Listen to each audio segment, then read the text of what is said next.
Doctors give Oyo State government 7-day ultimatum. FG orders clamp down on fake certificates. I'm Deborah Wakoba with details of the news.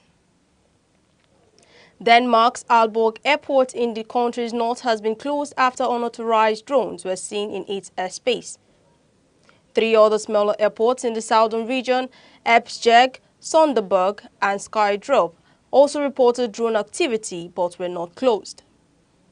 The incident comes after Copenhagen Airport was forced to close earlier this week due to a drone incursion, which the Prime Minister described as the most severe attack on Danish infrastructure so far. Police said the devices could be seen from the ground, adding they couldn't rule out the activity being a prank. In the meantime, the Finnish President Alexander Stubb has declared that the post-Cold War era is over and that a new world order is emerging with power shifting towards the south and the east. Speaking at the 80th United Nations General Assembly in New York, Mr. Stubb said Africa, Asia and Latin America are rising as major economic, political and cultural forces reshaping global priorities. He urged reforms to international institutions to give the global south greater representation, warning that without change, global cooperation could falter. His remarks come as developing nations demand stronger voices in decisions on climate, debt, and UN Security Council reform. In the United States, Ukrainian President Volodymyr Zelensky used his address to the United Nations General Assembly to rally support for his country, while welcoming renewed backing from U.S. President Donald Trump. Zelensky praised Trump for reversing his earlier position on the war after the U.S. leader said Ukraine could defeat Russia and reclaim lost territory. He stressed that international law alone cannot stop aggression, declaring there are no security guarantees except friends and weapons. His remarks came as Russian drone strikes once again set fires across Ukraine, underscoring the continuing intensity of the conflict. Also, U.S. President Donald Trump says Ukraine is in a position to win back all of its territory from Russia, marking a sharp reversal in his stance on the war. Speaking shortly after an hour-long meeting with Ukrainian President Volodymyr Zelensky on the sidelines of the UN General Assembly, Mr. Trump wrote on social media that with support from Europe and NATO, Ukraine could restore its original borders. Meanwhile, Colombian President Gustavo Petro has condemned U.S. airstrikes on suspected drug trafficking boats in the Caribbean, calling them an act of tyranny, and warning that U.S. officials could face prosecution if Colombians were among the 17 reported killed. He urged that arrest, not lethal force, should be the standard response. The strikes, ordered by President Donald Trump, are aimed at curbing the flow of fentanyl and other narcotics into the United States. They have primarily targeted Venezuelan waters, though Washington has provided little detail about those killed, with claims that members of the Tren de Aragua gang were on the first boat still in dispute. In the Middle East, reports say Israeli air and ground attacks have killed more than 80 Palestinians across Gaza, most of them in Gaza City. According to local hospitals, at least 20 people, mainly women and children, died overnight when a strike hit tents and a new building sheltering displaced families near Firas Market in the Daraj district. The Israeli military said it had targeted 2 Hamas fighters but disputed the reported civilian death toll. Tanks and troops have pushed further into the city, which Israel claims is Hamas' last stronghold, vowing to defeat the group and secure the release of hostages still in captivity. The escalation has deepened the humanitarian crisis, while hundreds of thousands have fled Gaza City. Many others remain trapped in dire conditions, with health facilities collapsing and aid agencies warning of famine. Now turning to Africa, where former pop star turned opposition leader Bobi Wine has officially been cleared to run for president in Uganda once more. Setting up a rematch with longtime incumbent Yoweri Museveni, now 81 and in power since 1986, seeks a record 7th term. Wine, 43, who narrowly lost in 2021 amid allegation of widespread fraud, says his country has no shortage of wealth, but a crisis of leadership. Wine's party accuses the government of intimidation, detentions, and torturing opponents, all of which the authorities deny.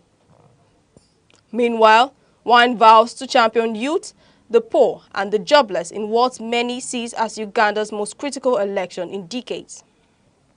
Still in Africa, the Democratic Republic of Congo and Rwanda will begin putting into action a U.S.-mediated peace agreement on October 1st, marking a key step toward easing long-running tensions between the two neighbors.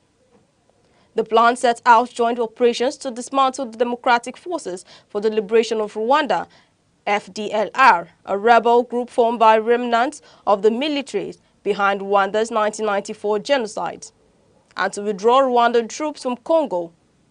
These operations are scheduled between October 21 and 31, with all measures expected to be completed by the year's end. The peace deal was signed on June 27th in Washington, where Congolese and Rwanda foreign ministers also met U.S. President Donald Trump. Washington has expressed hopes that progress could unlock major Western investment in Congo's vast reserves of cobalt, copper, lithium, and gold, though doubts remain over both sides sticking to the timeline. Also in Africa, Malawi's former president Peter Mutharika has been declared the winner of last week's elections in a huge comeback for the 85-year-old. Official results show that he won 57% of the vote compared to the 33% of President Lazarus Chakwera, 70. Chakwera, a pastor before entering politics, considered defeat ahead of the final result being declared, phoning Mutharika to congratulate him on his historic win.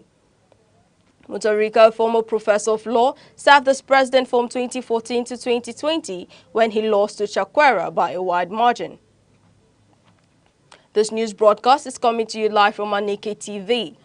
Remember, you can follow us on all social media feeds on Facebook, X, Instagram, and TikTok, here on YouTube, all at Aneke TV. Now, a quick reminder of major developments in the news. Drone activity confirmed at multiple airports in Denmark. U.S. President backs Ukraine victory. Colombia's president called U.S. attacks on alleged drug boats acts of tyranny. Malawi's ex-president wins election in comeback at age 85. And coming up shortly, Nigeria renews push for UN Security Council seats. Doctors give Oyo State government 7-day ultimatum. FG orders clamp down on fake certificates. We'll be right back. Hello, I'm Debra Wakoba. I am Chidimike Mede. I am Uche Osai. I'm Chiwendo Ifeonwankwe. My name is Obobina Samson. Please keep watching Aneke TV, or you can visit us on our socials like Instagram, Facebook, X, TikTok, or YouTube, all at Aneke TV. This is Aneke TV. We move with the world. Welcome back. We bring you stories from Nigeria. Nigeria has renewed its call for a permanent seat on the UN Security Council, citing its 236 million population, leadership in Africa, and strong peacekeeping record. At the 80th UN General Assembly in New York, President Bola Tinubu, represented by Vice President Kashim Shettima, said Nigeria had taken part in 51 of 60 UN peacekeeping missions since 1960. Making its case for representation a demand for fairness and reform. Tinubu also urged actions on sovereign debt relief, fair trade, mineral resource equity, and closing the digital divide, stressing that the UN must reflect today's realities to remain credible. Meanwhile, African renowned security expert and retired deputy sheriff in the United States, Dr. John Ebo, has urged President Bola Tinubu to urgently overhaul Nigeria's internal security architecture. Dr. Ebo made the appeal in an open letter to the president issued at the close of the 80th session of the UN General Assembly in New York on Wednesday and made available to newsmen in Enugu.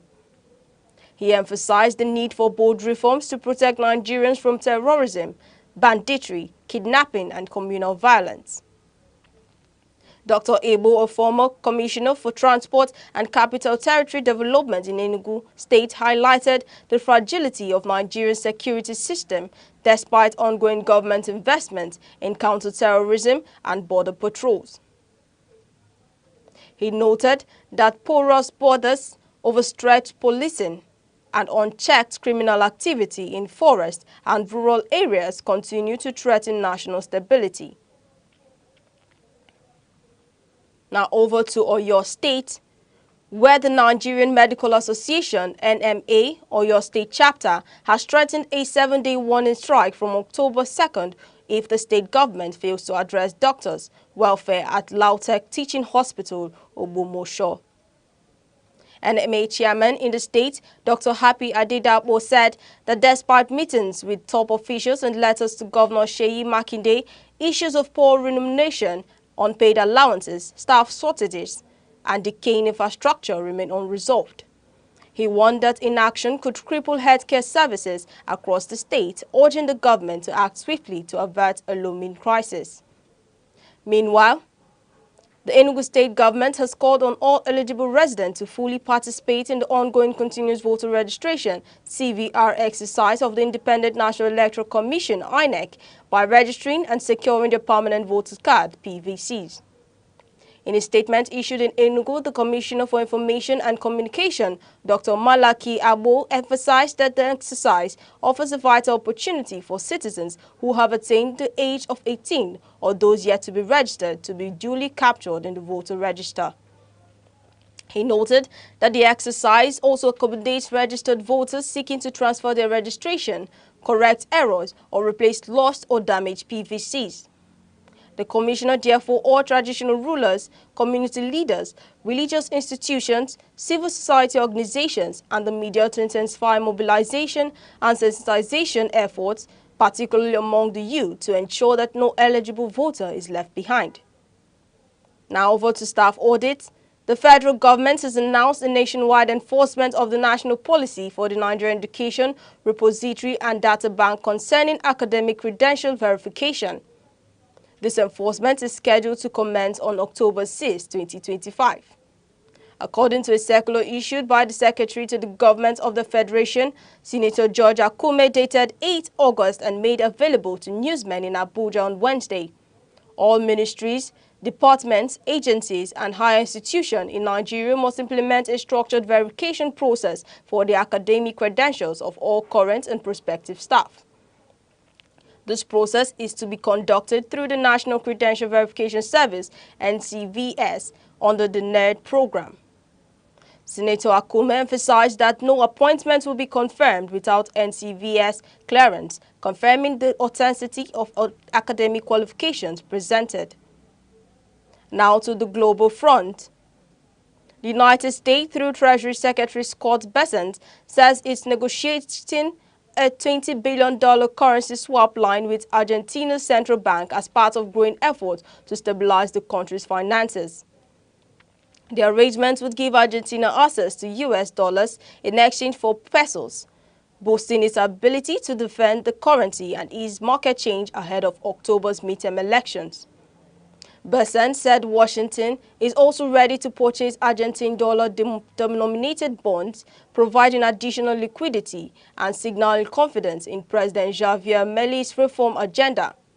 Markets responded immediately to the news, with Argentine bonds and stocks slumping and the peso strengthening against the dollar. From international finance to local business, Nigeria's markets are showing key developments. As Central Bank of Nigeria CBN Governor Yemi Cardoso has confirmed that 14 banks have fully met that new capital threshold set under the ongoing recapitalization exercise. Speaking after the 302nd Monetary Policy Committee MPC meeting in Abuja, Cardoso also announced the 50 basis point cut in the monetary policy rate MPR, were from 2 to 7.5% to 27%. Under the recapitalization framework, banks face stricter capital requirements: 500 billion naira for international banks, 200 billion naira for national, and 50 billion naira for regional lenders. Merchant banks must hold 50 billion naira, while non-interest banks require 20 billion naira national and 10 billion naira. Mr. Cardoso noted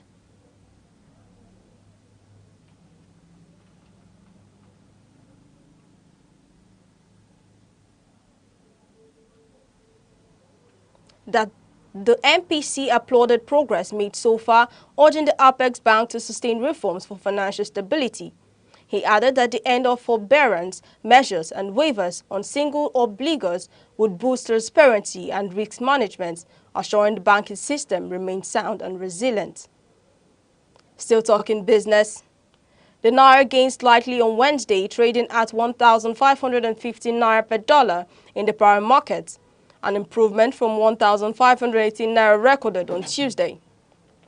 In the Nigerian foreign exchange market, NFEM, the local currency also appreciated to 1,486.8 Naira per dollar, according to Central Bank of Nigeria data.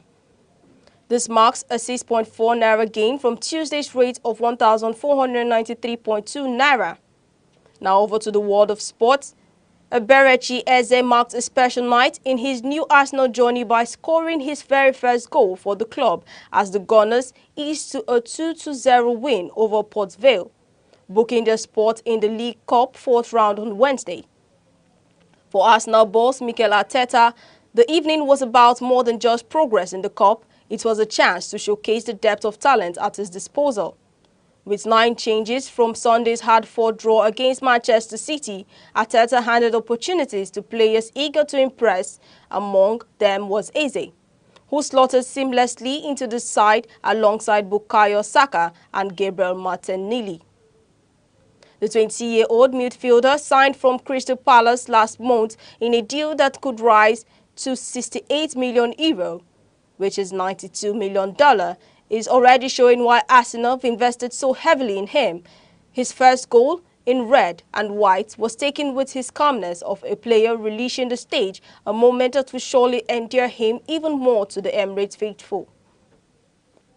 Now, still on sports, Nigeria's struggle in global athletics continue at the Tokyo 2025 World Championship, where the country managed just a silver medal through Toby Amusan in the women's 100-meter hurdles. Ezekiel Nathaniel set a new national record of 47.11 seconds in the men's 400-meter hurdles, but narrowly missed the podium, finishing 4th.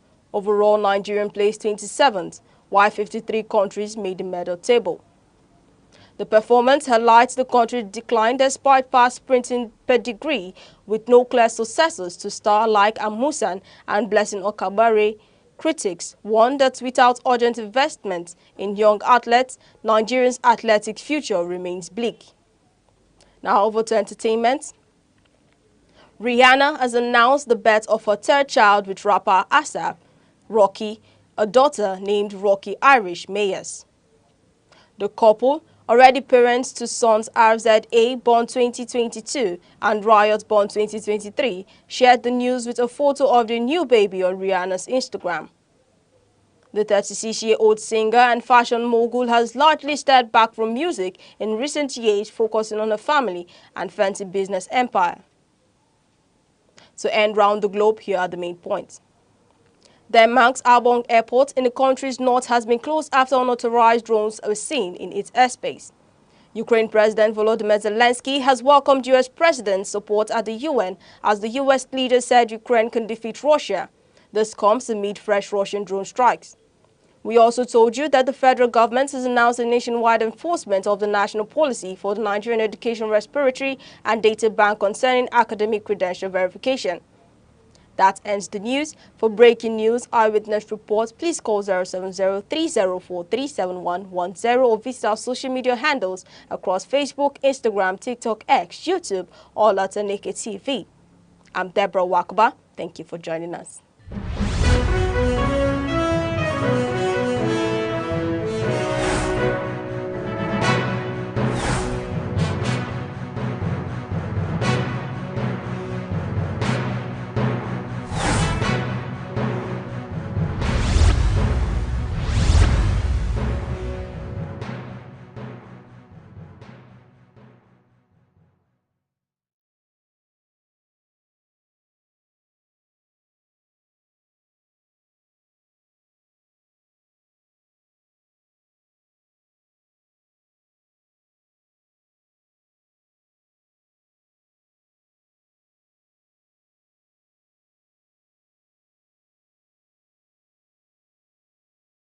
Hello, I'm very Febro Wakoba. I am Aneke. I am Uche Osai. I'm Chinwendo Ifeonwankwe. My name is Obina Samson.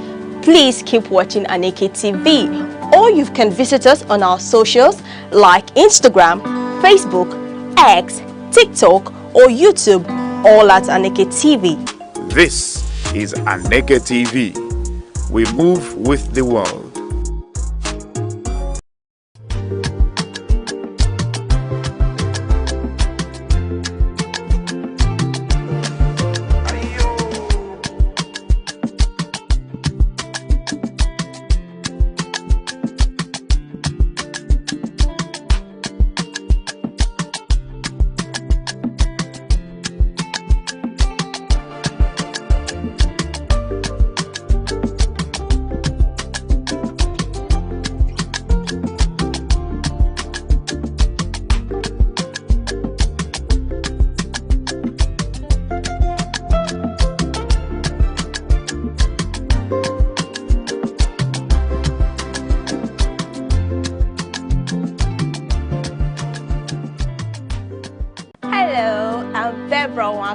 I am Aneke. I am Uche Osai. I'm Chinwendo Ifeonwankwe. My name is Obina Samson. Abụ m Ngozi Otahumele. Ọkwa na Aneke TV ka anyị nọ. Abụ m onye nhazi nzukọ ụmụ nwanyị. Ọ bụrụ na ihe a na-eme n'ezinụlọ na-adịghị mma, sonyela anyị maka na nkata anyị na-akpa na nzukọ ụmụ nwanyị bụ maka ọdịmma ezinụlọ, ọdịmma ọha obodo na ọdịmma mmadụ niile. Aneke TV, anyị achakegokwe ka ọnwa. Ịma na ndebe anyị shi na ihe eji n'aka a na-eji ha ugegbe enyo. Ọ bụkwa na ihe anyị na-eme na-amasị gị, sonyela anyị na Aneke TV. Sonyela anyị na ebe ihe ndị mmadụ na-ekiri na social media. Please keep watching Aneke TV, or you can visit us on our socials like Instagram, Facebook, X, TikTok, or YouTube, all at Aneke TV. This is Aneke TV. We move with the world.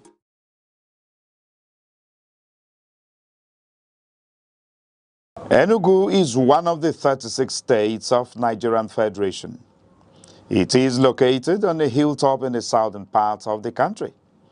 It has a rich history and robust cultural heritage that boasts its uniqueness. Igbo is a widely spoken language in Enugu State. Enugu is popularly called the Coal City State because of its large deposits of coal and other mineral resources. Enugu has 17 local government area councils. The history of Enugu dates back to the early 20th century when the British discovered coal in the Udi Hills in 1909, which led to the development of Enugu City in 1912 as a thriving mining town. Enugu empowered the Nigeria railway system and electric plants greatly during the colonial era. On the 27th of August 1991, Enugu was carved out from Anambra to become a state. As the home of the Igbo people, Enugu's culture reflected in its music, art, and traditions.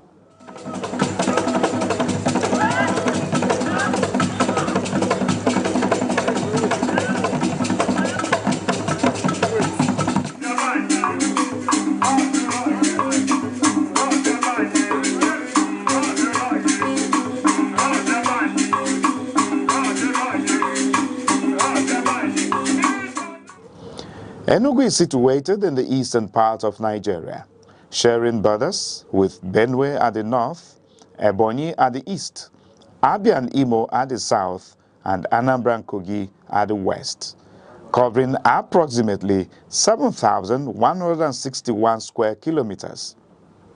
Enugu is characterized by undulating hills, forests, rivers, and fertile soil, making it suitable for farming.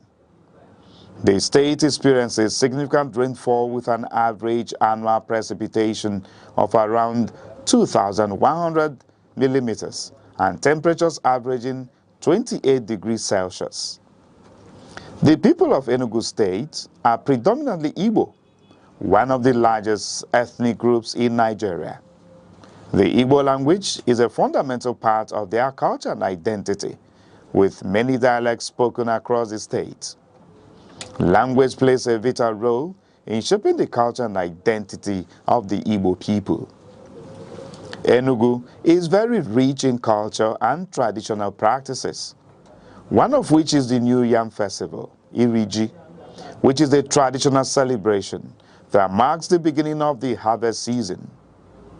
Another significant cultural event is the Masquerade Festival, Mmong, a colorful display of traditional dances, songs, and drumming.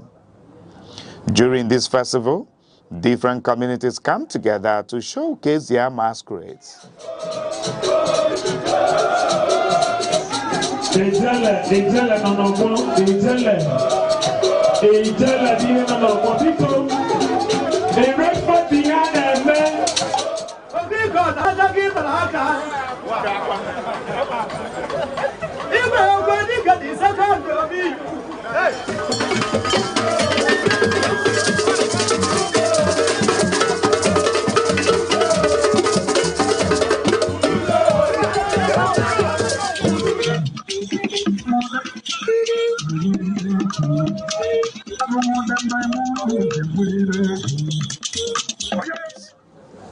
Enugu State is also known for its traditional arts including wood carving, pottery, weaving, and music. Enugu's cultural traditions help promote community cohesion, social bonding, and cultural identity.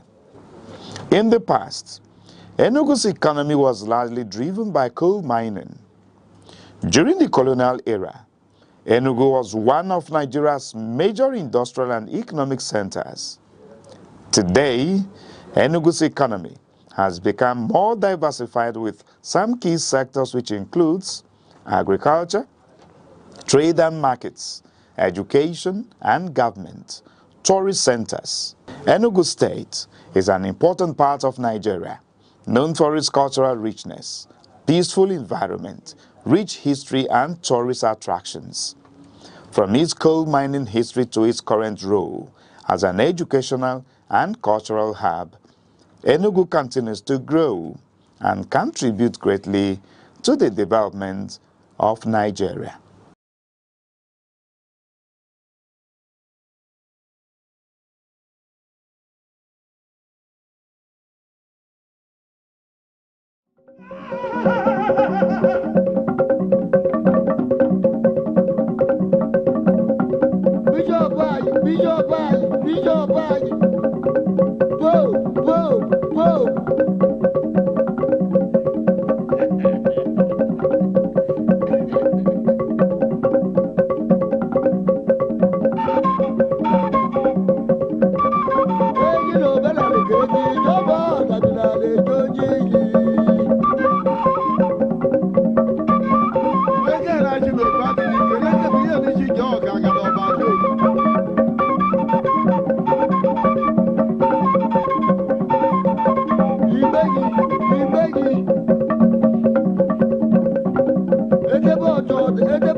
Enugu State is known for its rich culinary heritage, with various local government areas contributing their unique dishes and specialties. Some popular dishes across Enugu State include Okpa, a traditional Igbo dish made from Bambara groundnuts; Abacha, a popular Nigerian dish made from dried shredded cassava; Nkwobi, a spicy cow leg dish; Abobo or Fiofio, a porridge made from pigeon peas; Ofe Akwu, a traditional Nigerian soup made with palm fruits oil extract; Akpu, a traditional Nigerian food made from cassava tubers; Ogba, a traditional Nigerian food ingredient made from fermented oil bean seeds; Okwa, African breadfruit often used in traditional dishes; Oha soup, a traditional Nigerian soup made with oha leaves and cocoyam paste. And going over to the local government areas, we begin in an Inri local government area, which is known for the following cassava-based dishes: gari, fufu, and processed flakes; market-made snacks like the okpa, which is the Bambara nut cake; Akara-style bean fritters, and palm oil-based salads. Ogo local government is known for its hearty soups and stews. Hello, I'm Deborah Wakoba. I am Aneke. I am Uche Osai. I'm Chiwendo Ifeonwankwe. My name is Obina Samson. Please keep watching Aneke TV, or you can visit us on our socials like Instagram, Facebook, X, TikTok, or YouTube, all at Aneke TV. This is Aneke TV. We move with the world.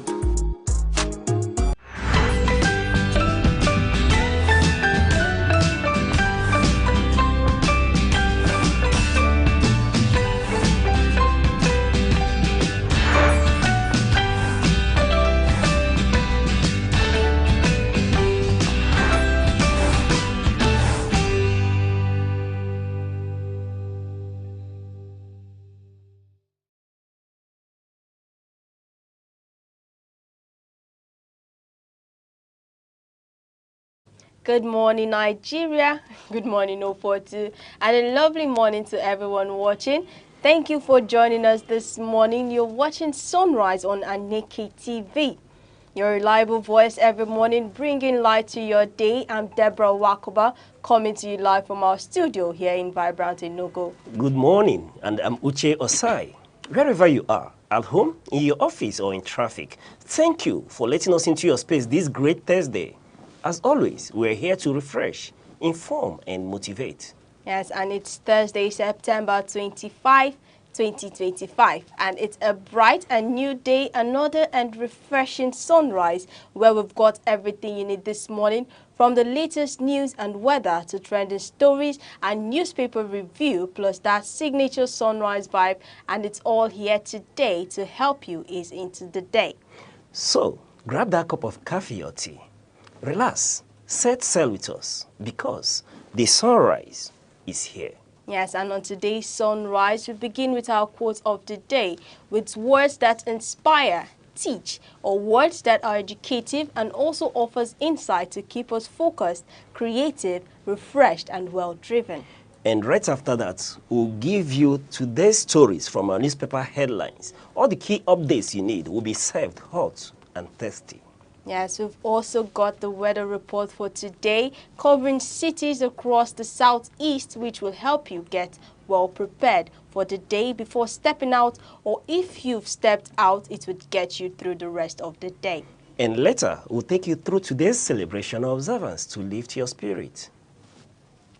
Yes, and to our quote of the day today. Our quote of today is coming from Pythagoras.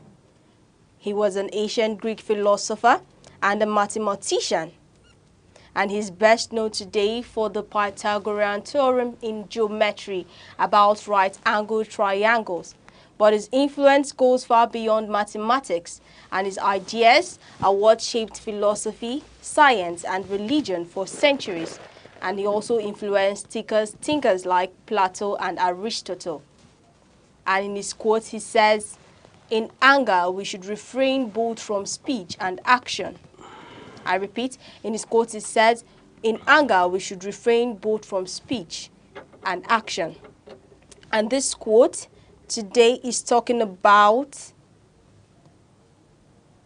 self-control and wisdom in emotional moments. And it means that when we are angry, it is best to pause before speaking or acting. So anytime we're angry, it's better for you to take a moment to think about what next comes. So whenever we're angry, we should take a moment of pause before speaking or acting, because words and actions driven by anger are often rash, hurtful, and difficult to undo. As we all know, anger is a strong feeling that clouds people's judgment and leading people to say things they don't truly mean or make decisions they later regret. But by holding back and allowing the anger to pass, one can respond more calmly and rationally, whereby you avoid unnecessary conflict and damage. So in simple terms, what he's saying is, don't speak or act when angry. Wait until your mind is clear, or you might create problems that last long after the anger fades. As we all know, should I say, every human, like we as human beings, we can be provoking sometimes. And then when someone does something to you, don't act rashly. Don't just say, okay, you got angry this very moment, you want to do something, you want to make sure the person feels anger the way you're feeling right now. So take your time to breathe. Calm down first, then later, like when you're calm, that's when you start expressing in fact, that's when the wisdom or your mentality comes out. Like that's when you find out, okay, instead of getting provoked and doing something that is going to be rash, you can actually find out that later, if you're calm later, there's actually a solution to that thing at that moment. So instead of speaking rashly or instead of acting rashly, you would find out that there's a solution ahead. All right. I think this is well captured in our write-up here. And giving the quotes, "In anger, we should refrain from both speech and action." You know, growing up, one of the things we are taught in emotional management is the ability to hold in and be able to be in control no matter the situation. Yeah. And we were told one thing, I don't forget that. We were told that when provoked, when situation of provocation arises, that the sweetest song is silence. Yeah. The sweetest song is silence. And I've heard onto that till this day. You know, so once in a while I remember when people talk about music and all that. And I remember that teaching because it was a culture that was imbibed in us so early during our formative years. And then I remember, and I keep pondering through that very sentence, that the sweetest song is silence, you know. And whenever I say this, people will like, why is the sweetest song silence? Okay. But you would agree with this great philosopher that yes, he captured it very, very, very well, that when provoked, when angry, don't act immediately. Yeah. In fact, like the part of the techniques that you've reeled out about taking a moment, take a breather, breathe in and out, and, you know, we equally taught when that situation arises, when you feel provoked, when you feel angered by a situation, that you should begin to count. Yeah. Take in your mind, in your head, take a count, perhaps from 1 to 100, and keep muttering. And beyond that, personally, what I do is, one of the techniques I have learned is to bite my tongue. Yes, that's one of the techniques I have learned. I bit into my tongue, hold it there. So restrain me despite the level of provocation, not to react to that instant. You know, again, if you come to where we come from, or the eastern Nigeria where we are headquartered, the Igbos will always say in one of their sayings that two persons cannot be mad at the same time. Therefore, when provoked, you know, there are levels of provocation. Yeah. We are not saying that a human being shouldn't be angry. It is within your right to be angry. You can be provoked, you can be angry, but what we are saying is the action that follows, Yes. being in The control. statements, the Yes, speeches. the speech is the state of mind to be in control, Yeah. to dictate your own action according to your person, not according to the person provoking you Yeah. now. Because if you go further, you will discover that at times, when there are issues in contention, it could arise from misinformation or under information. You see at times the whole truth. It could be this person that has provoked you could be on the truth. Yeah. But like we will always say, there are different sides to truth, Yeah. and there are greater truths. Okay. And as events unfold, bigger truths could begin to emerge. So the best thing at that point in time is, like the Easterners will say, the Igbos will say, that two persons cannot be mad at the same time. So, first of all, look at whoever that is provoking you, that person as a mad person. Or look at yourself as the bigger person. You as take the a bigger adult, look. yes. You take a bigger look.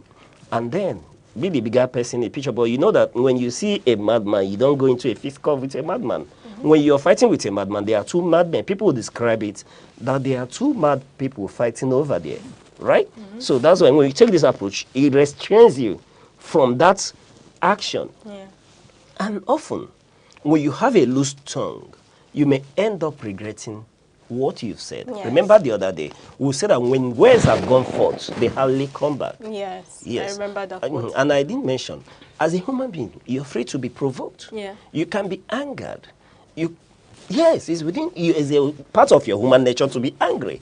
We are not saying you shouldn't be angry.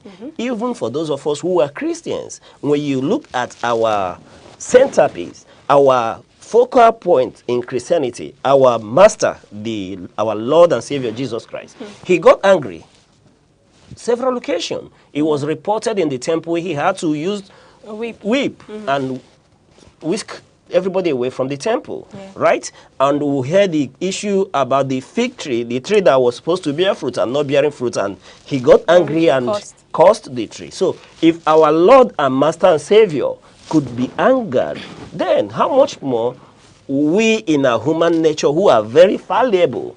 So is a part of our human nature. If God-man can be angry, Yeah. and if the Almighty God can be angry as well, because referencing the scripture as a point of call, you would equally say that there were moments when he was angry. Look at God's interaction with Moses. Yeah. There were moments where Moses didn't get to the promised land, Yeah. because God got angry at a certain point in time and had to punish that misgiving, right? Good. So if God could be angry, if God-man could be angry, then how much more the fallible human being? You can be angry. But what we are saying is, think through your action. Yeah. Do not act when provoked. Yeah. Take calm, assess the whole situation, let everything come in. Then you can even address it more bluntly, more aggressively, but choosing your words, choosing your actions carefully, so you don't end up causing more damage Yes. than And it escalates, yeah. Yes. Yes, that's true. That's when you said something about where you bite your tongue whenever you're angry or Yes. something like that. I actually have this thing, but mine is not. Or sometimes, okay, when I get angry, the first thing I do is to leave that place Okay. wherever I am Okay. at that moment. So it's called now you avoiding the situation. Okay, so avoiding the situation can actually work. Now somebody insults you, and instead of insulting the person back, just leave that place at that moment. At least maybe the words can keep on going through your head, but for the fact you've left that place at that Maybe moment. there are situations you cannot walk away from. Yeah, I know. I'm coming to that Okay. place. There are situations you cannot walk away, yes. You can actually look for a place where you can get water, cold water, and take it in. Maybe by the time you're looking for where you can get water, you've calmed down a little. So avoiding that situation and looking for something to be distracting, to distract you from using the words you're about to use. It's actually going to help mostly, Debbie, not 100%. this is you know, this is intentional. You know, talking about this, not be quick to respond to anger and emotions and all that. It's about being self-conscious. Yeah. You have to Having be self-conscious. self-control, Now, yes. let me tell you, growing up, I discovered that, I know I told you during our formative years, I discovered that I was quick-tempered. Okay. At some point, that I react to issues, I get provoked easily. And it was as if that was a big flaw, and it was as if those who have known that started to take they started to take advantage of that, right? So at a point during our formative years, I discovered that this is a weakness, and then to work on it. That's why I told you one of the techniques was biting my tongue. Okay. You understand? So I have been trained to be cautious. That's why I told you about self-awareness. Then I bit into my tongue. I take my time. And over the years, I discovered that I will tell you no matter what you do, you can't provoke me when I don't want to be provoked. Yes, irrespective of what you do. Okay. I decide to be... Because you know human beings are fun. They might tell you I anger decide to cannot be, boil you. I decide to be the centerpiece of my reaction. Yeah. So when I react, it's calculated to achieve a desired end. One, correct an intention, correct a situation, pass information along. And then when you needed to take a firm stand, take that firm stand. So this been the way I react to issues, right? So it's about, first of all, you have to be self-cautious. Understand yourself. Who are you? There are those of us who are prone to be quick-tempered. Okay. So if you realize that you're in this situation, you have to self-consciously work on yourself. Like you did mention, walking away from such a situation, looking for water, get distracted. But mind you, there are moments when you want to, in order to de-escalate tension, and you want to walk away, depending on the person involved. If it's a superior person, when I mean a superior, let's say you're in an organization and this is your superior, Okay, you know, scolding you, or things have escalated, you know, walking away could be viewed as insult, right? So knowing that these are moments where you can't walk away, but being able to hold yourself in, that self-consciousness. Yeah, try not to even take and everything then not to heart. to react at that time. That's the masterpiece. And that's what Plato is telling us. No, you know, a lot of, Pythagoras. And then a lot of countries have gone to war. There's been, you know, studying yesterday, we talked about celebrating Shaka de Zulu. Yeah. You will see that a lot of wars were just simply on provocation. You understand? Someone has provoked leaders who are not able to manage their action. They got provoked and a whole nation is thrust into wars. And lives are lost and all that. So this quote is very apt and cannot be ever emphasized. Yeah. Okay, thank you very much. Well, my key lesson here is actually about if someone insults you, whenever someone insults you, and reacting instantly in anger is something you should not do. Or if someone insults you and you reacting instantly in anger might make you shout or fight back, which can escalate the problem. But if you pause, if you take a moment to calm down, which has to do with self-control, if you take a moment to pause, you may find a calmer, a wiser way to respond, or actually decide that silence is stronger than words, than whatever you have to banter with the person. Now, whether you're in an organization or not, at least sometimes most people might be shouting at you. Probably they just want to should I say correct you on something, but they're using the wrong words or they're using the wrong tone to do that thing. Now, don't take it to heart. You might at that moment calm down, listen for the person to be done talking. Then maybe you with the calm, with your whole calmness, you can now say what you want to say, but try managing your words also, because when the person is shouting and you start shouting too, that's when it can cause conflict. Escalation. And two of you might have might now get the wrong opinion. The issue escalates. Yes, it escalates. Well, thank you very much for that. And please always keep in mind, like I always say, always keep in mind that each new sunrise brings an opportunity for us to grow, to explore something new. Just like, for instance, I did not know he actually has a way to control his own anger, although I'm not going to bite my tongue, but each new sunrise is a platform for us to learn or simply be more present in whatever we do. So we'll go on a short break, and up next to be the weather report. Hello, I'm Bebra Wakoba. I am Aneke. I am Uche Osai. I'm Chinwendo Ifeanyi. My name is Obina Samson. Please keep watching Aneke TV, or you can visit us on our socials like Instagram, Facebook, X, TikTok, or YouTube, all at Aneke TV. This is Aneke TV. We move with the world.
You're still watching Sunrise on Aneke TV. Stay tuned as we take a look at weather reports across major cities in the southeast. Yes, and we're beginning with Oka. In Oka, expect a cloudy start with some showers by mid-morning. Temperatures will range from a cool 22 degrees Celsius in the early hours to around 28 degrees Celsius in the afternoon. And don't forget your umbrella. And over to the cold city of Enugu, the day begins cloudy, warming up to highs of about 30 degrees Celsius.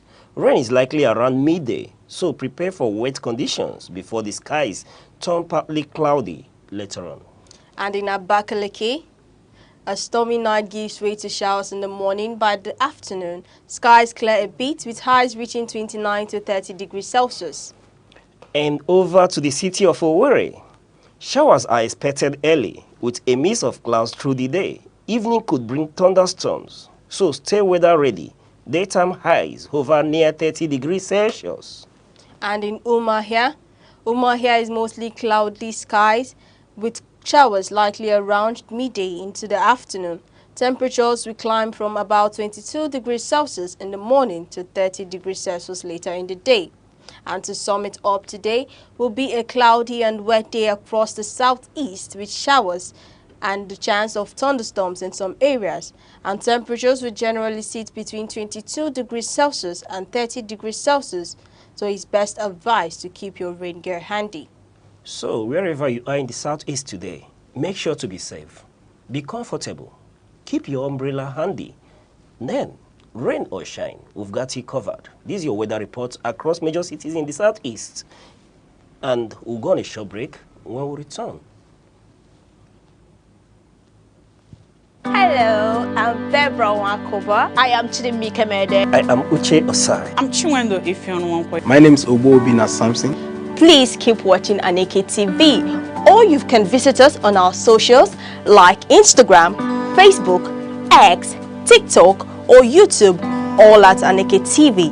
This is Aneke TV. We move with the world.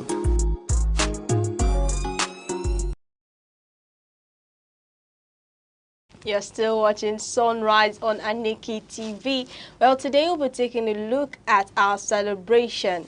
We have various celebrations in the world, all over the world, in different countries. And today we have celebrations like World Maritime Day, where it has to do with the moving of goods and services through the water. And now we have World Dream Day. It's a day where you take a time to realize your dream, go through your dreams, life dreams and everything. And we also have World Pharmacist Day, where we appreciate our pharmacists. And we have Lung Health Day, that has to do with the lung. And also we have the International Alexia Awareness Day, and this is a neurological disorder that has to do with affecting our coordination, our behavior and balance of speech. But today we'll be taking a look at the World Pharmacist Day and the Lung Health Day. So World Pharmacist Day is celebrated every year on 25th September, and it was established in 2009 by the International Pharmaceutical Federation, FIP, to recognize and highlight the vital role of the pharmacist in improving health around the world. So what this day is about, and the main idea of this day is to promote and advocate for pharmacists' role in healthcare systems. Pharmacists are not only the people behind the counter giving medicine, they also are people who ensure safe and effective use of medications. They are the people we run to before going to the hospital. Now, they also educate patients on how to take their medicine correctly. And they work in hospitals, communities, pharmacies, research institutions, academia, and industries. They also contribute to developing new medicines and vaccines. They also support public health initiatives like vaccination campaigns. So each year, FIP sets a theme. For example, teams often focus on trust, innovation, access to medicine, or strengthening healthcare system. Now, how this year is being celebrated, and the celebration varies across country, but they typically include public health campaigns. There's free health checkups, medication review or awareness program on the safe use of drugs. There's also educational events, workshops, lectures or webinars about pharmacies, practice and health promotion.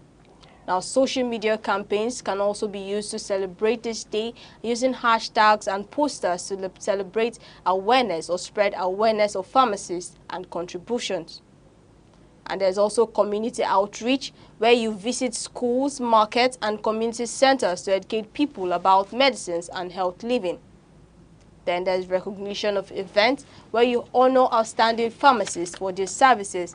Like I said, pharmacists are people you usually run to in your community where you have headache. When you have headache, you know, okay, at the end of the day, it's malaria, you just run to a pharmacy and tell them, prescribe this drug for me, I'm having malaria. And that is the run to the fastest, should I say fastest run to place where people run to get treatments, instead of going to the hospital and waiting till it gets to your turn and everything and all that. So now this is what a pharmacy job can do. So now pharmacy, so the World Pharmacy Day is important because it raises awareness of how pharmacists improve health and saves life. And also, this day also highlights access to medicine as a fundamental right. Another importance of this day is that it promotes trust in healthcare by showing pharmacists as essential, approachable for professionals, like I said earlier. And it also encourages collaboration among health workers for better patient outcomes. Then lastly, this day inspires young professionals to pursue pharmacy as a career and not just see them as where we run to as for a fast treatment. So in short, this day reminds the world that pharmacists are medication experts and vital health partners who bridge the gap between science, medicine, and patient care. Okay, so now let us know what you're celebrating wherever you are, and you can tag us or follow us on Aneke TV. You can tag us through our social media feeds like Facebook, TikTok, Instagram, YouTube, all at Aneke TV, or call our phone number 070-3043-7110. We'll be right back, and up next will be the newspaper review.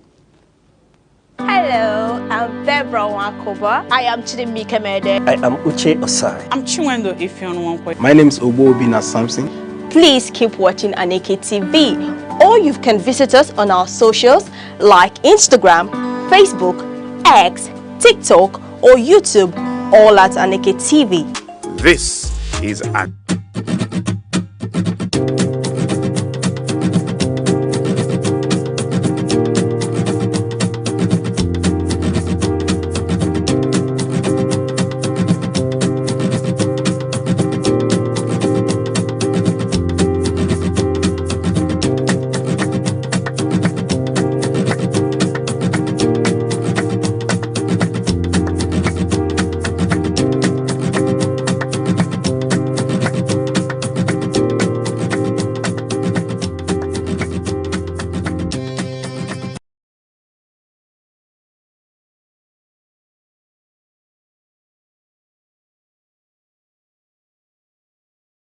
You're still watching Sunrise on Aneke TV. Now let's see what's making front page news today in The Nation, Punch, Vanguard, and The Guardian newspaper. Now on The Nation headlines, we have Nigeria offers solution to debt crisis in developing economies. And on the Punch headlines, we have NNPCL secures 318 billion naira to fund new oil exploration. Still on the Punch, at the top right, we have I'll protect Yoruba interest if elected president, Atiku. Now on the Vanguard headlines, we have what government can do to end mass migration of doctors, NMA, NAD, AMLSN, and others. Now on the Guardian headlines, we have roll overrides multiple dormant parties as Aneke conceded 14 more. Now, our first news headline will be on The Nation today that says, Nigerian offers solution to debt crisis in developing economies. And Nigeria is pushing for new approaches to manage the growing debt crisis that many developing countries face. And the proposal highlights the need for debt restructuring, concessional financing, and fairer global economic policy that will ease the financial burden on poor nations. All right. To take a look at this headline, Nigeria offers solution to debt crisis in developing economies. You know, at the UN convergence in their headquarters in New York, Nigeria was represented, or the president was represented by the vice president, Kashim Shettima. And while at the UN, while making his speech, one can but take pride in our country, being that the quality of our position at this conference is very remarkable for me. However, before I begin to go into the presentation by the vice president, one would notice that at this year's UN conference is as if the world is tearing apart. There seems to be no agreement. There seems to be no cohesion. You know, look at what happened when the president of the United States was giving his speech. First, on his way to the UN building, the lift stopped working. Then, while he was making his speech, the teleprompter stopped working as well. Okay. It went off. And then you began to see discordant tunes, as if the head of states that UN serves to bring everybody together, that General Assembly serves to bring every head of government, every member nations together to sing and sing in one tune. But this time around, what we're hearing is discordant tune. In fact, the President of the United States, President Donald Trump, chastised UN of having words without bite. That in fact, he has, on his part, given more than the UN in trying to see that there is peace in the world and ending crisis all over the world. Though his speech is still under scrutiny and should be scrutinized more, but our emphasis this morning, going by the headline on the Nation newspaper, is the solutions that Nigeria proffer. When you look at the position of Nigeria, Nigeria calls for radical reforms on global financial system with emphasis on addressing debt crisis. According to Nigeria, that the UN should look into or proffering, or Nigeria is asking them to proffer solutions to the debt crisis that bedevils developing economies, and a new arrangement should be made where these developing economies, and majority of them are in Africa, right? So that they should be able to have access to more financial options and trade. They should be able to access loans and then be able to be more participatory. Let it be, the trades be beneficial to them. And then that takes me to Nigerians' call throughout when the president Shetima was making that speech on behalf of the president. And one can recall that for 2 years in a row now, he's been vice president that has been attending the UN General Assembly at New York. Right? Okay. Yes, he's always been the one representing the president on that occasion. President Tinubu is here to make an appearance.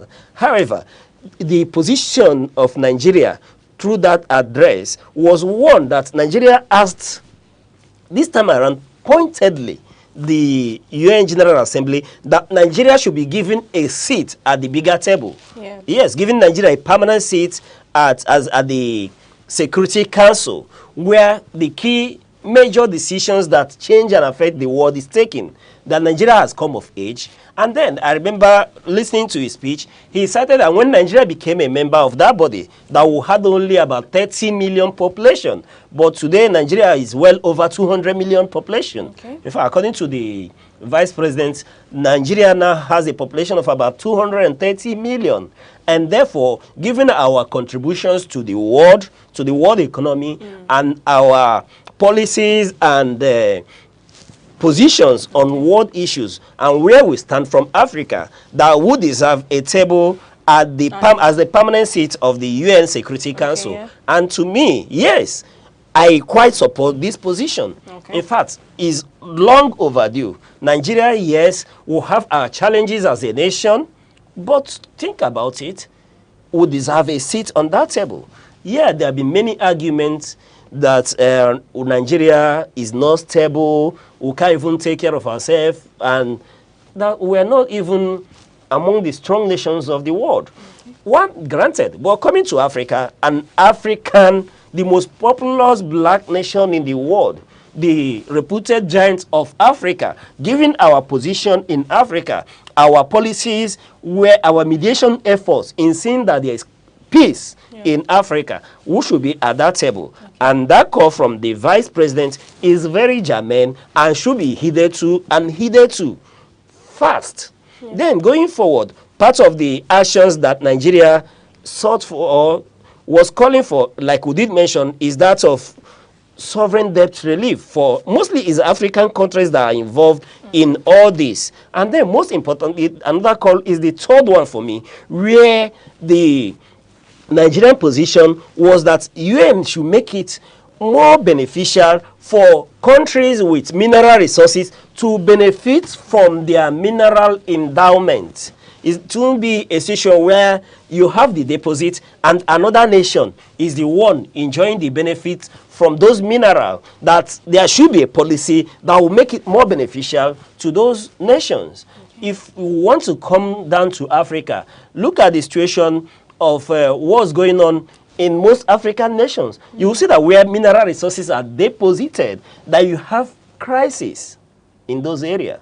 That you have crisis. There are serious crisis situations. And in most cases, you see that these are nations that have been blessed with mineral resources like gold and all that. And yet they are poor, despite their resources. And you see that there are other foreign agencies or foreign governments or enterprises being the one managing these mineral resources in these nations. These countries are shortchanged and all that. So for me, this call is very apt, very germane and timely.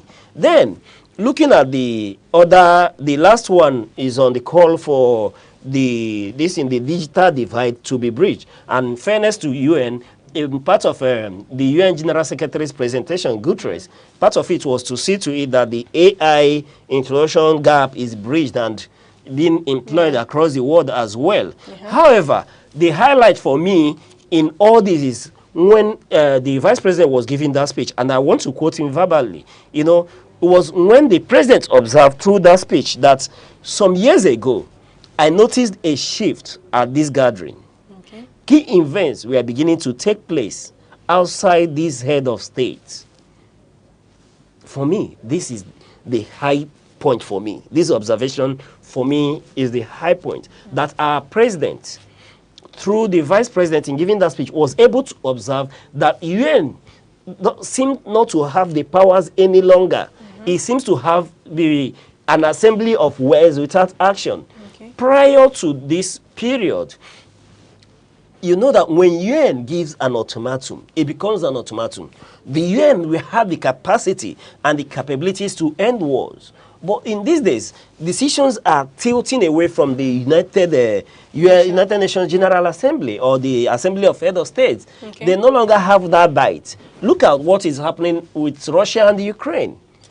Look at Gaza and Israel. Yeah. So there seems to be a lot of decisions are taken outside the UN General Assembly. Okay, a case in point is what I just mentioned. When you listen to the speech of Donald Trump, you will discover that the UN General Assembly is now singing discordant tunes, which shouldn't be the case.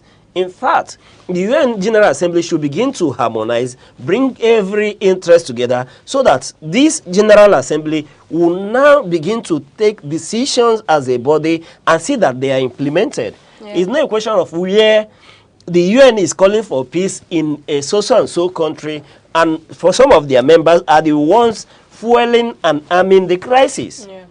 It wasn't like this years before. So our president, through the vice president, was very apt in observing this. And this is a key factor that will tear the UN apart going forward. Okay, thank you very much for that. Now I'll be moving over to our next headline, which is coming from the Punch headlines, where it says NNPCL secures 308 billion naira to fund new oil exploration. And also still on the Punch headline, we'll also be taking a look on our Protect Yoruba interest if elected president.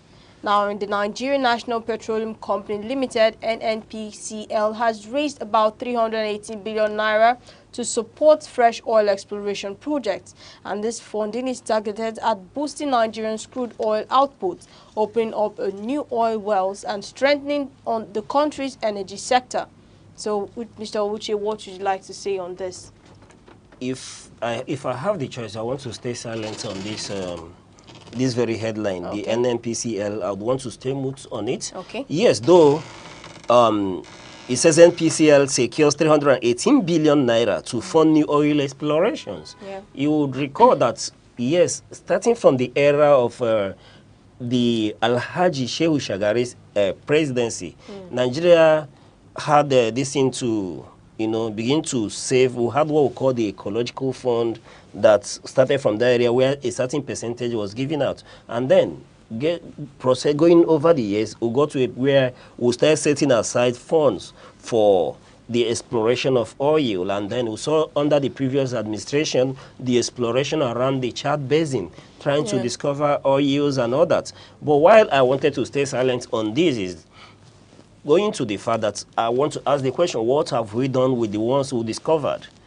The ones that we are making, what have we achieved with it? It's true. What is the nature and the progress that we've made in the country coming from the resources we've enjoyed from oil? Nations that discovered oil at the same time, or even nations that discovered oil later on, have done better than Nigeria. Go to Angola, you see what they've done over the years with the discovery of oil in Angola. Now, Nigeria, before the discovery of oil in Nigeria, we were a thriving economy that was based on agriculture. You could talk about the granite pyramids in the north. You could talk about palm oil in the east, and so forth and so on. We were so competitive. There were a lot of progress. The quality of education that we enjoyed in that period was very, very, very noteworthy, very high. Then, since we discovered oil, it's as if Nigeria as a nation became a lazy nation that will now became so dependent on oil that our economy only draws its blood through the flow of oil in the Niger Delta regions and all that. Beyond that, what significant changes or improvements would we say that we've enjoyed as a nation since we discovered oil? And now we are voting up to 318 billion new fund for the exploration of oil. For me, what I should be calling is that, and I commend the president, that these funds should be investigated. Where it was being raised from. Yes, apart from where it's being raised from, how it's being utilized. Okay. What came out from the exploration in Chad Basin, right? And NNPCL doesn't, I don't see them contributing to this fund. Okay. This fund comes from the joint account, from the Federation Allocation Account. That's where the money that is derived to fund these explorations come from. Theirs is to utilize this money and then go on expedition and exploration. And then I should call and I support the president that these funds should be investigated, how it's being utilized. Let's see to it that this fund is well utilized. You know, this is Nigeria. When somebody gets to a place and they tell you that they are exploring for oil, whether they discover or not, then it's gone. So we should investigate and see to it that this money that comes from our common patrimony is said to be utilized and utilized very well. Okay. Yes. In as much as, yes, okay, we can explore for more oil deposits across Nigeria. But I've called out the fact that what have we done with the ones we have? Have we fared any better? Have the life of Nigerians improved since we moved from agriculture to an oil-based economy? And now, look at the amount. So, while I do not criticize the exploration of oil, my take on this is that the government, yes, I support the president that this fund should be probed from release to utilization. Let's see to it, what are they actually exploring? Are we getting equivalent results? These amounts, I can categorically tell you that when you deploy this 380 billion into Nigerian health sector, our health sector will be massively improved. If you deploy this fund into our education sector will be massively improved. Yes, if you put this into repairing our roads, our road network will massively improve. We may be able to enjoy the quality of nylon roads that we enjoy abroad. So, for me, the issue here, this headline shouldn't be about securing 380 billion over that period of time, but the headline should be, and I would want to see it, that they have been investigated and they are able to break down how this money was or is utilized. Yeah. Yes, that's my call on it. And then when you go into the other headline that you did mention, from former Vice President Atiku Abubakar, I will protect Yoruba interests if elected president. It's quite unfortunate that we've so degenerated to this level, right? Yes, because we would have to base our campaigns a little bit away from ideologies, and we'll have to talk about this primordial interest, this primordial sentiment. However, is a human nature. Like they have said, politics is a game of interest, and every ethnicity, every faction, religious bodies and other will want to see that their interest is protected. Whoever is coming would want to, the ethnic nationalities will see that whoever is vying for that office protects their interests. So if when viewed from that line, you will see, okay, that the call from the former vice president that he will protect the interests of the Yorubas is germane, because they will want to be assured that, okay, given that you are a Fulani Northerner, that if should you take over from our brother, where lies our fate? And then he has come out to assuage that feeling that, come, I am going to be a president that will equally cater to your interests, that your political and economic interests will be well served under my administration. You will get all your benefits that's due for you and all that. Very good, very attractive. But my take, like I did start with, is that Nigeria has so degenerated to this level that our call, our point of action in seeking the office of the president of Nigeria is no longer policy-based or ideological based of what you can offer the nation, what you will bring to the table, but how you will satisfy the primordial interests of every ethnic nationalities in Nigeria, and even the religious interests in Nigeria. These are the lines. We will recall that as at 2023 build up to the election, we had a Miloko. It is my turn. beyond Emilokon, will head Yoruba Lokon.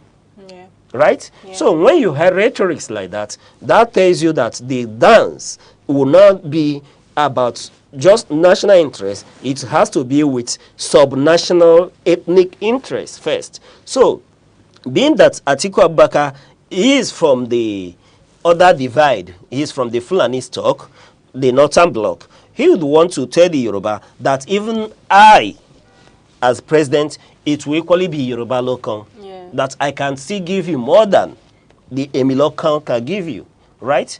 Then when you going through the era of that 2023, you will see the other major candidate, Mr. P2B as well, coming out to tell you that he is not a tribal political, or that he won't be a tribal president, that he will be a president for all and all that. Okay. This becomes the conversation. Instead of probing what has changed from Atiku's manifesto of 10 years ago to Atiku's manifesto in 2025. Is he people-centered? Is it a manifesto that will drive Nigeria to be a modern economy? Is it a manifesto that will move Nigeria back to the drawing board to see that we'll have 24-hour power supply in Nigeria? Is it one that would see to it that Nigerians are not as tasked as we'll begin to witness coming from January 2026 next year? What are the policies? What are the issues? These should be the things that we should look into, and not about primordial sentiments for me. That's why when I saw that headline, even though I have tried to balance it, why he would say that, but Nigeria should try as much as possible to move away from these sentiments, because this is what draws us back. It doesn't help this nation to move back. This is why you will continue to see issues like the federal character. It doesn't matter quality, federal character has to be followed. That's why you will see a child from the eastern part of the country, when they write jam, the child in eastern Nigeria will want to go all and above to see to it that he scores 350 for jam for him to be able to secure an admission. And then Usman from Castina will score 198. And then Usman is getting admission, and that child from eastern Nigeria with 300 and something scores stays back at home to struggle to read again. This, he has to obey federal character, and is issues like this that give rise to federal character. When are we going to become Nigerians and do away with I am Yoruba Lokon, Abumu Onyibo, Ni Arewane? When are we doing away with those sentiments and then begin to say, I am a Nigerian. I am going to war for Nigerians. Nigeria is my focal point. And then let's just begin to compete as Nigerians. Let's begin to thrive as Nigerians. Let's things to begin to war for Nigerians. Because I can tell you categorically, today we'll have a president from the Yoruba ethnic stock. Are the Yorubas buying fuel cheaper than the from the eastern Nigeria? No. Are they buying fuel cheaper than those from Arewa? No, they are they? Do they buy bread and beans cheaper than those from Bayelsa?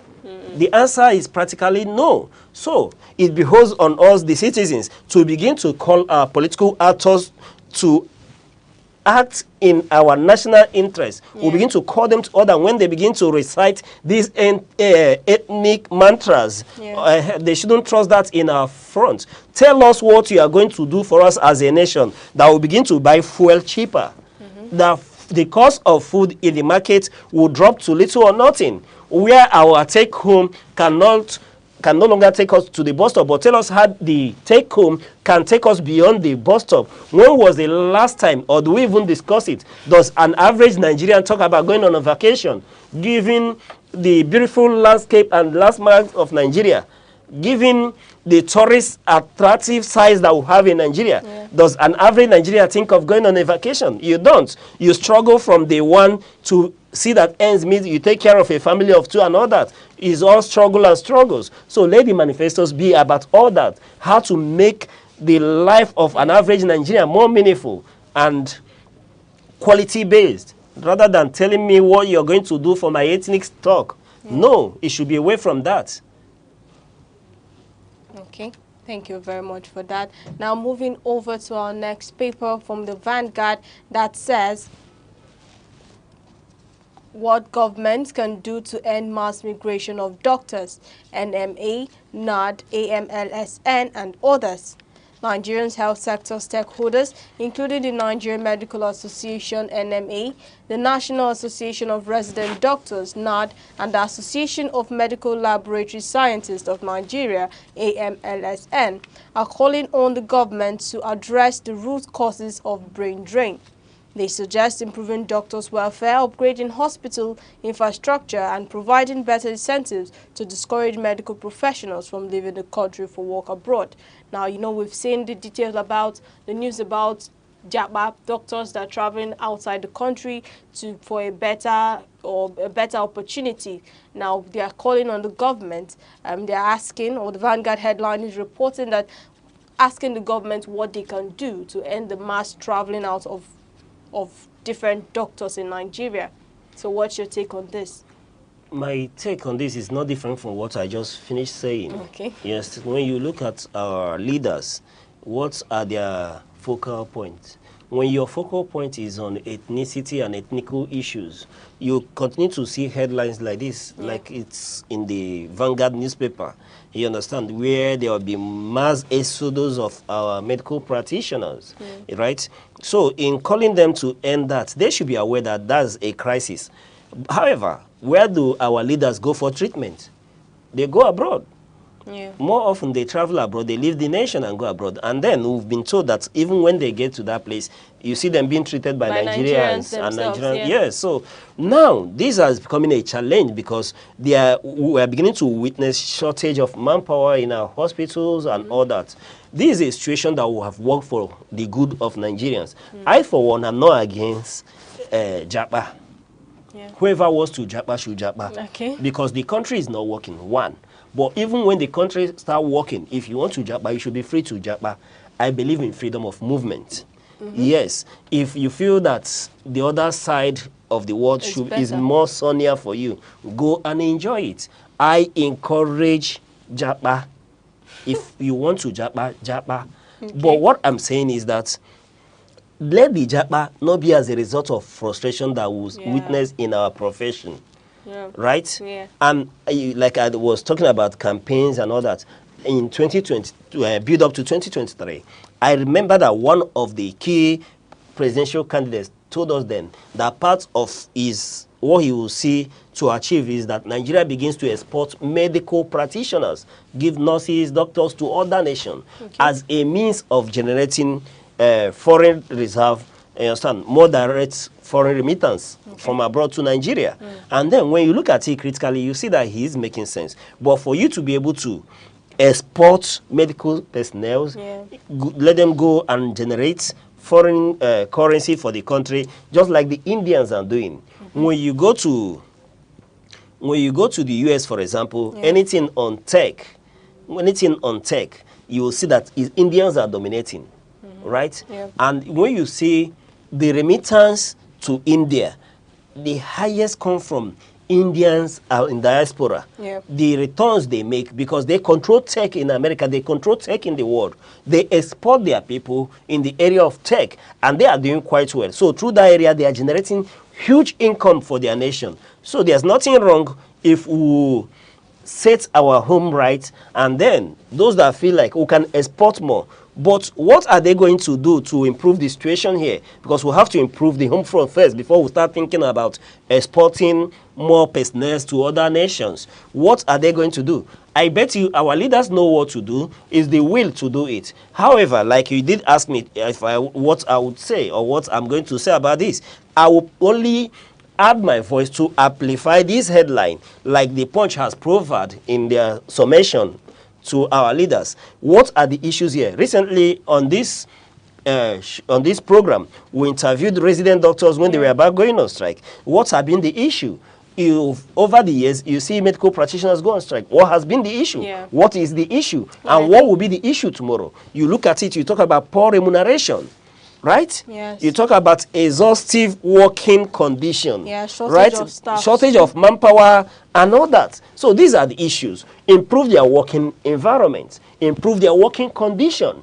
Then, once you do that, see that they are well remunerated. You know, while we were talking with the resident doctor here that day, he was telling you that what they now earn is no longer able to take them beyond the bus stop.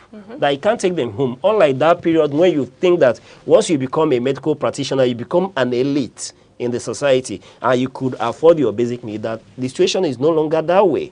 So the government, part of what they should do is that to see that they are well remunerated, improving manpower as well. Yeah. What is our policy on medical education? What are we doing to encourage more of our young ones to go into that field? Yeah. These are the issues. Where a Yahoo boy with a mini laptop in the street earns more than a medical practitioner, a consultant, what do you expect? There will be more tilting towards that abnormally, towards that criminal tendencies than going into the classroom to study medicine. So these issues are holistic. That's why when you see me shout and cry that we should move away from our primordial sentiment, our primordial politics, and take a national outlook. These are the issues, because there are a whole lot of issues that should be addressed, and this is one critical sector that should be addressed. I can tell anyone, take your time and go to our teaching hospitals. Go and observe the situation there. You begin to cry for this nation. Go around the health centers in our communities.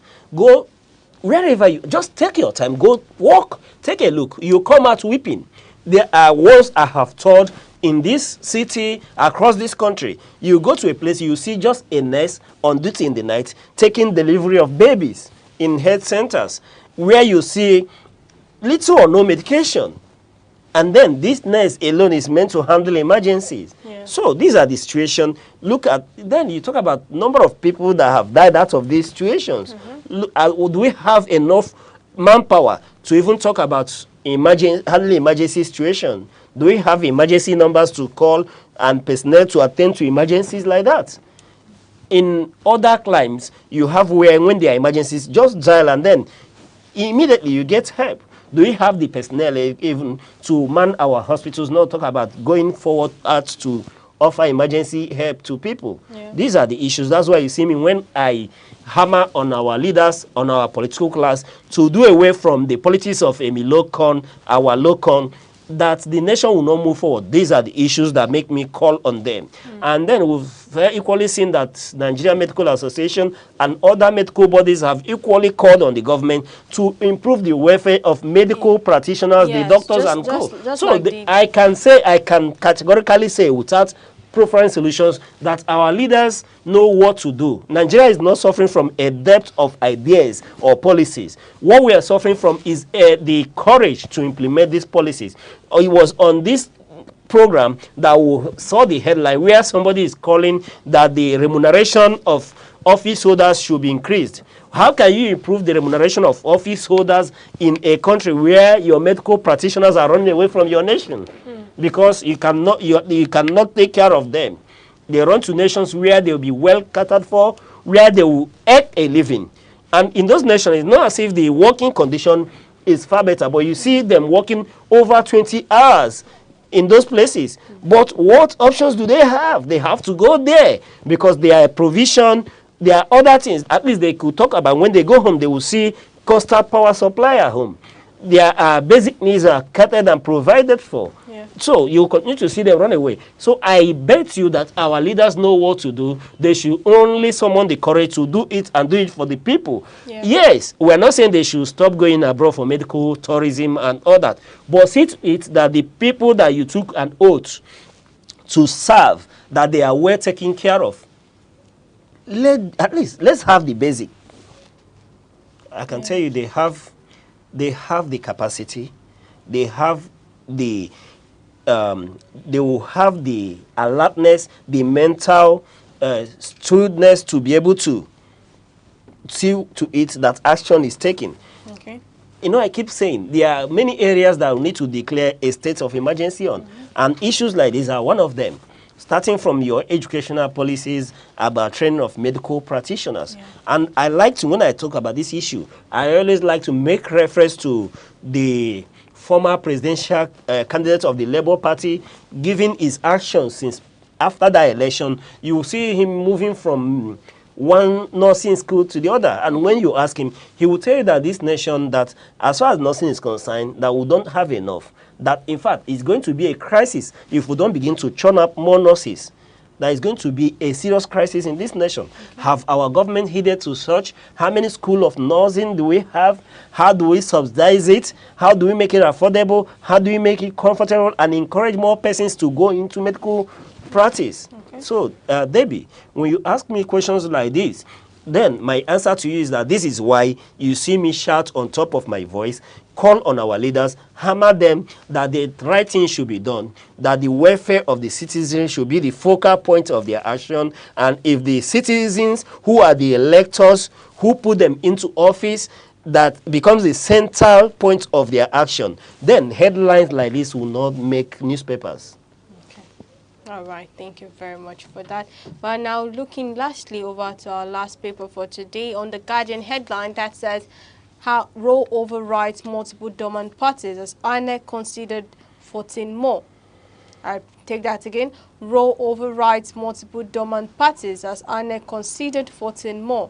Now, the Independent National Electoral Commission, INEC, is facing controversy over its plan to register 14 new political parties. And critics argue that many of the existing parties are inactive or dormant, and adding more will create confusion on ballots. Supporters, however, insist that democracy thrives on political plurality and that Nigerians should have wider options in elections. So I would like to know your take on this. All right. I think you've summed up from what the paper has said there. However, recently made the headlines with INEC letting us know that more about 14 political association has been given the go-ahead to continue to process to become political parties.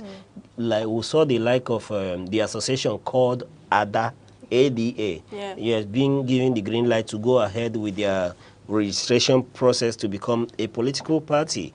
And like you did point out, yes, it's been causing row and division amongst the political class, and the people. It's become a subject of debate, right? Some people are saying that the number of political parties are so numerous that it should be whittled down, that going ahead to register another 14 political parties when they are redundant political parties, parties that can't win election and all that. However, if I can take you back through memory lane, you discover that this is not the first time that more political associations are being given the nod to register to become political parties. If you go back to 2003, we had about 28 political parties. And from 2003, going forward, by 2007, the political parties has grown to 50. Moving to 2011, we had about 63 political parties or thereabouts. And then as of 2091, it may interest you to know that the parties have grown to about 91 political parties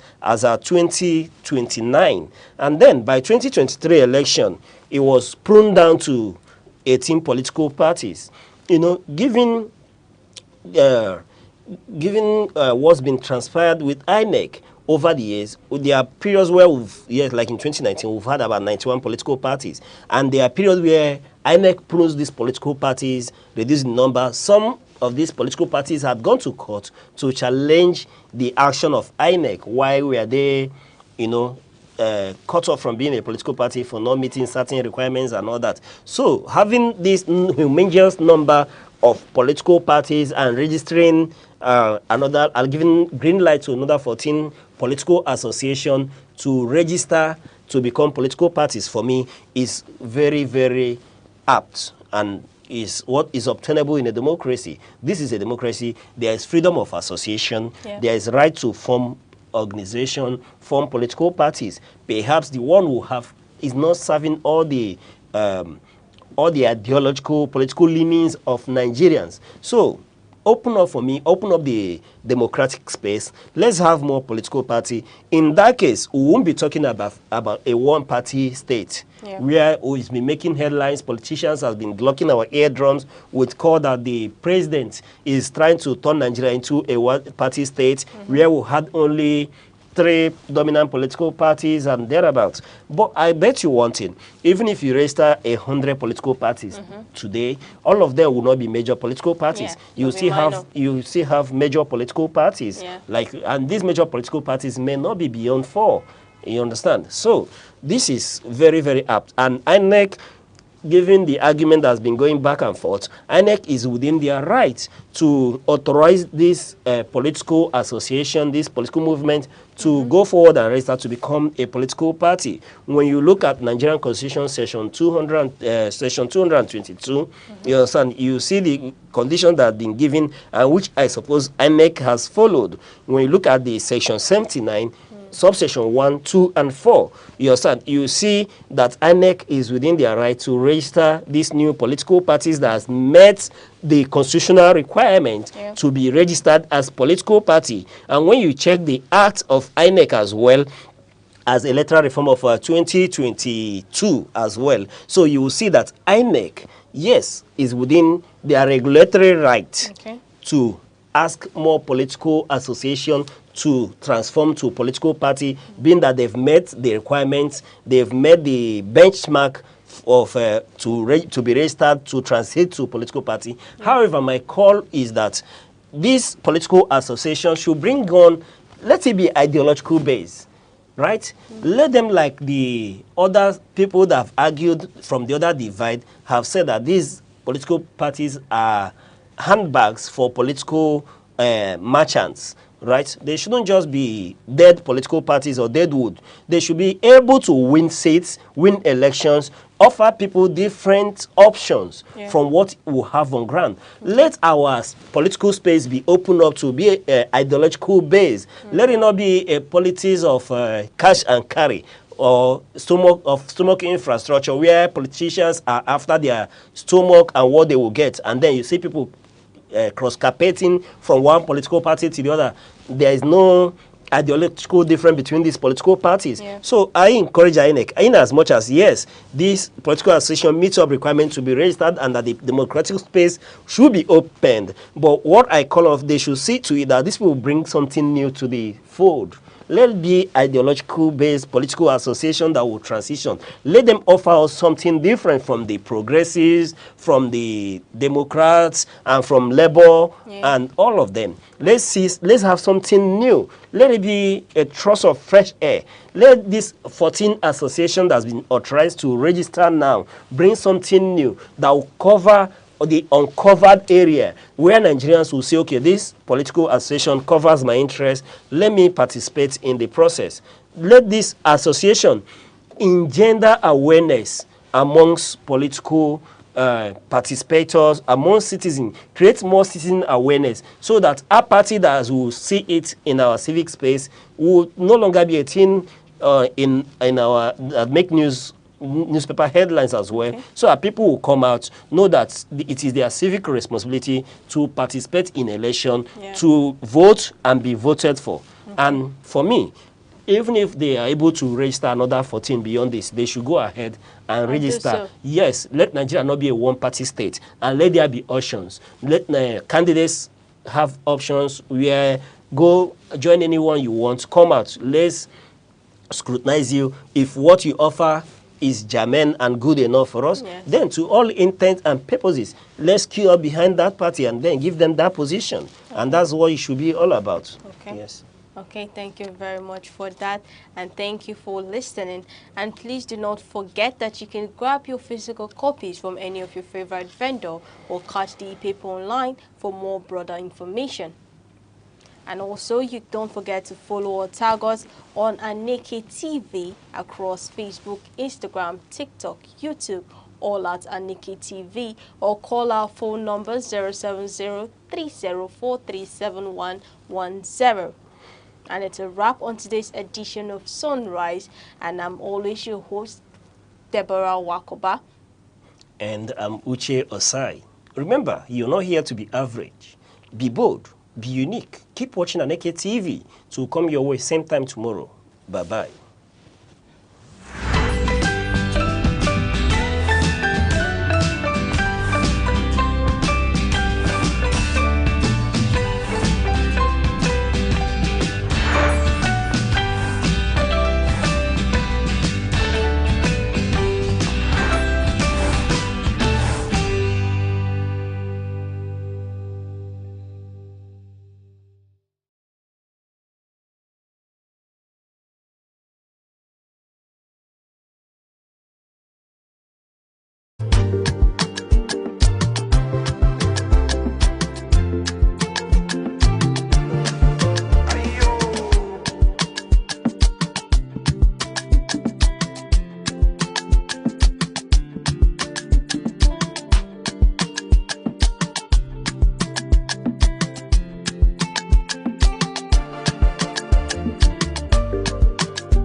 Bebra Wakoba. I am Aneke. I am Uche Osai. I'm Chinwendo Ifeonwankwe. My name is Obina Samson. Abụ m Ngozi Otahumbele. Ọkwa na Aneke TV ka anyị nọ. Abụ m onye nhazi nzukọ ụmụ nwanyị. Ọ bụrụ na ihe a na-eme n'ezinụlọ na-adịghị mma, sonyela anyị. Maka na nkata anyị na-akpa na nzukọ ụmụ nwanyị bụ maka ọdịmma ezinụlọ, ọdịmma ọha obodo na ọdịmma mmadụ niile. Aneke TV, anyị achakegokwe ka ọnwa. Ịma na ndị be anyị shi na ihe eji n'aka a na-eji ha ugegbe enyo. Ọ bụkwa na ihe anyị na-eme na-amasị gị, sonyela anyị na Aneke TV. Sonyela anyị na ebe ihe ndị mmadụ na-ekiri na social media. Please keep watching Aneke TV, or you can visit us on our socials like Instagram, Facebook, X, TikTok, or YouTube, all at Aneke TV. This is Aneke TV. We move with the world.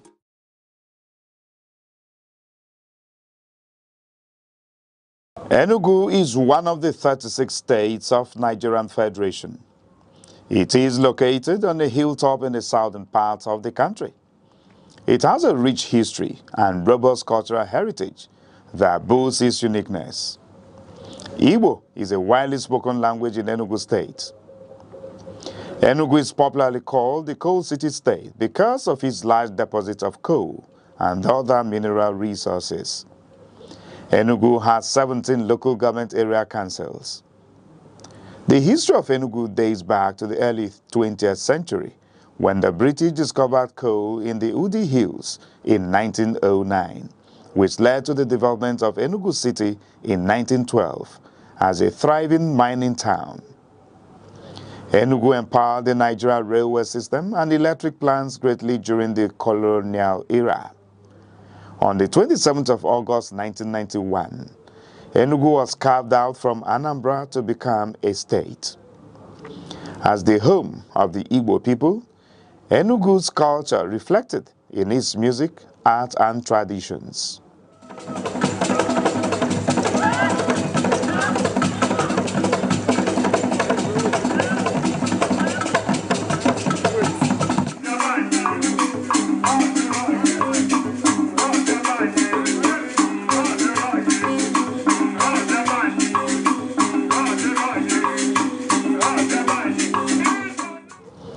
Enugu is situated in the eastern part of Nigeria, sharing borders with Benue at the north, Ebonyi at the east, Abia and Imo at the south, and Anambra and Kogi at the west, covering approximately 7,161 square kilometers.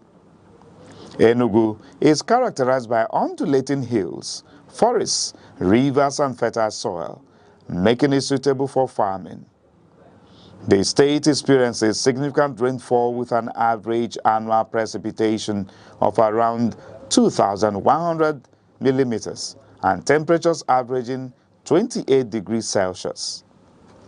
The people of Enugu State are predominantly Igbo, one of the largest ethnic groups in Nigeria.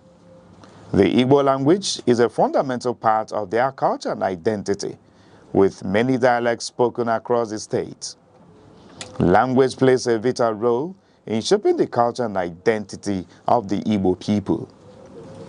Enugu is very rich in culture and traditional practices, one of which is the New Yam Festival, Iriji, which is a traditional celebration that marks the beginning of the harvest season.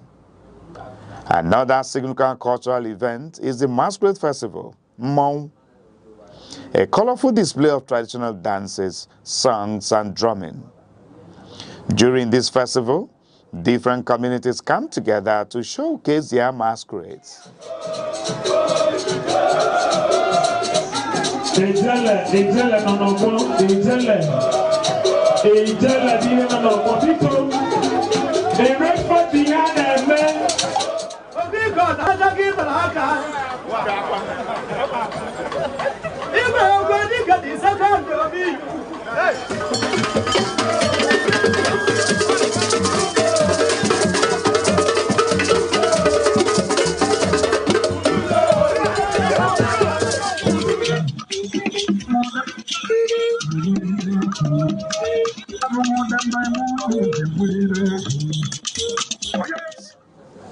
Enugu State is also known for its traditional arts including wood carving, pottery, weaving, and music. Enugu's cultural traditions help promote community cohesion, social bonding, and cultural identity. In the past, Enugu's economy was largely driven by coal mining. During the colonial era, Enugu was one of Nigeria's major industrial and economic centers. Today, Enugu's economy has become more diversified with some key sectors which includes agriculture, trade and markets, education and government, tourist centers. Enugu State is an important part of Nigeria, known for its cultural richness, peaceful environment, rich history and tourist attractions. From its coal mining history to its current role as an educational and cultural hub, Enugu continues to grow and contribute greatly to the development of Nigeria.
Bele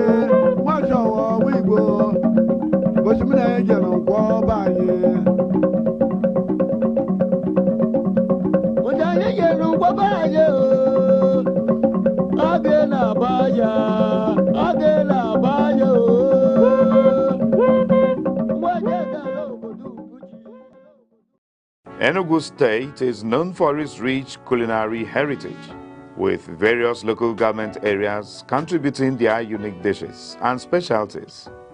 Some popular dishes across Enugu State include Okpa, a traditional Igbo dish made from Bambara groundnuts; Abacha, a popular Nigerian dish made from dried shredded cassava; Nkwobi, a spicy cow leg dish; Abobo or Fiofio, a porridge made from pigeon peas; Ofe Akwu, a traditional Nigerian soup made with palm fruits oil extract; Akpu, a traditional Nigerian food made from cassava tubers; Ogba, a traditional Nigerian food ingredient made from fermented oil bean seeds; Okwa, African breadfruit often used in traditional dishes; Oha soup, a traditional Nigerian soup made with oha leaves and cocoyam paste. And going over to the local government areas, we begin in an Inri local government area, which is known for the following cassava-based dishes: gari, fufu, and processed flakes; market-made snacks like the okpa, which is the Bambara nut cake; akara-style bean fritters, and palm oil-based salads. Ogu local government is known for its hearty soups and stews, pepper soup variants and goats and Milton preparations, staples, yam and cassava. Enugu's local government area is known for their special delicacy nkwobi, isiewu, spicy cow leg, and street foods like pepper soup and grilled fish, and packaged traditional foods like dried abacha flakes and pre-packed okpa. And Enugu North is known for markets and ceremonial foods like abacha, smoked fish, ogba, which is fermented oil bean, and roasted proteins. Enugu South is known for hospitality foods, which are abacha, okpa, nkwobi, okwa, and other southern Igbo staples. Ezeago is known for markets and ceremonial foods like abacha, smoked fish, ogba, which is fermented oil bean, and roasted proteins. Enugu South is known for hospitality foods, which are abacha, okpa, nkwobi, okwa, and other southern Igbo staples. Ezeago also has the abacha and cassava-derived dishes, distinctive abacha preparations using dried and shredded cassava. Igbo Etiti local government is known for mixed staples like yam, cassava, and legumes with pigeon pea. They also have bean dishes like abobo, fiofio, and bean-based preparations. Igbo Eze North has rural produce like bambara nuts and cassava, as well as street breakfast items like okpa and akara. While Igbo Eze South has festive soups and cassava accompaniments like hearty soups and cassava derives like gari and fufu. In Isuzo local government area, the local government is known for highland crops like yam, tuber crops, and dried tuber dishes like variants, which is similar to achicha and abobo. Nkanu East also has the abacha styles and variants with different preparations using fresh native beans, fried ingredients, and local sauces of smoked fish. Nkanu West has yam and vegetable combos like festival dishes, combining tuber staples with special meat and seafood dressings. And Nseka is known for their okpa, achicha, and abacha. They are widely reported as common local specialties, and they have the delicacy made with corn known as ayarayoka. Oji River is known for cassava-derived snacks abacha ingredients, okwa, smoked fish, and okpaka, is known for trade hubs and market supply.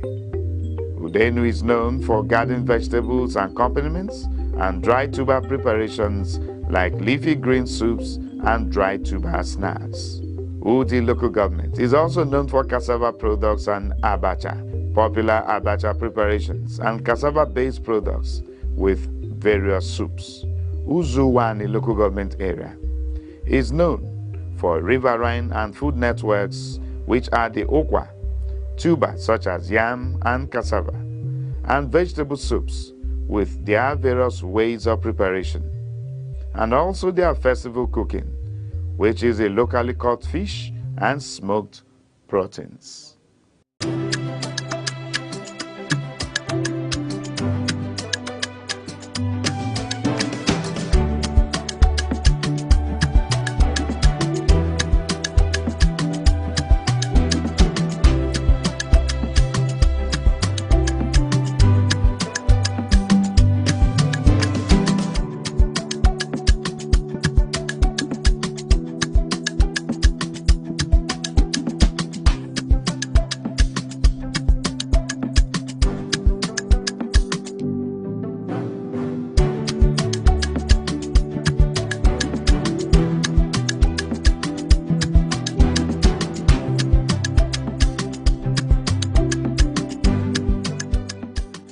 It was Joseph Schumpeter who posited that democracy is an indispensable mechanism for selecting leaders through elections to the actual process of choosing rulers, and franchise is a pivotal process in the electoral process. In that same vein, the Independent National Electoral Commission, INEC, has emphasized the need for popular participation in the registration of their voters' card for the 2027 general elections. The Independent National Electoral Commission, INEC, saddled with the responsibility to organize, conduct, and supervise elections at all levels in Nigeria, including presidential, gubernatorial, and legislative elections at the federal and state levels, that also have the responsibility to register eligible voters and maintain an accurate voter register, recently announced its plans to commence the continuous voter registration (CVR) from August 18, 2025. The Commission also proposed to include inmates in the forthcoming 2027 general election, emphasizing on inmates' voting rights. This is as the electoral empire has re-echoed the need to seek the intervention of the National Assembly on the matter. When this happens, it will be the first in the history of Nigeria. These singular acts have, however, drawn different opinions from the public. In Iboze South local government area, what we would do and had begun doing is sensitization. Sensitizing not just the youths of Iboze South about the registration, but also sensitizing the women of Iboze South. Don't forget, some were not around during the last round of registration. They were probably outside the local government, residing somewhere else, so they are now back home. Or conscientize them. Like you rightly said, the youths, constitute the substantial number and majority of the populace. Some of them in the last exercise were not up to age enough so as to participate in exercising their franchise. This time around, they have now grown and they can exercise that right of participation, in voting. So we conscientize them in secondary schools, in churches, in villages, during cultural festivals. These are the sensitizations we have championed, we have brought up, making it for them to know that it is as good as it is religious, that they enroll themselves in that platform where they can choose leaders and leadership of their choice in the next turn of general election in the country. My name is Obina Samson. I'm a youth administrator, and also as well I work with Aneke pastor, Aneke Care Foundation. This concerning the continuous voters registration, I think it's very, very important, because by law, once a youth is up to age of 18, he or she has the right to vote and be voted for. and the failure to go for the registration will eventually means.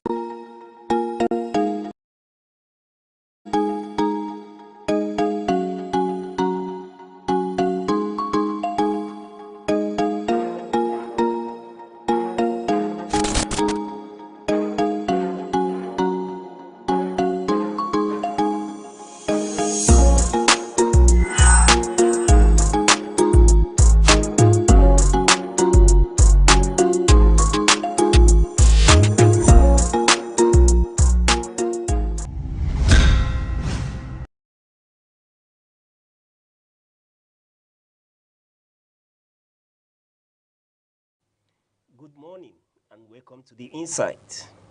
The Insight is that program where we'll bring you topical issues, newspaper headlines, activities, actions that help in shaping our nation.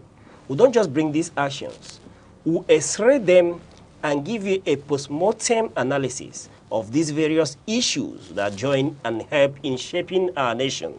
And today, we'll be having a wonderful guest with us on The Insight, Right Honorable Dr. Nnamdi E. Odo.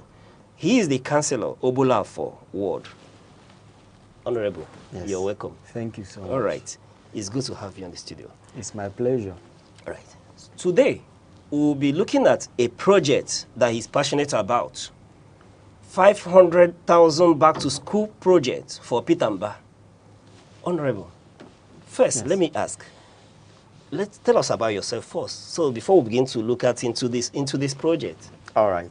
Good morning once again, and to the viewers. My name is Right Honorable Dr. Nnamdi Odo, and like you've rightly pointed out, I am the Councillor Obolafo Ward.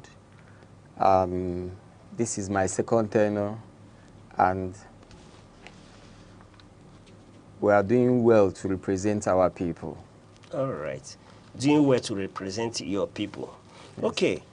That's all right. Let's look at this project. 500,000 back to school project for Pitamba. 500,000. Tell us, what are the specific objectives of this 500,000 back to school project initiated for Governor Pitamba? Okay. This is September, and it's the beginning of a new academic session for those in primary schools and secondary schools. And lots of times, so many parents are caught up with the pressure of sending back their children to school as a result of so many demands of education materials apart from the school fees that comes up. So we thought it wise to support parents by giving their children some educational materials to enable them have a very wonderful session or term. Some of these materials included school bags, exercise books, pen, pencil, mathematical set, and some financial bursary awards were also given to some very indigent students, pupils. And we saw the joy in their face when we flagged it off, and that was also one of the aims, to ensure that these children, nothing is stopping them from going back. And then lastly, this project is to support the good work the governor of the state is doing, His Excellency Barrister Ndubi Simba, especially in educational sector. Okay. All right. I was going to ask later how this whole project align with the governor's broader educational policies and outlook. But before I ask that question, okay, I want to know, how were the beneficiaries of this project selected, and what criteria did you use? Okay, we focused our attention on public schools. On public schools? On public schools, okay, yes. Pupils from public schools. All right. Yes. So the criteria is just any child that is in a public school? Yes. Okay. Why didn't you go for private school as well? Well, like we all know, most often those who keep their children in public schools is assumed to be those who can't afford the luxury of, private schools. All right. Yes. But yes, I heard when you were talking before, I want to really ask again.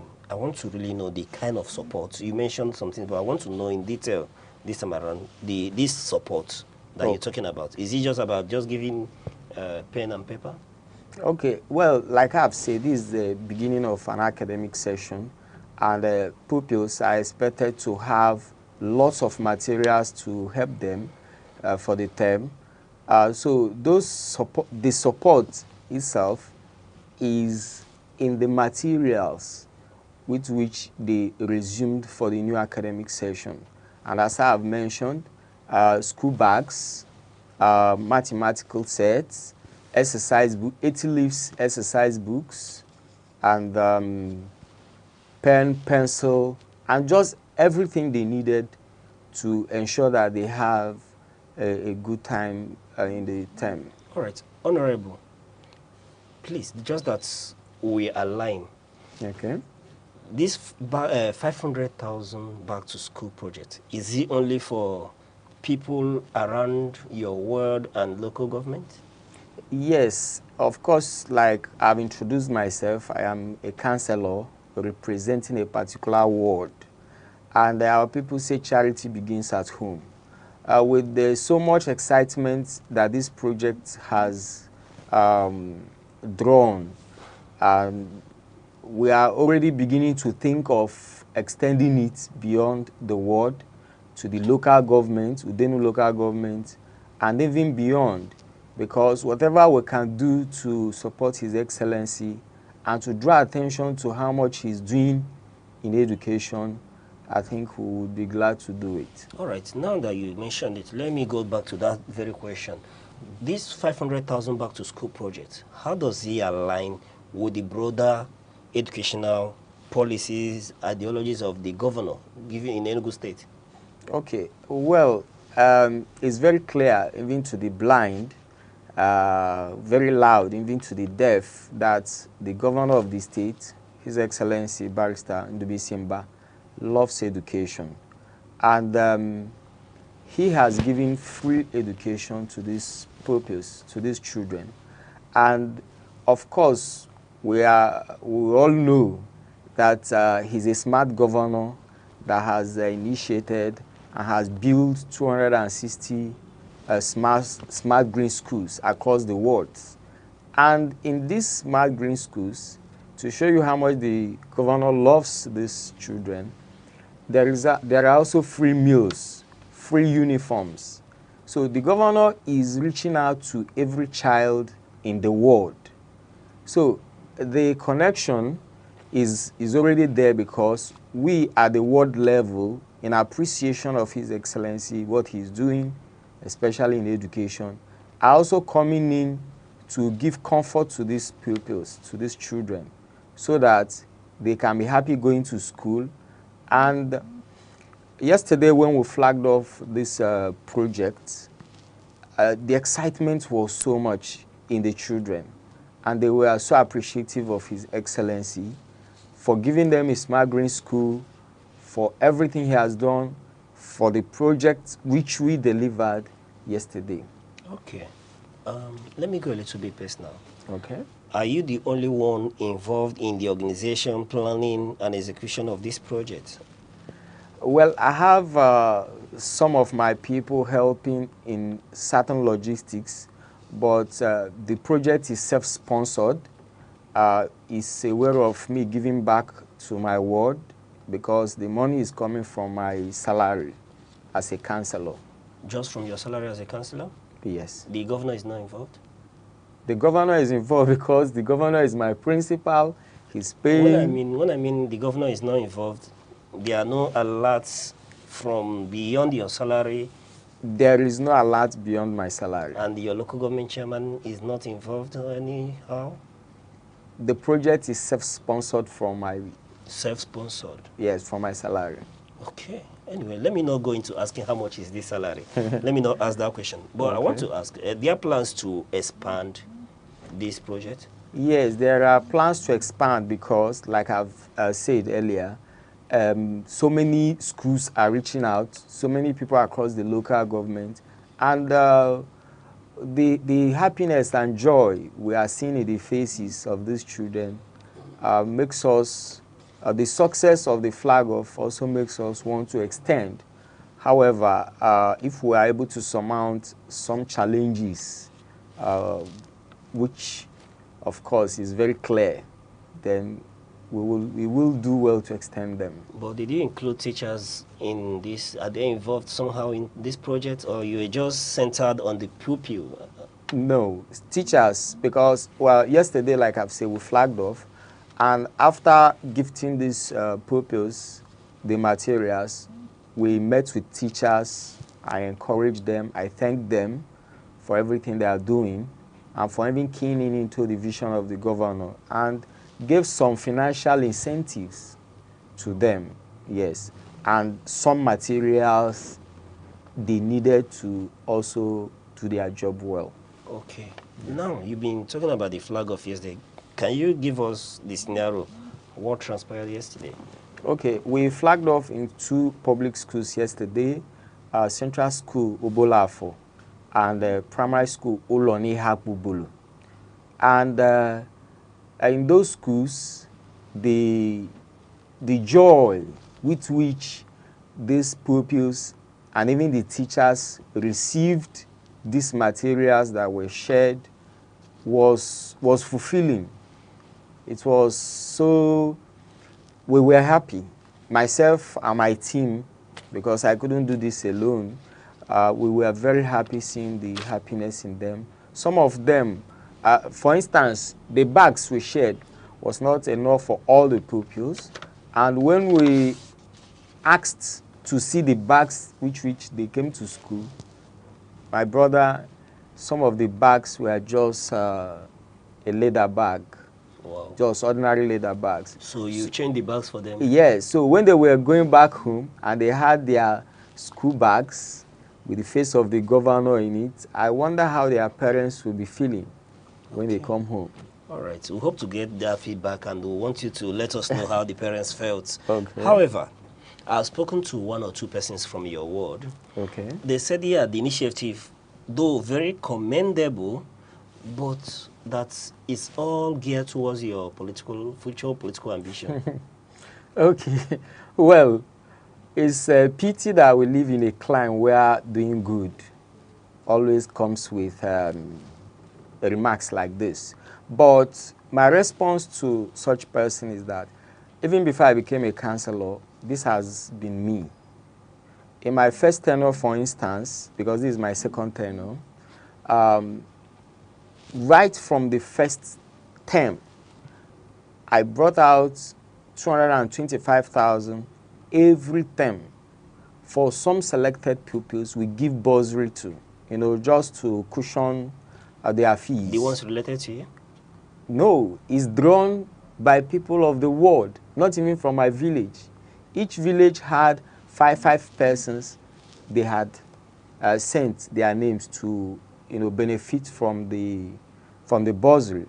We've been doing it. In my second term, every term, of course, this is the second term, every term I increased it to 300,000. So it's just part of our obligation to our people. So that is Right Honorable Dr. Nnamdi Odo for them? Yes. Okay. Before I continue to probe further, because yes, I had a wonderful conversation with people from your word, and okay. I want to ask, this 500,000 back to school project for Peter, how did the governor of Enugu State influence this project? What did he do in particular that made you want to do this project with his face and name on it? Okay. Nothing other than seeing his passion for education, especially education at that level, that level where children are involved, and then more especially because of the smart green schools. Okay. So these smart green schools is something that ordinarily no child at the rural area, no child in my world can dream of having.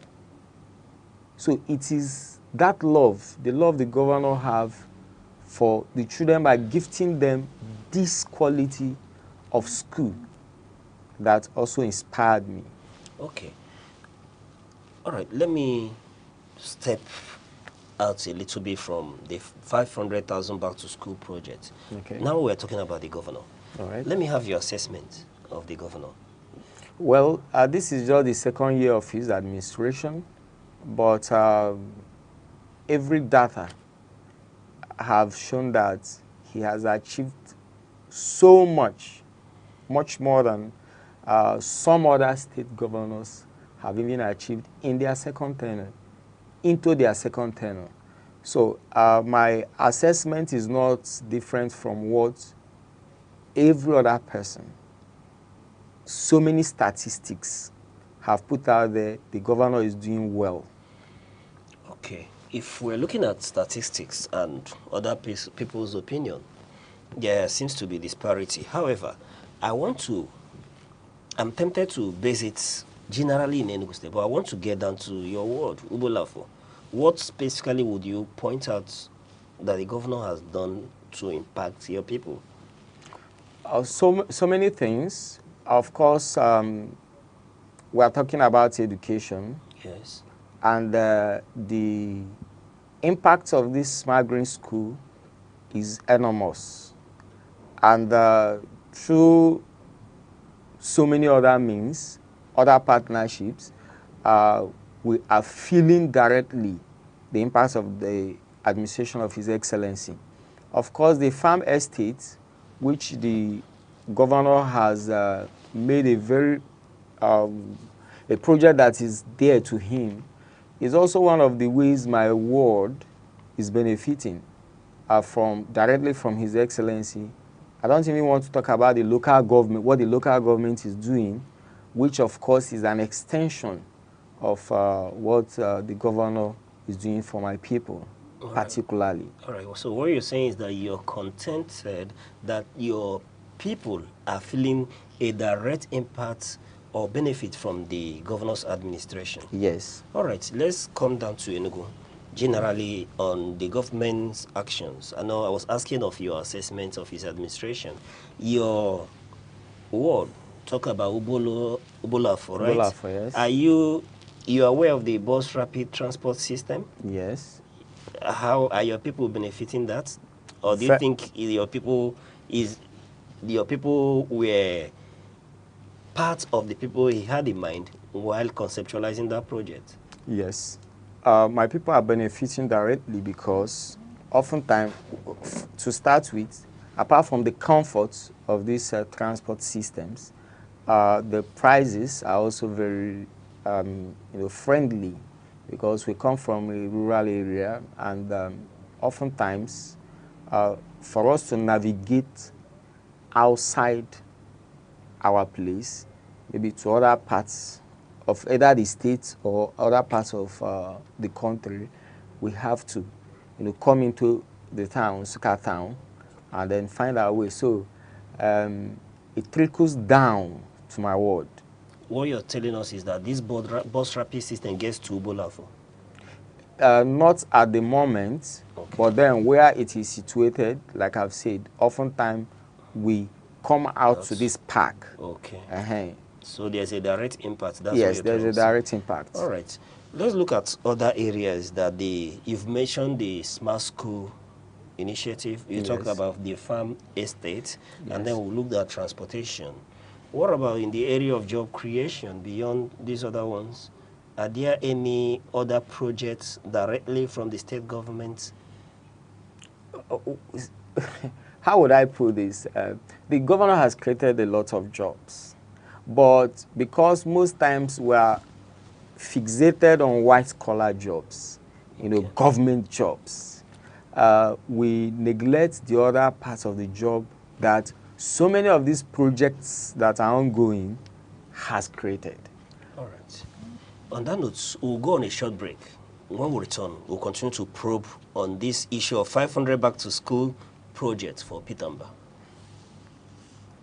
Hello, I'm Bebra Wakoba. I am Aneke. I am Uche Osai. I'm Chinwendo Ifeonwankwe. My name is Obina Samson. Please keep watching Aneke TV, or you can visit us on our socials like Instagram, Facebook, X, TikTok, or YouTube, all at Aneke TV. This is Aneke TV.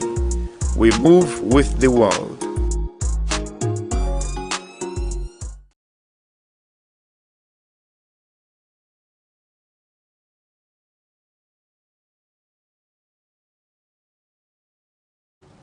Thank you for staying with us. We are still discussing with Right Honorable Dr. Nnamdi E. Odo, Councillor for Ubula Forward. Doctor. Yes. Yes, we've been talking about this, but let me go back to this 500,000 back to school project for Pitamba. Yeah. We're talking about funding. Why is it that you're the only one funding this? There's no collaboration between you and, say, the local government, or even the good people from your ward and all that? Why do you have to shoulder the project alone? Okay, well, I think this is like, I'm trying to inspire maybe others to do it. What I have done is what I could do at the level I operate as a councillor. Okay. I have an obligation to the people I represent.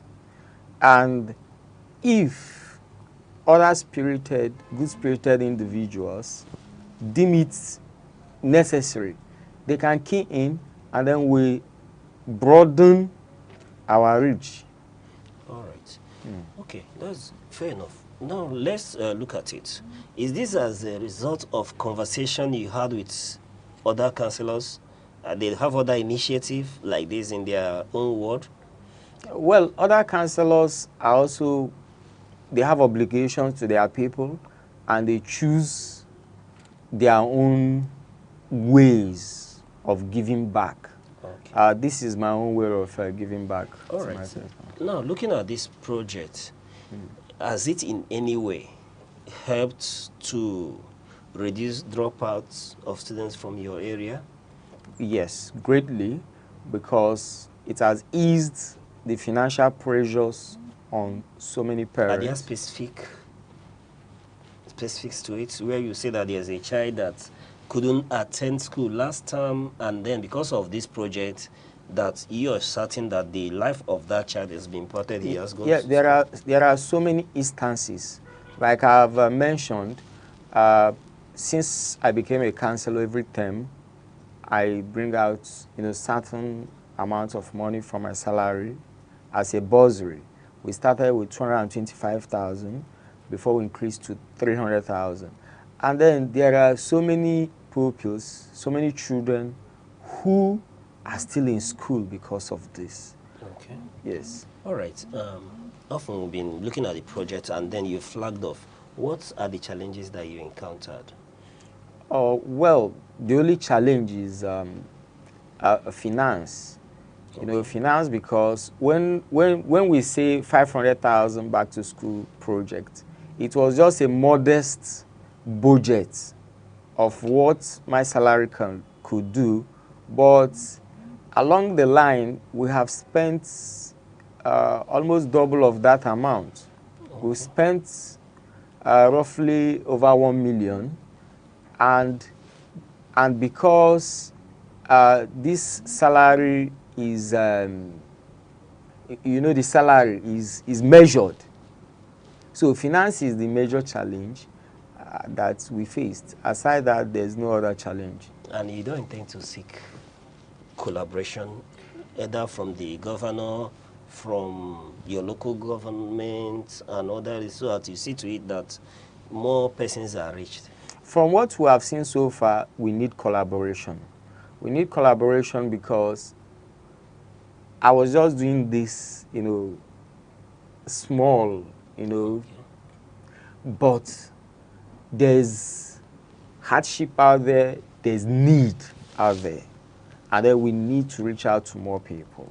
So in due time, I'll still reach out to, like you said, the local government chairman, the governor, and even individuals who have the desire to do good.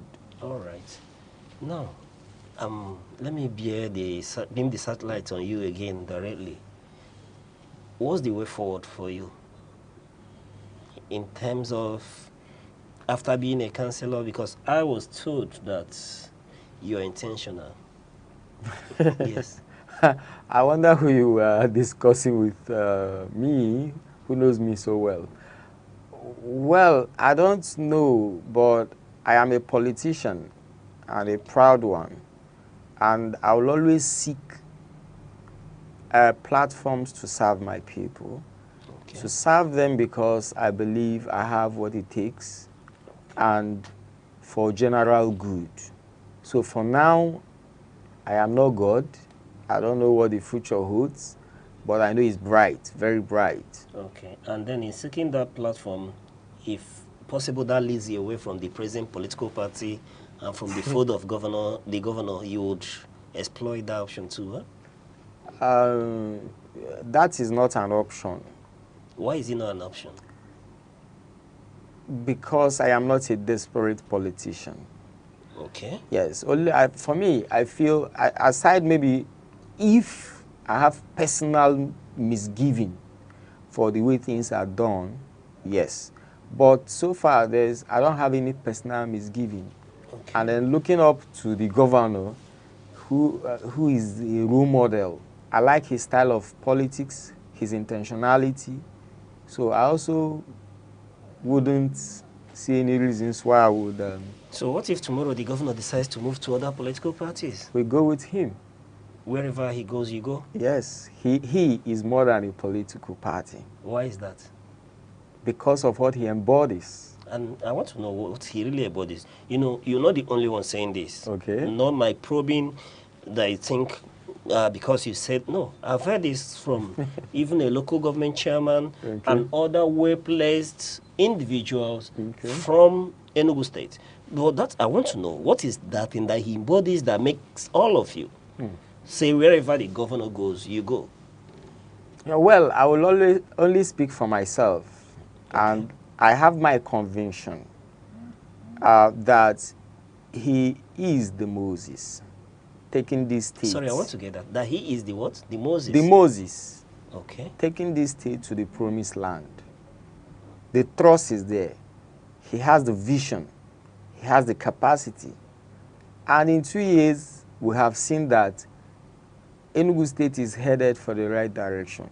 So, politics is just like a vehicle, not the driver itself. Okay. So the governor is the driver, and wherever he goes, personally for me, I go. Okay. So what you're telling us that you see the governor at the back of what he has done so far, you think he would go back to the Lion House come 2027 seamlessly? Not just going back, but trust me, by 12 p.m. on election day, the governor is going to break records of having garnered the highest votes, because even those that contested against us in the last election are already in our side. They are already on your side? Yes. But we know that the opposition is getting stronger as well. The ruling APC are not sleeping. Okay. And we know they are quite preparing. So are you speaking about your ward, Ubola 4, or you're talking about the whole of Enugu State in general? Well, speaking from my ward, which is like an instance of what is going to play out in the entire state, I'm speaking both for my ward and I think the entire state. All right. Let me step back a little, and then there are people who have criticized the governor that some of his projects are not for the common people. They are for the well-to-do, what they call the elite. Is that the same with people from your place? No. No? I wouldn't understand why they say so. Okay, for example, some people say that the re-unveiling of Hotel Presidential, the new acquired and operation of Enugu Air, and the bus rapid system. That these are all elitist based. Okay, sorry to ask. The keke drivers, are they the elites? Sorry to ask. Okay, they are keke drivers. Keke drivers, could we classify them as elites? I don't think so. See, I don't know. People play politics with everything. Okay. But just go out there. Ask the keke man, which is an average, person, or ask some of the people doing businesses around some of these projects and see how directly these things are impacting positively on them. Okay. So we mustn't play politics with everything. Okay, it's people that say that you feel they are just playing mere politics. Yes. You know why I'm asking you this is because you come from the grassroots. Yes. And we want to get the feelers of what is actually happening at the grassroots. Okay. Are the people in tune with the actions, the activities, the policies of the governor? That's why I'm asking you directly. Very, very much. In fact, going down to my ward, which, like I've said, is a rural ward. Okay. Is a rural ward. Every person in my ward, I wouldn't say every person because, of course, opinions can vary, but majority of the people in my area are seeing what the governor is doing and are feeling the direct positive impact of what he's doing. Okay. Let me step out from this issue now. Let me talk about another issue that is very pertinent to us. Talking about the voter registration exercise. The numbers that Aneke released earlier on was far, far lower or below the expected. Enugu didn't measure up to 2,000. In fact, it was 800 in Enugu. And then, speaking with someone very close to the governor, I was told, yes, that the governor went out for sensitization, that when the next data will be released, that we'll see a very huge difference. But I want to ask, are you involved in sensitization in your area concerning this registration exercise, and what are you really doing about it? Given that Easterners, the Igbos, are known to exhibit this voter apathy in elections. In fact, on election day, they are known to go play football that day, be at the beer parlor, drink beers, watch movies. In fact, people that have use their generator in their life, that day they will service their generator and buy enough fuel to last them the day. So what are you really doing in terms of this voter registration exercise and voter awareness to do so that will chase away apathy from Eastern Nigeria, Enugu State, Ubulafo in particular? Okay, well, it's part of the duties of a counselor. It's part of my duties to create this awareness, which I am already doing. Okay. I've gone to some churches talking to our people, and then most of the youth groups, which of course I am in direct communication with their, the leaders, youth leaders across the different communities. I am engaging them, and part of this project, which we embarked on, that is Back to School project, there is also a part which is for sensitization. Okay. Yes. Already I've gone to some secondary schools talking to those in SS2 and SS3. Because by the time some of them are 16 and 17, not up to voting age, but by the time we'll be casting our votes, they would already be up to that age. Okay. So we are doing so much in my ward, and just like you mentioned, the governor is also taking this very serious. He has engaged several stakeholders who should be up and doing, to ensure that we have a good number in our voters registration. Okay. All right, that's fair enough. But this issue, this scenario I've raised about voter apathy, are you not really worried about it? Well, I'm worried about it. What can you tell the Igbos concerning doing away with apathy, being involved in their specific responsibilities? In fact, one of our conversations with an INEC official, they let us know that it's based on electoral wards, usually, that decide a lot of government actions and policies. That's why I'm very particular about this. Well, what I would tell our Tell people, Easterners, what I would tell Enugu Easterners, indigenes, yes, Ndi Enugu, yes, especially your people at your ward, yes, Igbolaf and all that. yes, we don't have another country except Nigeria. Okay. We don't have another state except Enugu State. We don't have another place except where we have seen ourselves. So we have an obligation to our people, even to our children unborn, to ensure participation. Because it is only when you register, when you participate, that you can influence government actions, policies, and decisions. So I'm looking forward that by 2027, we are going to record an increased number, in turnout of voters. All right. Before I let you go, Okay. what do we expect in next school session? Now it's 500,000 back to school project. Are we looking at, let's say, 2 million back to school projects? What are we going to see next time?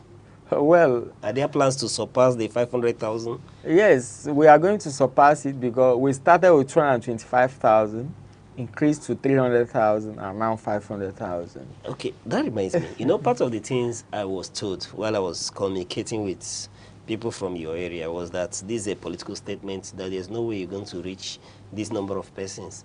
So I was fast enough to ask that question, but how do you say that? When they say that it's a political statement, that you won't be able to reach this number of persons from your ward? Why not? The data are there. The empirical data. You can go to my, Facebook handles and some other social media handles. We were live. This is not an edit, like Governor Aneke, the comedian. Okay. So it's there. We did it. All right. So what is the projection going forward for this project? Well, the projection is that by next session, just like you said, even before next session, the projection is that we are going to go around the local government to some selected schools. And if the means are there, if the support is there, we'll go across the zone and even the entire state. Okay. Yes. All right. Right Honorable Dr. Nnamdi, when I asked before about your future political ambition, you were coy, but let me be direct. Okay. Is there any plans to go to the State Assembly? Well, even the present office I'm occupying was somehow my people.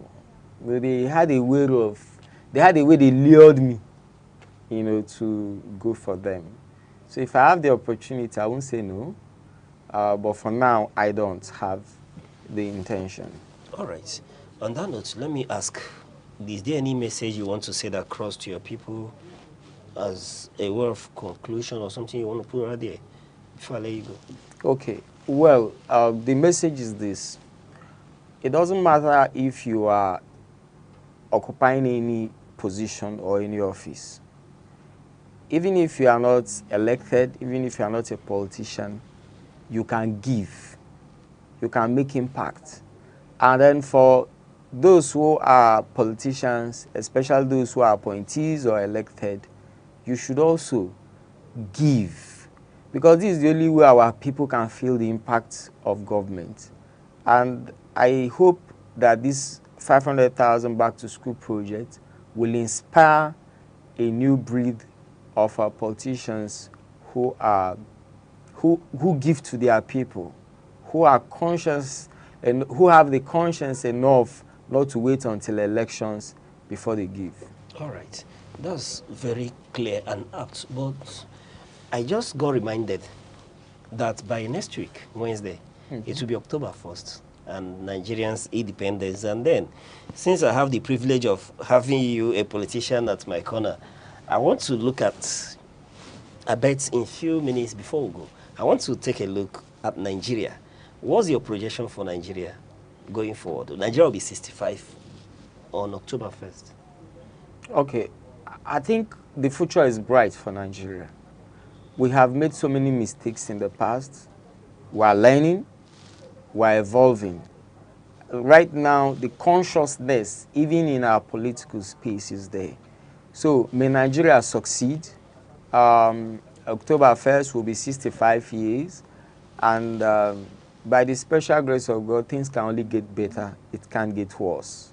Okay, you only see it getting better, it can't get worse. Yes. But how do you, I want to be direct, how do you see that the Easterner, for example, the Igbo man has fared in Nigeria all this while?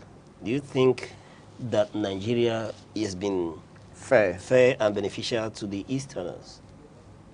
Well, for instance, okay. You have only five states, right? Yes. Compared to other regions and all that. So do you think that Nigeria has been fair to the Easterners? I'm also aware that there are efforts to address some of these, inequalities, imbalances. For instance, there are proposed state creations. The debate is ongoing, and by the special grace of God, under the administration of the president, who is in charge now, I am looking forward to Igbos getting more states. All right. Should I say, if you have anything to tell Nigerians about on October 1st, or happy independence or anything? Happy independence. May we not give up. Like I've said, the future is bright, and it can only get better. All right. Right Honorable Dr. Nnamdi E. Odo, Councillor Obola for Ward. It's been a pleasure speaking with you. Thank you. All right, this is where we'll draw the curtain today on the Insight. However, before we go, remember that your voice matters. Do not forget to reach us with the hashtag, The Insight, at Aneke TV, all on our social media handles, Facebook, TikTok, X, and YouTube. Till we come your way same time tomorrow, I remain your host, Uche Osai.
Enugu is one of the 36 states of Nigerian Federation.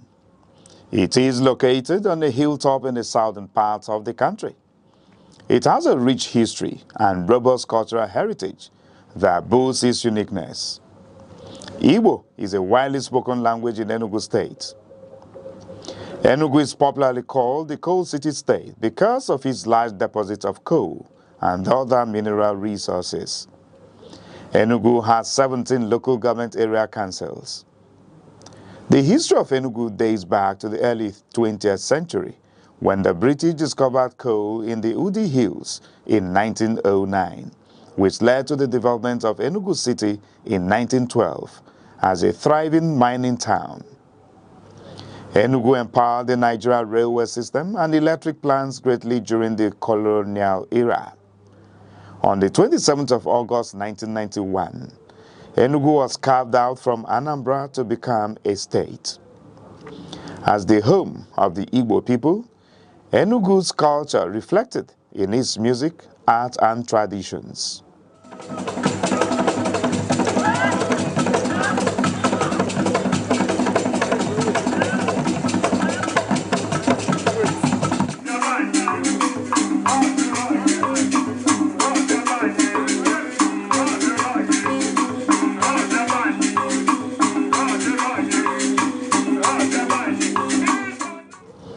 Enugu is situated in the eastern part of Nigeria, sharing borders with Benue at the north, Ebonyi at the east, Abia and Imo at the south, and Anambra and Kogi at the west, covering approximately 7,161 square kilometers. Enugu is characterized by undulating hills, forests, rivers, and fertile soil, making it suitable for farming. The state experiences significant rainfall with an average annual precipitation of around 2,100 millimeters and temperatures averaging 28 degrees Celsius. The people of Enugu State are predominantly Igbo, one of the largest ethnic groups in Nigeria. The Igbo language is a fundamental part of their culture and identity, with many dialects spoken across the state. Language plays a vital role in shaping the culture and identity of the Igbo people. Enugu is very rich in culture and traditional practices, one of which is the New Yam Festival, Iriji, which is a traditional celebration that marks the beginning of the harvest season. Another significant cultural event is the Masquerade Festival, Mmong, a colorful display of traditional dances, songs, and drumming. During this festival, different communities come together to showcase their masquerades.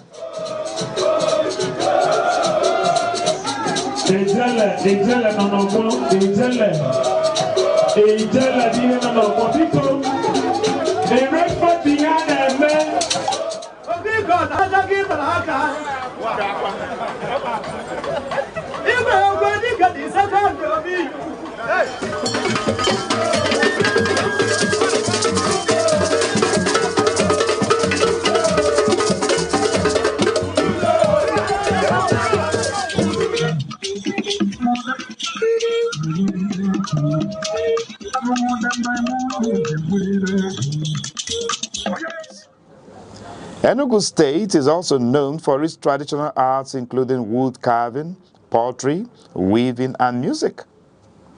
Enugu's cultural traditions help promote community cohesion, social bonding, and cultural identity. In the past, Enugu's economy was largely driven by coal mining. During the colonial era, Enugu was one of Nigeria's major industrial and economic centers. Today, Enugu's economy has become more diversified with some key sectors which includes agriculture, trade and markets, education and government, tourist centers. Enugu State is an important part of Nigeria, known for its cultural richness, peaceful environment, rich history and tourist attractions. From its coal mining history to its current role as an educational and cultural hub, Enugu continues to grow and contribute greatly to the development of Nigeria.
Afternoon and welcome to the news across the country on Aneke TV.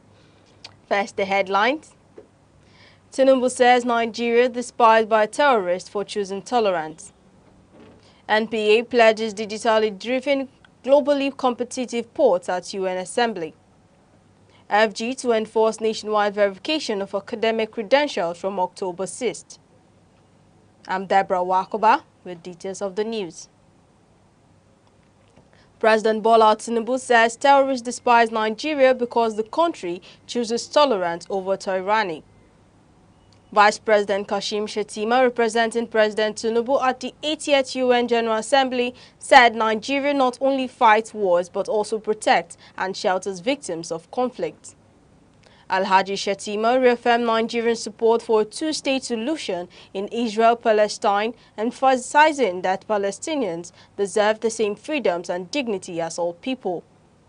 On domestic issues, he stressed that lasting peace requires tough economic reforms, including infrastructure renewal and subsidy adjustments, and urged the UN to treat climate change as a global security concern. Meanwhile, a United States-based Nigerian and Deputy Sheriff Dr. John Ebo has urged President Tinubu to adopt urgent measures for border, policing, and private security regulation. He said, as the 80th session of the United Nations General Assembly concludes, global discussions have once again highlighted the urgency of strengthening border security and immigration control. He added that the persistence of banditry, terrorism, kidnapping, and communal unrest underscores the fragility of national security. According to him, despite the federal government's investment in counter-terrorism, operations and border patrols, Nigerians' porous borders and overstretched police force remained vulnerable. Dr. Ebo said criminal networks continue to exploit forests, rural communities, and unguarded entry points for illegal arms smuggling, human trafficking, and coordinated attacks. failure to act swiftly, he observed, undermined both citizen confidence and Nigeria's international reputation as a regional leader. He, however, called for establishment of state police through constitutional and legislative processes, revealing that decentralized policing enables tailored, community-driven responses to local security threat implementation. According to him, a well-regulated private security sector supplements national law enforcement and reduces police diversion to VIP. He also called for gradual withdrawal police officers from VIP protection duties and reassign them to community policing and public patrols, stressing that in advanced democracies, VIPs rely on private security, freeing state police for public service. Next, the Nigerian Ports Authority (NPA) is pushing to build a globally competitive, digitally driven port system to boost trade, attract foreign investment, and enhance investor confidence in Nigeria. The managing director of the agency, Dr. Abubakar Dansoho, said at the UN General Assembly. He announced the launch of the Ports Community System, PCS, in early 2026, a platform that will connect stakeholders, streamline transactions, and enable paperless operations. Dr. Dansoho highlighted ongoing digital innovation at all major seaports, including e-tag verification, electronic cargo systems, and a new electronic barrier system at Lagos ports to manage truck traffic and reduce congestion. He credited this initiative with supporting a 19.6% growth in non-oil exports in H1 2025, while emphasizing sustainability through intermodal connectivity and shore-to-ship emission reductions, starting with Lekki Port. The NPA boss also showcased investments in port infrastructure, including a state-of-the-art tugboat fleet to service the Lekki Deep Seaport, Dangote Refinery, and Dangote Fertilizer Plant. He described this effort as part of a broader vision to modernize Nigerian seaports, improve operational efficiency, and strengthen the country's position in global trade. In other news, the federal government has announced a nationwide crackdown on fake certificates, mandating that all ministries, departments, agencies, and higher institutions verify academic credentials through the National Credential Verification Service (NCVS) under NET program. According to a circular from Secretary to the Government of the Federation, Senator George Akume, no appointments will be confirmed without NCVS clearance, which affirms the authenticity of qualifications. Each clearance will carry a national credential number and security code for easy verification. Senator Akume stressed that the reform ensures every certificate, diploma, or award presented in Nigeria is traceable, verifiable, and earned from an accredited institution. This centralized system replaced the previous reliance on individual schools, making credential verification more secure and tamper-proof. Similarly, the Bauchi State Civil Service Commission has dismissed two senior officials, Yusuf Ningi and Suleiman Ahmed, for forgery following State Public Service Rule 0327 on falsification of official documents. The action, formalized during the Commission's 35th plenary on September 23, 2025, takes immediate effect and underscores the state's commitment to integrity and accountability. This move comes after the federal government called for a nationwide crackdown on fake certificates and fraudulent practices in public service.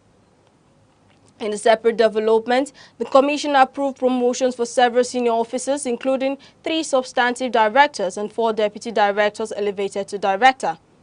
Those promoted oversee key areas such as administration, human resources, audit, planning, civil litigation, and land management, while 8 chief state counsel and a chief land officer were promoted to deputy director.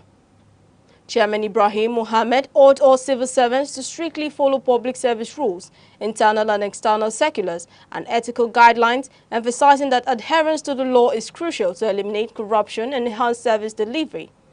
The dismissal follows the sacking of an education officer earlier this month for sexual harassment, highlighting the Commission's ongoing drive to strengthen discipline and professionalism. Meanwhile, President Bola Tinubu has conferred the commander of the Order of the Niger of 4 deceased Ogoni leaders, Albert Bade, Edward Kobani, Theophilus Orage, and Samuel Orage, known as the Ogoni Four. The announcement came as he received a report of the Ogoni Consultations Committee at the State House, Abuja. President Tinubu urged the Ogoni people to embrace reconciliation and unity, turning pain into purpose, conflict into cooperation, and the wealth beneath Ogoni soil into a blessing for the people and Nigeria. He pledged his administration's support for environmental cleanup, economic revival, and the return of oil exploration to the region, emphasizing that a dead asset is not valuable to the community or the country. The president directed the National Security Advisor, Nuhu Ribadu, to engage stakeholders including the Nigerian National Petroleum Company Limited and local communities to finalize modalities for restarting operations. The Dialogue Committee confirmed the report reflects the Ogoni people's collective will, including demands for structured participation in oil production and sustainable development, as the government moves to restore peace and opportunity in the Niger Delta. Meanwhile, the Central Bank of Nigeria, CBN, has launched a nationwide campaign warning against naira abuse and hoarding. As the festive season approaches, Deputy Governor Operations Bola Bello urged Nigerians to stop practices like spraying, tearing, or writing on notes, describing such acts as costly and disrespectful to the national currency.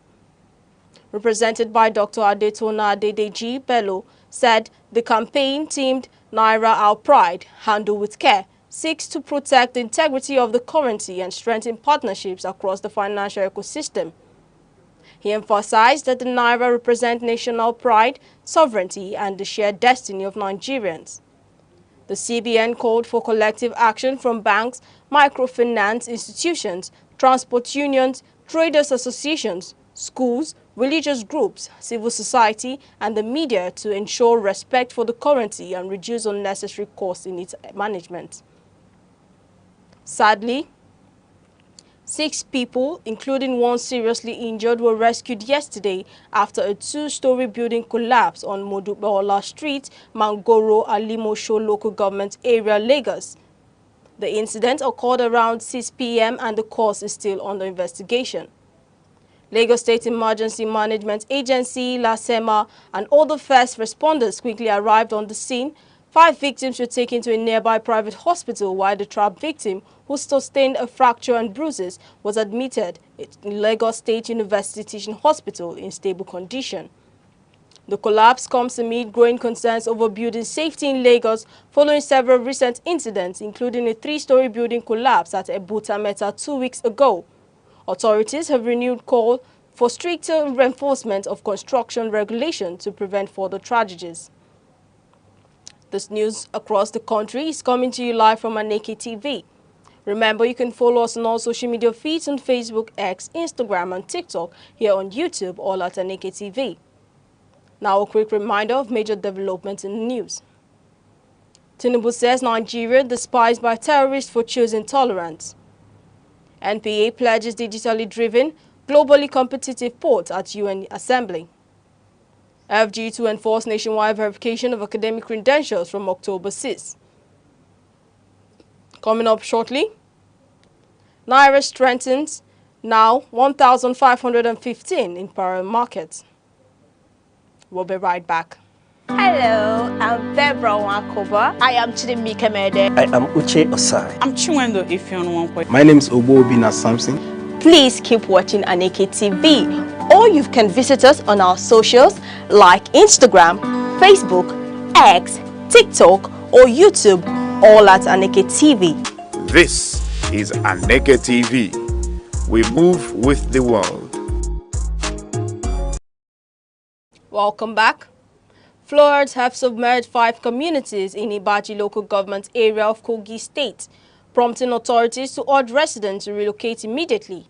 The Executive Secretary of Kogi State Emergency Management Agency, SEMA, Mokhtar Atima, warned that rising water levels could worsen over the next 72 hours.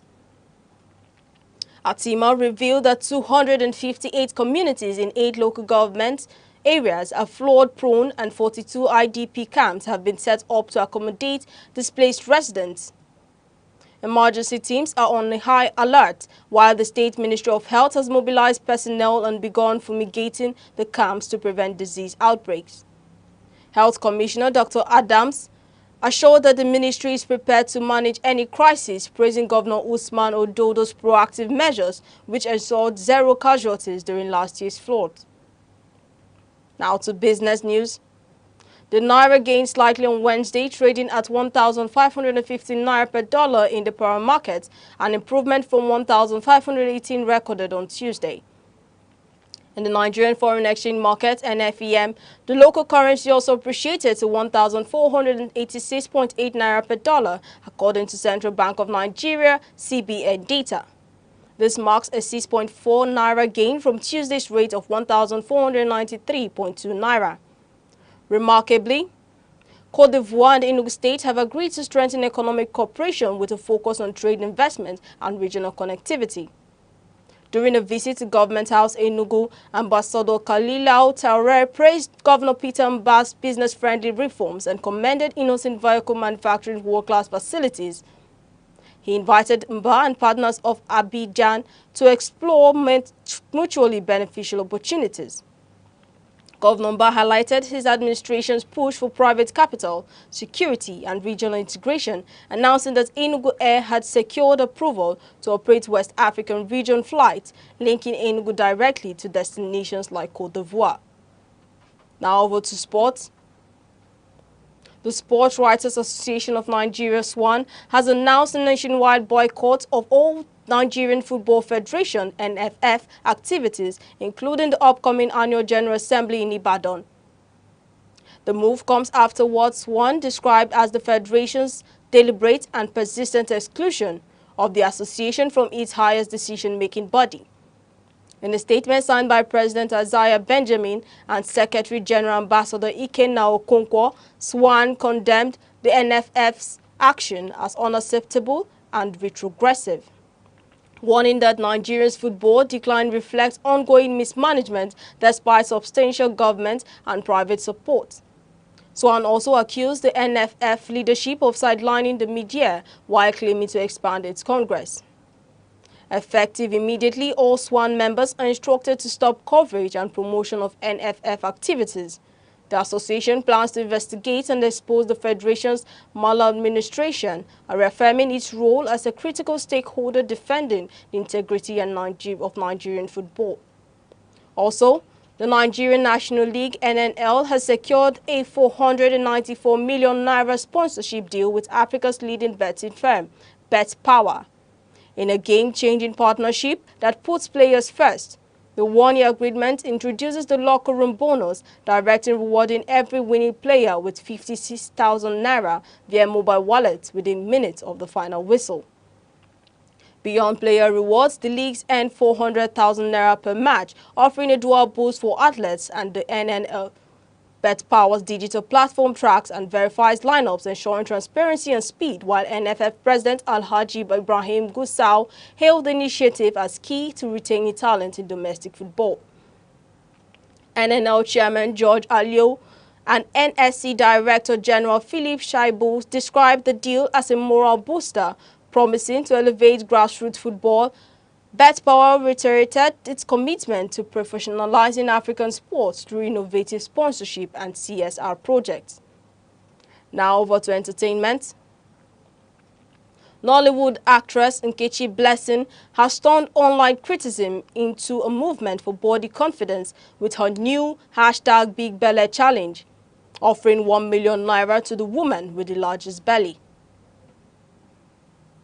The challenge comes after a leaked gym photo of the actress went viral, attracting body-shaming comments. Rather than retreat, Nkechi decided to champion body positivity, asking participants to share photos of their bellies, tag her, and use the #BigBelle challenge. 1 million Naira to the winner. BigBelle challenge is here, Nkechi wrote on Instagram, adding her brother might even double the prize for fun. The top 3 entries will be reposted before the winner is announced. Fans have lauded her initiative, praising her courage, confidence, and positive influence on women. To end the news across the country, here are the main points. President Tinubu at the UN said Nigeria is targeted by terrorists for choosing tolerance. He called for peace, reforms and climate action. Nigerian Ports Authority has launched digital port community system to boost trade, cut congestion and enhance sustainability. Federal government has mandated nationwide verification of academic certificates from October 6 to curb fraud and ensure accountability. That ends the news. For breaking news, Eyewitness Report, please call 070-3043-7110 or visit our social media feeds across Instagram, Facebook, TikTok, X, YouTube, all at Aneke TV. I'm Deborah Wakoba. Thank you for watching.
Enugu is one of the 36 states of Nigerian Federation. It is located on a hilltop in the southern part of the country. It has a rich history and robust cultural heritage that boosts its uniqueness. Igbo is a widely spoken language in Enugu State. Enugu is popularly called the Coal City State because of its large deposits of coal and other mineral resources.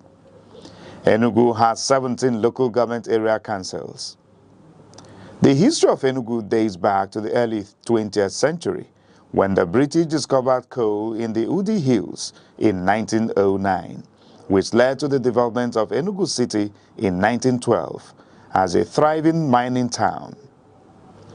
Enugu empowered the Nigerian railway system and electric plants greatly during the colonial era. On the 27th of August 1991, Enugu was carved out from Anambra to become a state. As the home of the Igbo people, Enugu's culture reflected in its music, art, and traditions.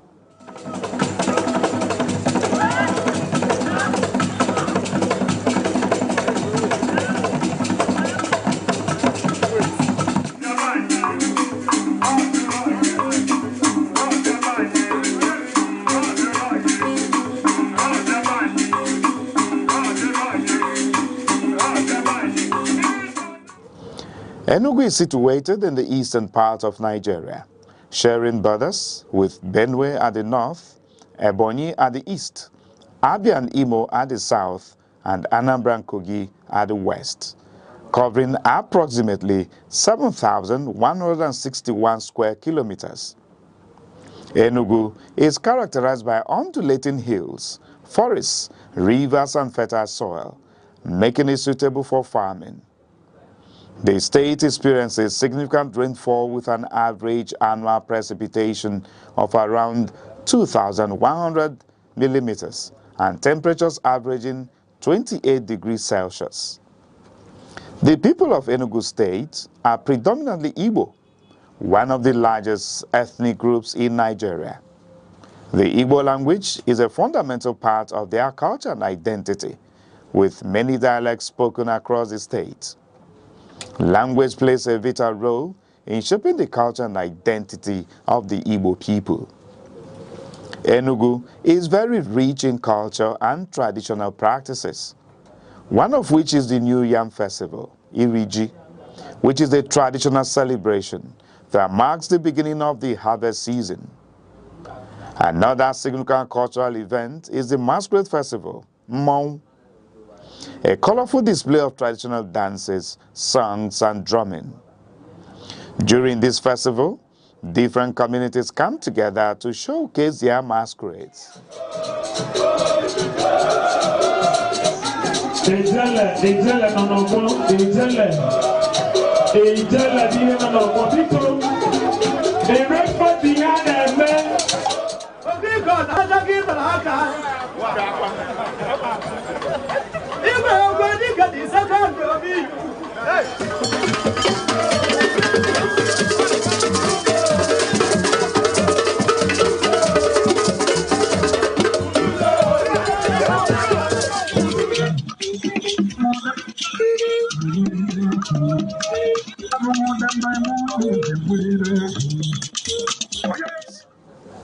Enugu State is also known for its traditional arts including wood carving, pottery, weaving, and music. Enugu's cultural traditions help promote community cohesion, social bonding, and cultural identity. In the past, Enugu's economy was largely driven by coal mining. During the colonial era, Enugu was one of Nigeria's major industrial and economic centers. Today, Enugu's economy has become more diversified with some key sectors which includes agriculture, trade and markets, education and government, tourist centers. Enugu State is an important part of Nigeria, known for its cultural richness, peaceful environment, rich history and tourist attractions. From its coal mining history to its current role as an educational and cultural hub, Enugu continues to grow and contribute greatly to the development of Nigeria.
Enugu State is known for its rich culinary heritage, with various local government areas contributing their unique dishes and specialties.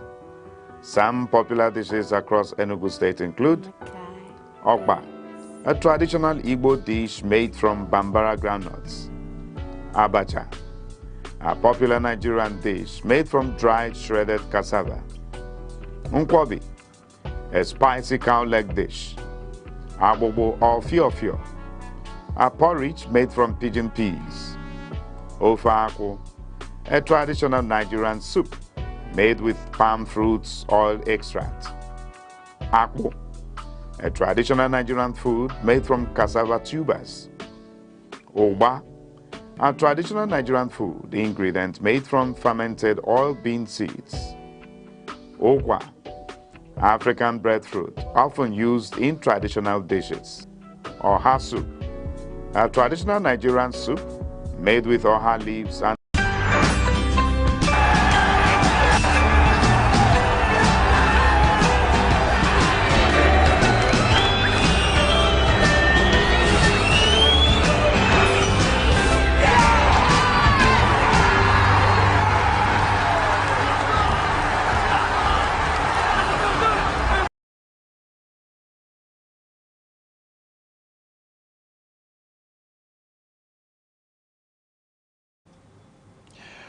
It has been some amazing days. Since Monday, some people have been celebrating, while some others, it is a case of try again later. The 69th Ballon d'Or was hosted in France on Monday, and we all know who won. Ousmane Dembele, a man a lot of people thought it was over for him since he has been suffering with lots of injuries. But he has found a way to defeat his injuries, and now he is been crowned the best player in the world. Welcome to Sports Extra on Aneke TV. My name is Kelechi Nnaji, and this is where we give you the best of sports presentation, everything happening in the world of sports, from the local scene to the international stages. We'll give you the best of the beats, and today we're taking a very close look at Nigeria's chances of hosting the next Commonwealth Games. It is Commonwealth Games 2030, and the president is going all in to make sure Nigeria wins the bid. It is Nigeria versus India. Can we get this done? All right, so now Nigeria has made an advanced presentation in the UK to strengthen the 2030 Commonwealth bid. In all that stuff, so we will discuss later on the program this afternoon. We'll also tell you that the NNL has received a 500 million naira one-year sponsorship boost. Can you imagine? Now, who wants to play in the MPFL? I think everybody will be thinking, why don't I go down to the NNL to play my game? Let's see, we already told you about the Ballon d'Or, but there's been some reactions from the coaches, the people who won, and even the ones who lost. And the Barcelona coach, Hansi Flick, has said about the young sensation a lot of people have been talking about, Lamine Yamal. Came second, but what will he do to his career? Hansi Flick has said it will only boost him to go further. But now let's go back and talk about the Nigeria bid to host the Commonwealth Games. To now tell you that Nigeria has delivered an advanced presentation to the Commonwealth Games Federation, that's the CGF in London, United Kingdom. And it was yesterday, 24th of September 2025. And this is to propel the nation's bid to host the centenary edition of the Commonwealth Games in the year 2030. The Nigerian delegation that has gone to London is led by the NSC chairman, Malam Shehu Diko, alongside his Director General, Honorable Bukola Olopade, who has emphasized that the bid is an opportunity to foster a shared legacy to epitomize the Commonwealth spirit. Now, Nigeria is known as a sports-loving nation. The question is, will Nigeria be able to get this one under the belt? Now, Nigeria presents an all-inclusive bid with focus as sports excellence, arts, international cultural exchange, and tapping into the budding creativity in the economy of Nigeria. Now, building a new shared Commonwealth legacy is also something that Nigeria has paid a very serious attention to. Now, the bid reflects the core values of Commonwealth sports: more in common, equality, humanity, and destiny. Now, let's discuss these Commonwealth Games. Do you think Nigeria has the ability to host the Commonwealth Games? Definitely, this is something we will be talking about a lot, in our spare times. But now, the Abuja 2030, as it is tagged, is designed to bring people together through the power of sports, reaching across the genders, disability, culture, ethnicity, age, and background. Now, the bid also represents equality by offering Africa, for the first time in 100 years of existence of the Games, the chance to host these very popular games. Now, the 2030 Commonwealth Games will also mark the centenary celebration of the event. Yes, I am already mentioned. It is the 100th years of the Games, which was first held in Hamilton, Canada, in the year 1930. Now, the Commonwealth Sports President, Donald Rukari, confirmed earlier this month that Nigeria will face competition from India as the two countries have put their bids to host the 2030 edition of the Games after both met in August 31st deadline. Now, Nigeria has penciled Abuja as the preferred host city, while India has said they will be hosting the Games in Ahmedabad. But then President Bola Ahmed Tinubu has something to say about the Commonwealth Games, as he has pushed and pushed, and he says it is an opportunity for Nigeria. It is time for Africa. More like we said during the 2010 World Cup in South Africa. We said, this time for Africa. We know that song, Zamina Mina, Waka Waka, this time for Africa. President Tinubu is echoing that statement again, as he's saying, this is the time for Africa, and he posted this on his X page, and people have been reacting. Has Nigeria got the facilities to host the entire world? Has Nigeria got what it takes to host the Commonwealth Games? Or will 4 years be enough time for us to get ready for this Commonwealth Games? Now, don't forget, Commonwealth Games is the games that involves all the nations colonized by Britain, and Nigeria, having been in the games all these years, feels it is time for an African nation to host the games, and Nigeria is putting up the bid against India. Will it be Nigeria or India? The Nigerian delegation is already in London, and we will be awaiting the news out of London to see if Nigeria had won this bid or it is India. But it's actually an exciting one, because finally it's looking like we are taking sports very seriously in Nigeria, and we now are thinking of hosting the world, not always leaving our nation to go play in other nations. Because what this will do for us is that it first of all will help us develop our sports and develop our facilities, and it also help us develop our talents, and the entire world would come down to Nigeria to improve our cultural diversification. And also, it helps our tourism. It helps every sector of the country, I must say, even the economic sector of the country. So, do we make this a national priority to make sure Nigeria wins this bid? Okay, we can talk about that all and we would not reach any goal. So let's wait for the delegation that has been sent to London to, finalize the deal. When they come back, we see what they bring back to us. But then still staying in the nation, well, let's bring to you the news that has come out of the NNL as it is actually very exciting. Now I'm wondering why I did not take my football play professionally. Growing up, I used to believe that I could play professionally, but along the line, I fell off. They say many are called, but few are chosen. Yes, now the NNL has just concluded a bumper deal with a betting company that would allow the players earn the sum of 56,000 naira each after every win in an NNL match. Can you think about that?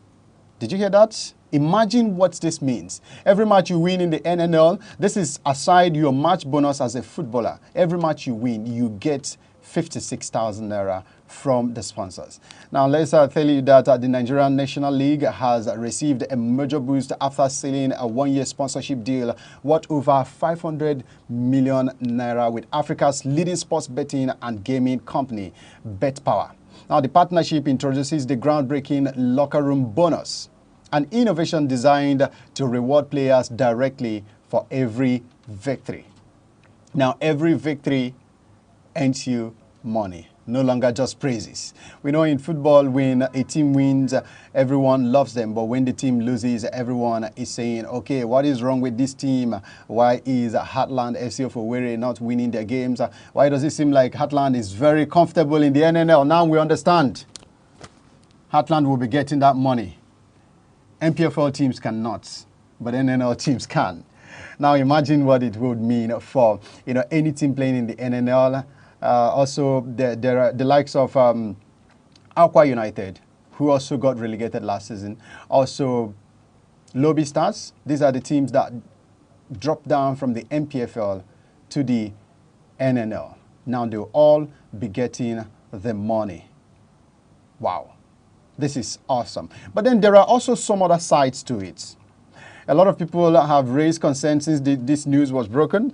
The concern has been, how about the moment these players get this money paid into their wallets, it is into their individual wallets, does it mean that some of these players might get tempted to even use the money to stake other games? In the sense, going into gambling. And we know that gambling is directly against sports or sporting personas. Well, let's put it that way. Now, footballers are definitely asked to not ever get themselves involved in anything gambling. Now, sometime last season in the NPFL, the media officer of Lobby Stars came out to accuse the Lobby Stars players of gambling against their own team. And then eventually he was called by the MPFL board to come and explain himself and bring his proof. He ended up not bringing out any proof. And then he was eventually, relieved of his duty and all of that. But then they say there is no smoke without fire. Obviously, he didn't wake up one day and start making such claims. Maybe he had, caught a player betting against his team. Now, if we take it to Europe, there was also a time when Sandro Tonali was suspended for betting against his team and even maybe in favor of his team. Another man is Ivan Toney. Lots and lots of them who have put out bets before while being professional footballers. And the question is, if it is against the laws, the rules of the professional footballers, now that the players are going to get this money directly into their own wallets, what stops them from staking games with that money? And then they become gamblers. And then you see a situation when a player sees that his team has no chance of winning a game. So instead of losing entirely, he'll be like, okay, I got this money last week. How about I put it in here and get a double of it? We really want to, witness this thing happen in the MPFL, not in the NNL, sorry. No, witness it in the sense that we want to see it play out so that we understand how well the NNL has this planned out. Because I believe that the NNL does not want a situation where the players all turn into gamblers. So they must have definitely provided a way to curb this situation. Because if I can think of it, the NNL board, definitely, led by George Aluo, can think of it themselves. So it is a welcome development in my own thoughts. But then people will always raise fears and they will ask the question, what ifs? what ifs and maybes. It is part of life. Now, unlike the traditional sponsorships where funds really trickle down to athletes, this initiative ensures players benefit instantly. Immediately the match is over, the transfer is sent in. Immediately the match is over, the money is sent in straight into your account, and it is sent through an automated digital platform that verifies lineups. The moment the team drops their lineups, it is verified because the money is paid straight into the players who has made the match day squad. Now, every winning player in the NNL will receive 56,000 naira directly into their mobile money wallets. Now, within minutes of the final whistles, that's when the money comes in. Now, additionally, the league itself will earn 400,000 naira for every match played each weekend, giving both players and the NNL a financial uplift. Wow. The NNL is where you want to be right now. I really want to play in the NNL. I think I still have the ability. If you give me a penalty, I should be able to score. Maybe I can sit on the bench, and whenever it is time to take a penalty, you bring me on. Now, Beyond Gaming Bet Power has also reaffirmed its commitment to advancing African sports through innovative sponsorships, model and CSR initiatives. Now, it is stating that in the long term, its vision is to help professionalize sports across the continent. Do not forget that, betting companies have sponsored football all around the world, even in the Premier League. Lots of them have, their shared sponsors as betting platforms. And this one coming into the Nigerian footballing sphere, it is definitely a welcome development. It is something that we will, we are believing that it will continue, and we will see more of these in our Nigerian football sphere. And kudos to the NNL board for sealing this one. It is not an easy feat, 500 million naira, especially in this Nigerian economy. Now, that's being dealt with. It is time to go to Europe. But how do we go to Europe to discuss sports without talking about the Ballon d'Or? Yes, I'm going to discuss the Ballon d'Or, but I will have to start from a Nigerian perspective. Now, 2 Nigerians were nominated in the Ballon d'Or 2025. That's the 69th Ballon d'Or ceremony. And those 2 Nigerians that were nominated are Chiamaka Nnadozie and Justin Madugu. Chiamaka Nnadozie, the Super Falcons goalkeeper, who has won the African Goalkeeper of the Year 3 times in a row. And currently, she plays for Brighton and Hove Albion Women, having left Paris FC at the end of last season. Now, she has kept on impressing in her new club, but she just achieved something very, very big for herself at the Ballon d'Or ceremony when she came 4th overall in the world. So you can say Chiamaka is the 4th best goalkeeper in the world. So what stops her from being the best next year? Justin Madugu also was nominated. That's the coach of the Super Falcons. He was nominated, and he came 4th as well. So now for Justin Madugu, who only coaches Nigeria. Nigeria, remember, went to the WAFCON. That's the Women's African Cup of Nations, and he won the trophy. And that was the 10th time Nigeria would be lifting that trophy. That same tournament will be held again in 2026, same Morocco, and Nigeria has the opportunity to extend her lead in the continental showpiece in women football. And Justin Madugu will definitely want to replicate his feat in the last edition in this new one, especially as it has earned him a Ballon d'Or nomination. Who would have thought that Justin Madugu, who was an assistant just last year in the Super Falcons setup, currently is a Ballon d'Or nominee? Wow, who would have thought? Now, sometimes you don't know when your star is going to shine. All you have to do is keep on doing the good work and keep on, making sure that you are on the right track.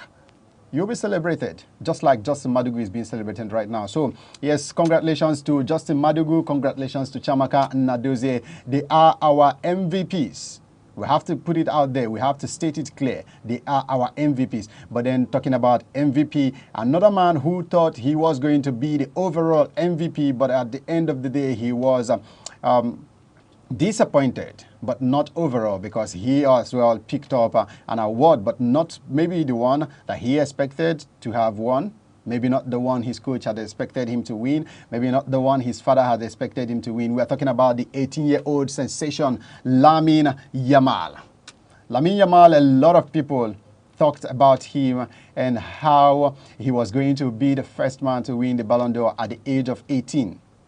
But then he left the podium disappointed.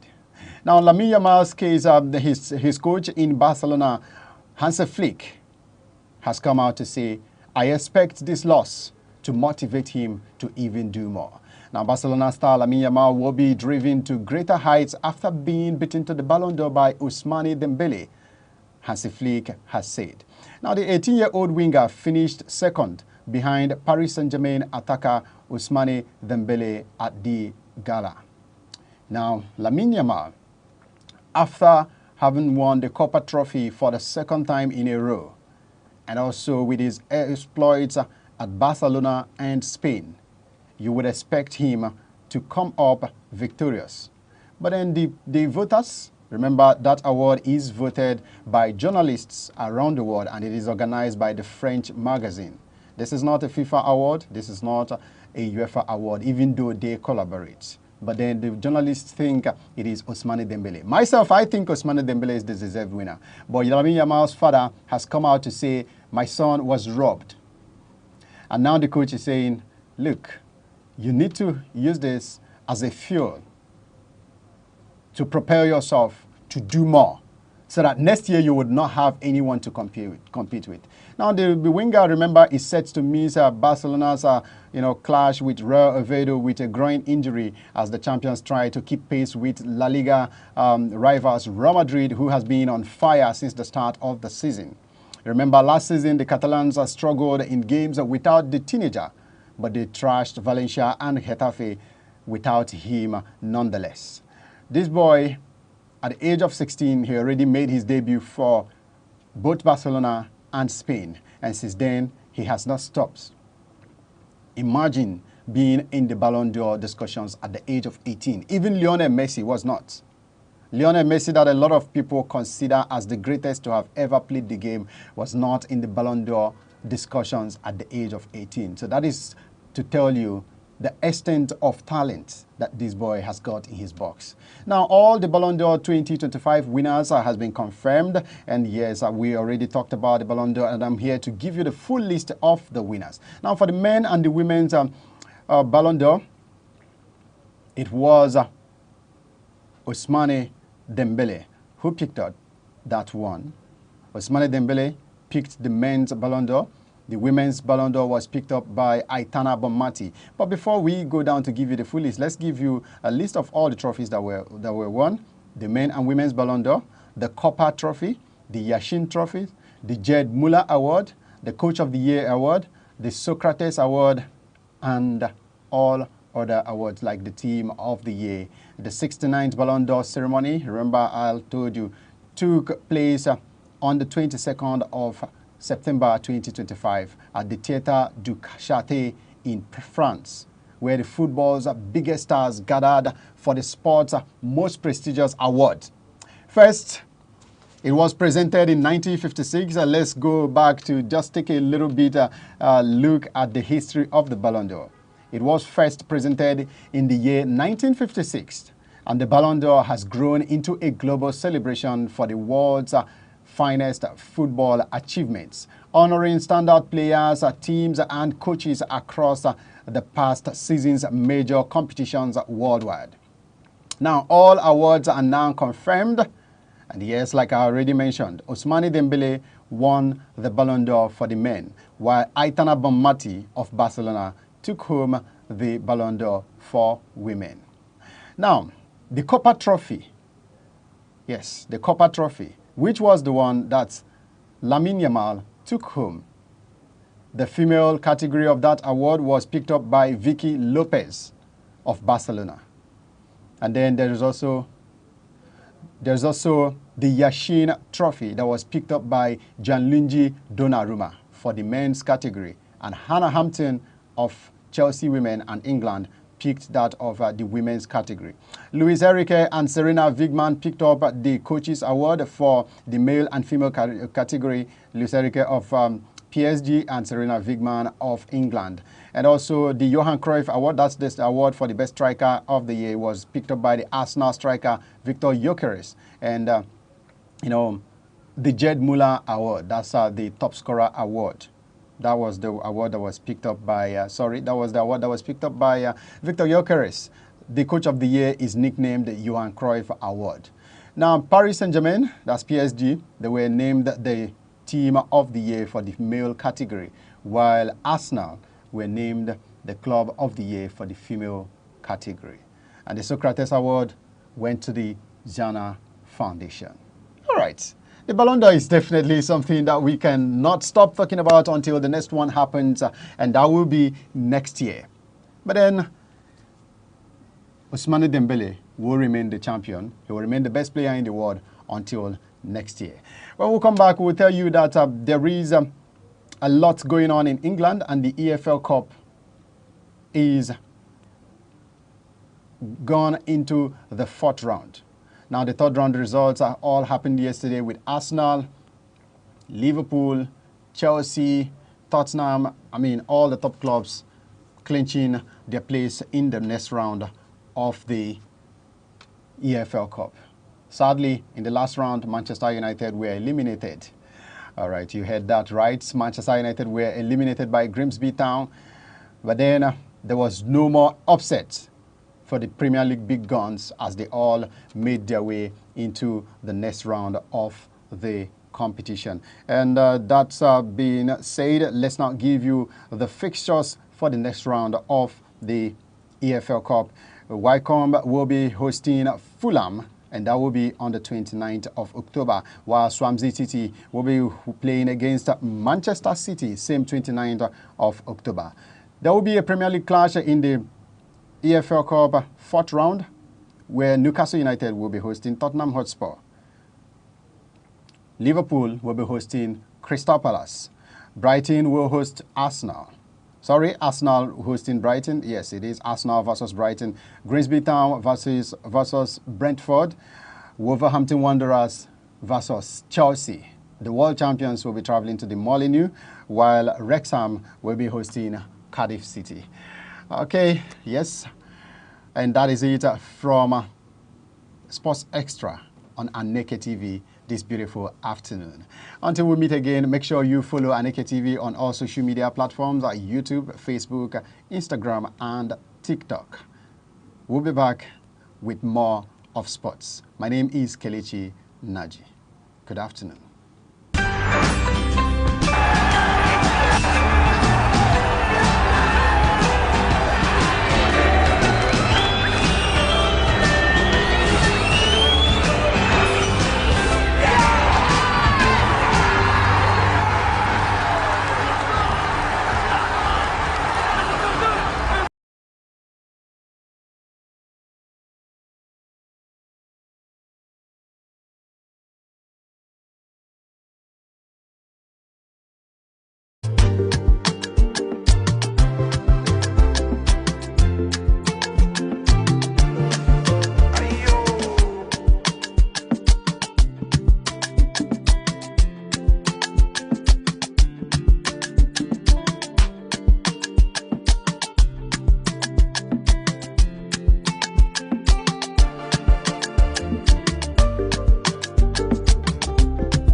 Enugu is one of the 36 states of Nigerian Federation.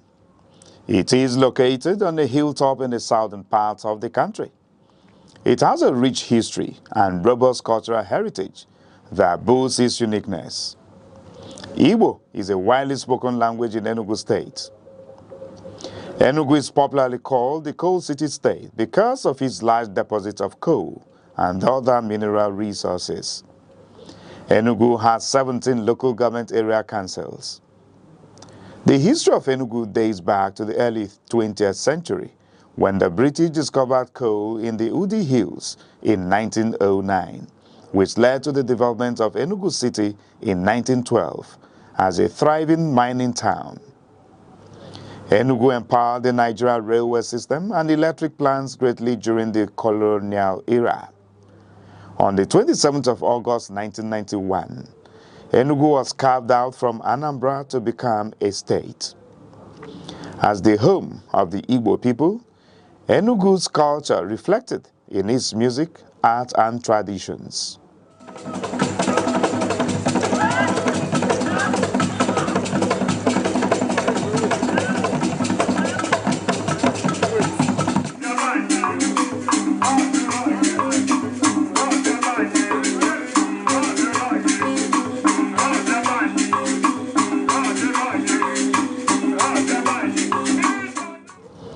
Enugu is situated in the eastern part of Nigeria, sharing borders with Benue at the north, Ebonyi at the east, Abia and Imo at the south, and Anambra and Kogi at the west, covering approximately 7,161 square kilometers. Enugu is characterized by undulating hills, forests, rivers, and fertile soil, making it suitable for farming. The state experiences significant rainfall with an average annual precipitation of around 2,100 millimeters and temperatures averaging 28 degrees Celsius.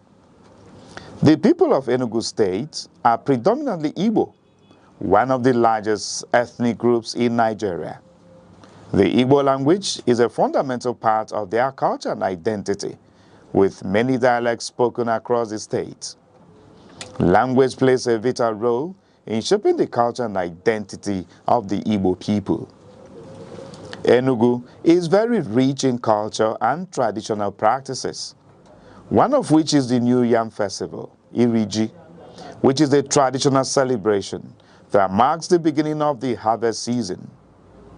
Another significant cultural event is the Masquerade Festival, Mmong, a colorful display of traditional dances, songs, and drumming. During this festival, different communities come together to showcase their masquerades.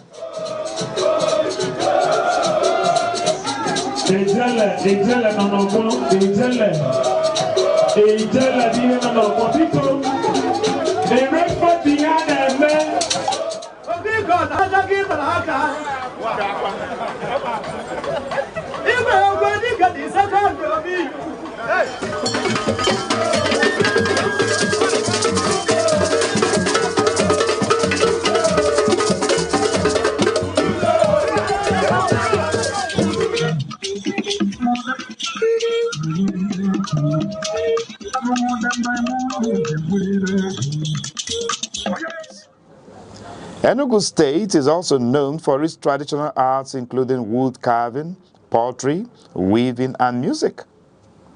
Enugu's cultural traditions help promote community cohesion, social bonding, and cultural identity. In the past, Enugu's economy was largely driven by coal mining.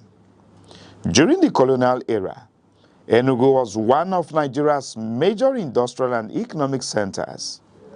Today, Enugu's economy has become more diversified with some key sectors which includes agriculture, trade and markets, education and government, tourist centers.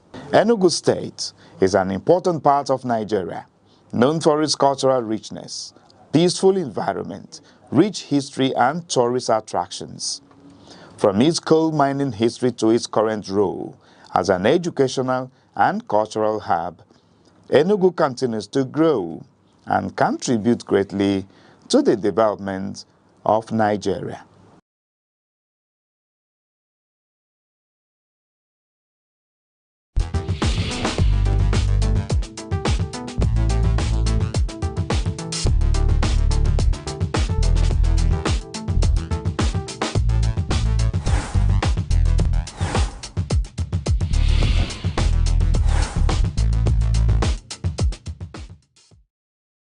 Okay, dear viewer, many thanks to you for joining us on the program, The Arena, on Aneke Television. My name is Chris Animwogo. It's no longer news that democratic institutions have been returned to Rivers State once again. Yes, of course, following the declaration of a state of emergency in Rivers State in the last 6 months by the President of the Federal Republic of Nigeria, President Bola Ahmed Tinubu, where we saw democratically elected officials of government, being suspended from office, the governor, the deputy, and the members of the state assembly. And some persons cried foul that it was impunity for us to ask democracy to step aside for 6 months in Rivers. But then maybe political intrigues played out at the end of the day. Well, the 6 months period is over, and we've seen where the appointed official who has been responsible for running the day-to-day governance of Rivers State, in the person of Ibas, asked to take the other side of the seat for Fubara to return as the governor alongside the deputy and the members of the State Assembly. So to help us do analysis of the matters arising in Rivers, the return of democratic institutions, we have joining us a development communications expert in the person of Sir Emeka Odom. It's a pleasure to have you join us today.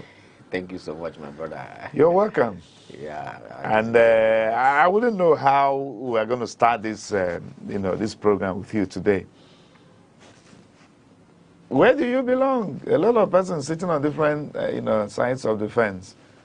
Do you belong to the category of persons who said, this is an impunity over the declaration of the state of emergency? And how do you feel now that democratic institutions have been returned to the state Rivers? Okay, thank you so much.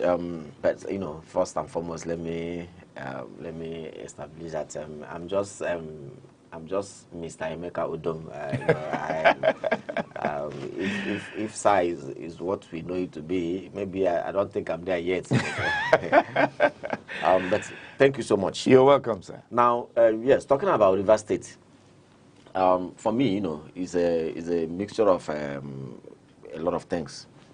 Number one, you see, the president declared a state of emergency in Rivers State, and the implication of that was that democratically elected personalities were, suspended from functioning in the capacity in which they were elected. Now, before then, we must be very fair in our assessment. Go ahead. Everybody agreed that the situation in Rivers State called for some kind of intervention, because by all indications, the dramatics personnel, involved in that debacle, were finding it very difficult to come to some form of agreement. And so, of course, because there are people at the positions of authority in Rivers State, their disagreements, their seemingly disagreements, naturally will impede on the progress and development of the state, the entire governance of the state. And so, because of that,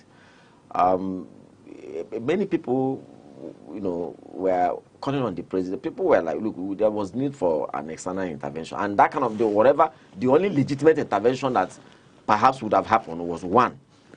Is either people of goodwill, those that the people involved could respect, in terms of maybe the elders of the state, some religious leaders, or some personalities that that can command respect, within the spheres of the people involved, could intervene and call them for a peace meeting. That was one. And the second one was perhaps through the instrument of the state, in which case the president, to intervene. Now, we also heard that some people had also intervened by trying to initiate a peace meeting, and probably that didn't work. And so, by all indications, it was only the presidential intervention that everybody, was expecting. But the disagreement was, to what extent can the president intervene? Okay. And eventually, the president did intervene, and when he did, he intervened in a manner that he did. Now, but also to be very fair, quite frankly, I do not want to, holistically come out and criticize the president, because we run a democracy. You see, under the rule of law, part of the rule of law is that political powers are to be exercised by those, who have been designated to do so.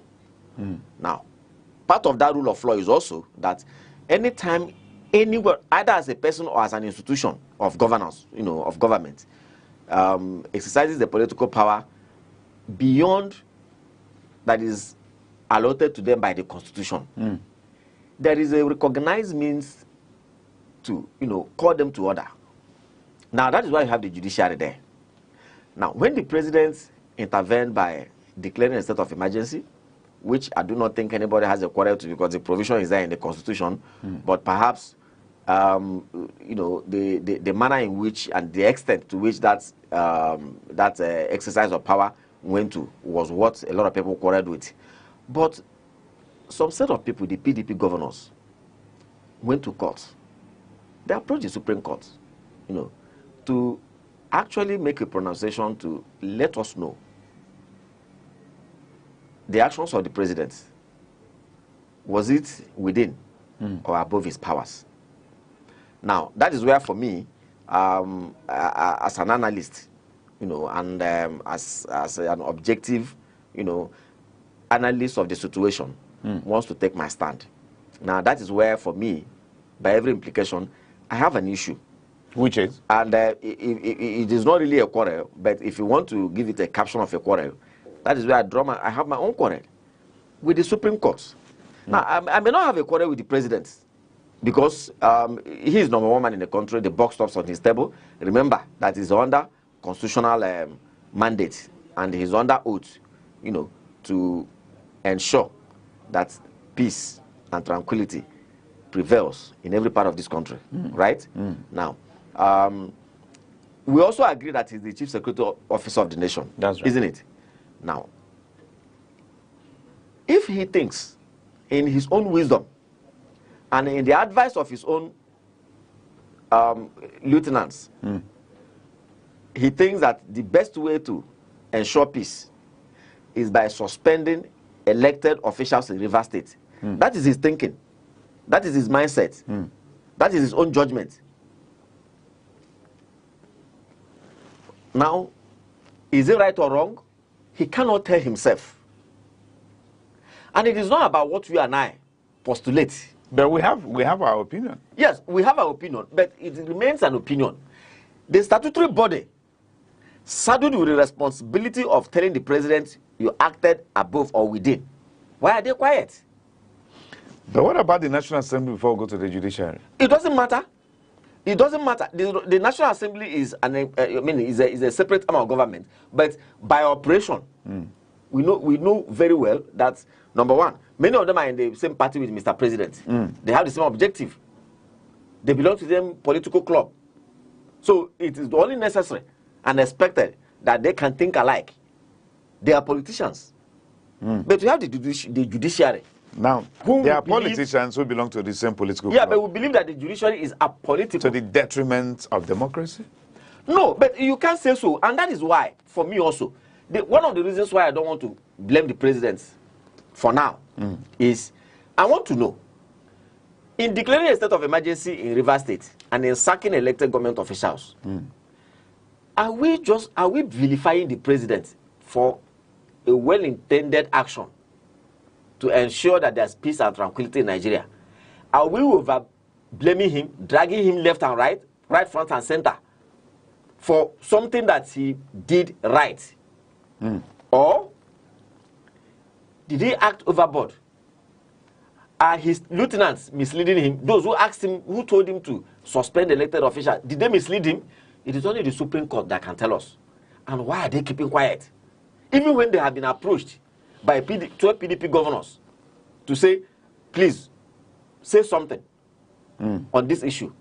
Why have they kept quiet for 6 months on a critical national issue like this? As the arbiter of law. That is my worry. Now, why do you think the judiciary will be quiet or silent, using your words? Don't you think, just maybe perhaps, it could be as a result of why the National Assembly was very quick to hitting on the gavel? Yes. In giving support to Mr. President's position? Yes. Just maybe also could be the same reason behind why Mr. President was also quick to pronounce 6-month suspension for elected institutions. Politics. Of course. Politics. Of course. And it is only the judiciary that can regulate the extent to which... See, politics is a fast-moving vehicle. Look, it has the capacity to even move faster. Right? Depending on the makeup of the people driving the political vehicle, the chief driver and his, crew members and his team of all the technical people piloting the affairs. Now, the only thing that is allowed in a constitutional democracy is one, the people who gave them that mandate. But the people that gave them that mandate, theirs, clearly defined. For instance, if you have given Mr. President a mandate to drive the vehicle, right?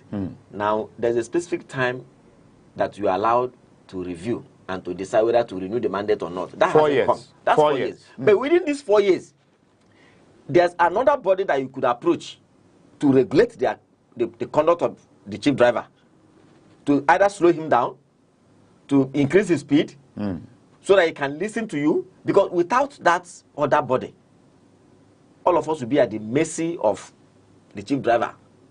If he decides to drive beyond, more than the speed allowed of him, yes, there's nothing to counter him. And that is why we must ensure that the body works, and that is the judiciary. That is the reason why, whether they are members of the National Assembly, whether they are members of the executive, the only way to call them to order is the judiciary. It is the judiciary that will let us know whether what they did by supporting Mr. President on the state of emergency is right or wrong. Whether what Mr. President did. Now, you see, because I don't want a situation where I will be clapping for Mr. President for a very wrong action. I don't want a situation where I will join people in praising a man who has taken more than the, more than the constitution has allowed him to take. At the same time, I don't want to blame him for an action that is very much right on track. Okay. That is why the judiciary must speak. And not only because, I mean, if talking about the River State of emergency, somebody will say right now is an academic exercise because the 6 months has come. That's right. Gone. But Nigeria is still living. Political activities are still going on. Who knows? If this issue is not, if the judiciary does not speak now, maybe, just maybe, another president or even this same president may still go ahead to declare a state of emergency somewhere. Also remove a sitting president. And even if he doesn't do it, another person will come because a president is already Because set. that's the danger in these things. Yes. We set precedents. Yes. By actions. Yes. And then if such an action has been initiated and successfully executed. Yes. Because for the last 6 months, we've seen where there was no state House of Assembly. Yes. These are people who represent directly the interests of their constituents in office. Yes. And then you have the governor and the deputy who execute the policies of states. Yes. Suspended and taken away from office. Absolutely. So for the past 6 months, we saw where the wishes of the Rivers people was kept in a bucket and sealed up for 6 months. Presumably. Well, presumably, yes, that's right. So precedent has been set. So now that the jury had decided to be silent over the matter, is it still of necessity that they are speaking up now? Because the 6 months is over. And perhaps, as I asked earlier on, maybe politics could be adduced to be part of the reason. Of course, politics is at the center. Politics is at the center of everything. Isn't that because of the political makeup of Mr. President? That is what we are saying. Mr. President Mr. President is a human being with all kinds of interests. just like you and I. I mean, let's be honest, just like you and I. If tomorrow, by God's grace, you know, I pray it does happen, because by then I will know Mr. President. So if by tomorrow you become the president of Nigeria. My producer is clapping behind the scenes. So if tomorrow you become the president of Nigeria, now you have your own interest, right? That is the way it goes. If I become the president of Nigeria, God willing, I have my own interest. So there's nobody who will be there that will not have his own interest. Now, I'm going to talk about your interest, an aggregate of you know, every other thing else put together. So you to an extent you can't blame Mr. President. I already said, that is his own wisdom, in his own thinking. That is how he thinks he can fulfill his mandate and his responsibility of ensuring peace and tranquility in Rivers State. That's right. That is how he thinks he can solve the problem. As now a politician, yes, and leader of course, as a politician, you know, with all kinds of interest. Let's equally give him this one, the master strategist. Well, yes, well, now, well, he's very good at it. But it's only when the Supreme Court has spoken that we will understand. Okay. Whether that is, you know, strategy, a master stroke, or pure recklessness. All right. We'll return. It is only when the Supreme Court has spoken that, assuming the Supreme Court comes tomorrow and goes through the matter and says, no, Mr. President, you acted beyond your powers, then of course that would have been political recklessness. Okay, even though some persons will call it mere academic exercise, but then no, but it will set the precedence going forward. Okay. And remember also that there are a lot of things that are subsisting now that pronunciation can automatically bring them to an automatic halt. Total nullification. Okay, we want to go on this break. When we return, he said he's not sad, but then I call him Sir Aneke Odom. He's still very much with us. He's not leaving yet. Stay with us there, viewer. Welcome to Aneke TV, the heartbeat of culture, truth, and innovation. From breaking news to inspiring documentaries, from grassroots traditions, mysteries of life to global perspectives. We'll tell your stories. We amplify your voice and your vision. With every screen we light up, we connect, inform, and empower. It's more than a television. This is Aneke TV. We move with the world. Okay, you're welcome back to the show, The Arena on Aneke Television. And I told you today we're having the presence of Aneke Odom, who is here to talk to us on the return of democratic institutions in Rivers State. And we are doing a critical analysis. So back to you, sir. Yes, before we went on the break, you've given us your position that despite the assertion of the president, despite the position taken by the National Assembly over the matter in Rivers, that the key interest here is the position to be taken by the judiciary. Yes. That has decided to remain silent till now. Yes. Well, somebody said, since they've decided to be silent over the matter till now, they should forever remain silent. But you've just made a point. Yes, the 6 months suspension has been served. Democratic institutions have returned again in Rivers. Yet, we are still interested in hearing from the judiciary. So that moving forward, let us know to what extent could the president, beyond Bola Ahmed Tinubu, to what extent does a president have the power to declare emergency in a state to the extent of removing elected officials? Absolutely. The Vice President, Kashim Shettima, the other time, during Ladoke's book launch, made us to understand that he was never at the same position with Mr. President on the declaration of state of emergency in Rivers.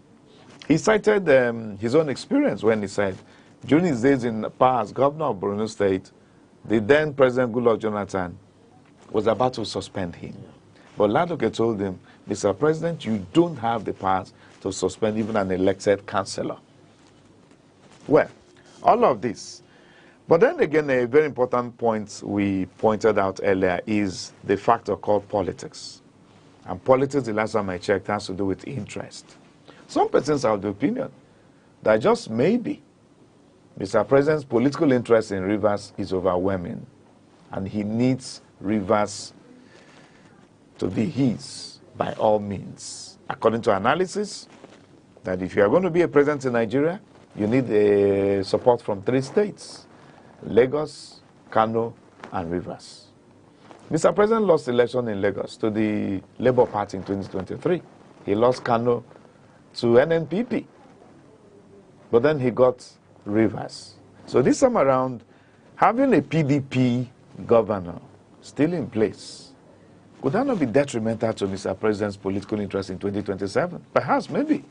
That's why he needs Rivers, by all means. So now that the man has returned as governor, see, what do you think is going to happen politically moving forward? Let me tell you. Go ahead, sir. To begin with, we don't need to look too far. We are students of the society, and we follow events. And I'm a journalist of, close to 2 decades. That's right. In this country. That's right. The truth of the matter is that interest is at the heartbeat of all of these things that are happening. You recall that in Rivers State, the current Minister of Federal Capital Territory, Aneke, the immediate past governor of Rivers State, is at the center of this whole thing. That's right. Now, you remember also that at the beginning of this, I think that was about 6 months into similar Fubare's administration, when the problem, began to rear its head. He said it himself then, that it's a matter of structure, that the governor was trying to tamper with his structure. Good. Now we begin to ask, why does Mike need a structure? He's not contesting an election in 2027 as, of course, he cannot be as governor. As governor anymore, yes, he's done 8 years. We are not sure he's contesting as president. So why does he need a structure? And even if he wants to go to the Senate, he doesn't need the structure of the entire state. That's right. It's all because he wants to use the structure to deliver the state to someone else. And who else again could that be other than his current benefactor, the man who made him the Honorable Minister of Federal Capital Territory? We know these things, and that's why I said that. Look, Mr. President is there with all kinds of interest. It's a baggage of it's a magazine kind of bag. All deep political interest, all kinds of interest. They are there, and rightfully so, because even if it's you or me, anyone, such interest will still be there. But maybe to an extent that shouldn't now the point be that detrimental to democratic no, development. you see, that's what I'm saying. That is what I'm saying. That you see, when a man is in pursuit of his interest, right? Now, except those things that are very obvious, if we were to compare them to medicine, you say, oh, these are OTC drugs. Anyone can. You don't need to be an expert before you can go and administer these drugs to yourself or to anyone, because they are the over-the-counter drugs. No, so these points are, you don't need to be a political expert. These are over-the-counter issues that anybody should know. Now, Mr. President, in pursuit of his interest, we cannot say his interest is detrimental to the interest of the nation. It is the court that will declare that. Once a court, the Supreme Court in this instance, declares the action Mr. President took in Rivers State as ultra vires, that is, he acted beyond his powers, then we can now say, Mr. President, you put personal interest or political interest above the interest of the nation. You and I can sit down to say it. But right now, if we say so, that would be very unjustified, because the Supreme Court needs to speak. You see, look, the NBA, the body of, the bar in Nigeria, right, made their own pronunciation. These are body of eminent personalities, learned gentlemen and women. Within the legal... Of course, when you say learned, you are looking, you are referring to the people in the legal profession. No matter how you and I, no matter the extent to which we are educated, we cannot call ourselves learned. We understand. Good. Now, however, the opinion that they expressed, even though they are gentlemen and women of the legal profession, is purely an opinion. It just, look, to the extent to which it can go is like you and I are using it now as a pedestal, right? It cannot hold water, because bar is not a court of law. That's right. Even though the people that are in the court of law are from the bar, they belong to they are of the same stock. Yes. And that is why I'm saying that the judiciary in Nigeria needs to speak up. From the perspective of the bench, must make a pronunciation on this matter. Okay, and it's only after they make a pronunciation that you and I can sit down here and we would say, Mr. President, you put your party interest, you put political interest above the interest of the nation.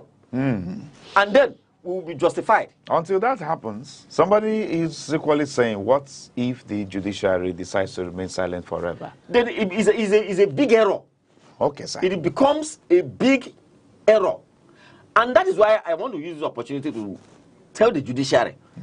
You see, this is a very, there has never been any matter that is so controversial as this one. As this matter. Because if you look at all the people that should know, in quote, the learned gentlemen and women of this country, the Attorney General is speaking from a different perspective. The bar is speaking from a different perspective. The legal minds in this country are, you know, they are divided. They have a divided opinion on this issue. The Supreme Court needs to make a pronunciation. All right, sir. And whether on a post basis or until whatever. they do that, we're all ears and we're watchful. Now, these democratic institutions are returned. Yes. Moving forward, what are you expecting?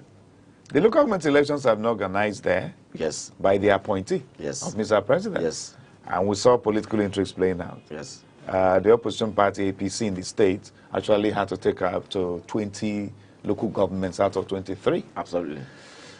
What do you think is going to play out politically from now? Let me tell you, do you know today, even though the state of emergency has come and gone, if the Supreme Court tomorrow decides that, look, on that matter, say, Mr. President, your actions, you had no right to suspend a sitting governor, do you, and go ahead to appoint a sole administrator? Do you know that even the election at the sole administrator superintendent, what do you think will happen to it? It will be cancelled. Because you cannot build anything on top of nothing. You see the implication? So that is why, like I said, that we still need to hear from Supreme Court, because a lot of things that are subsisting now drew their strength, their political strength, from that action of Mr. President. Right? And it's just like when you say, look, except if the Supreme Court says that, well, since this has happened, this can stay, but going forward, this shouldn't be. Now, look at election, and by the way, let me say, we all savor peace. We all look forward to peace. In fact, everywhere, not to talk of even River State, that we need it most, because that's a good, of course, you and I know that a good chunk of the nation's resources, comes from rivers. Good. And the entire Niger Delta, well, as much as every other place else.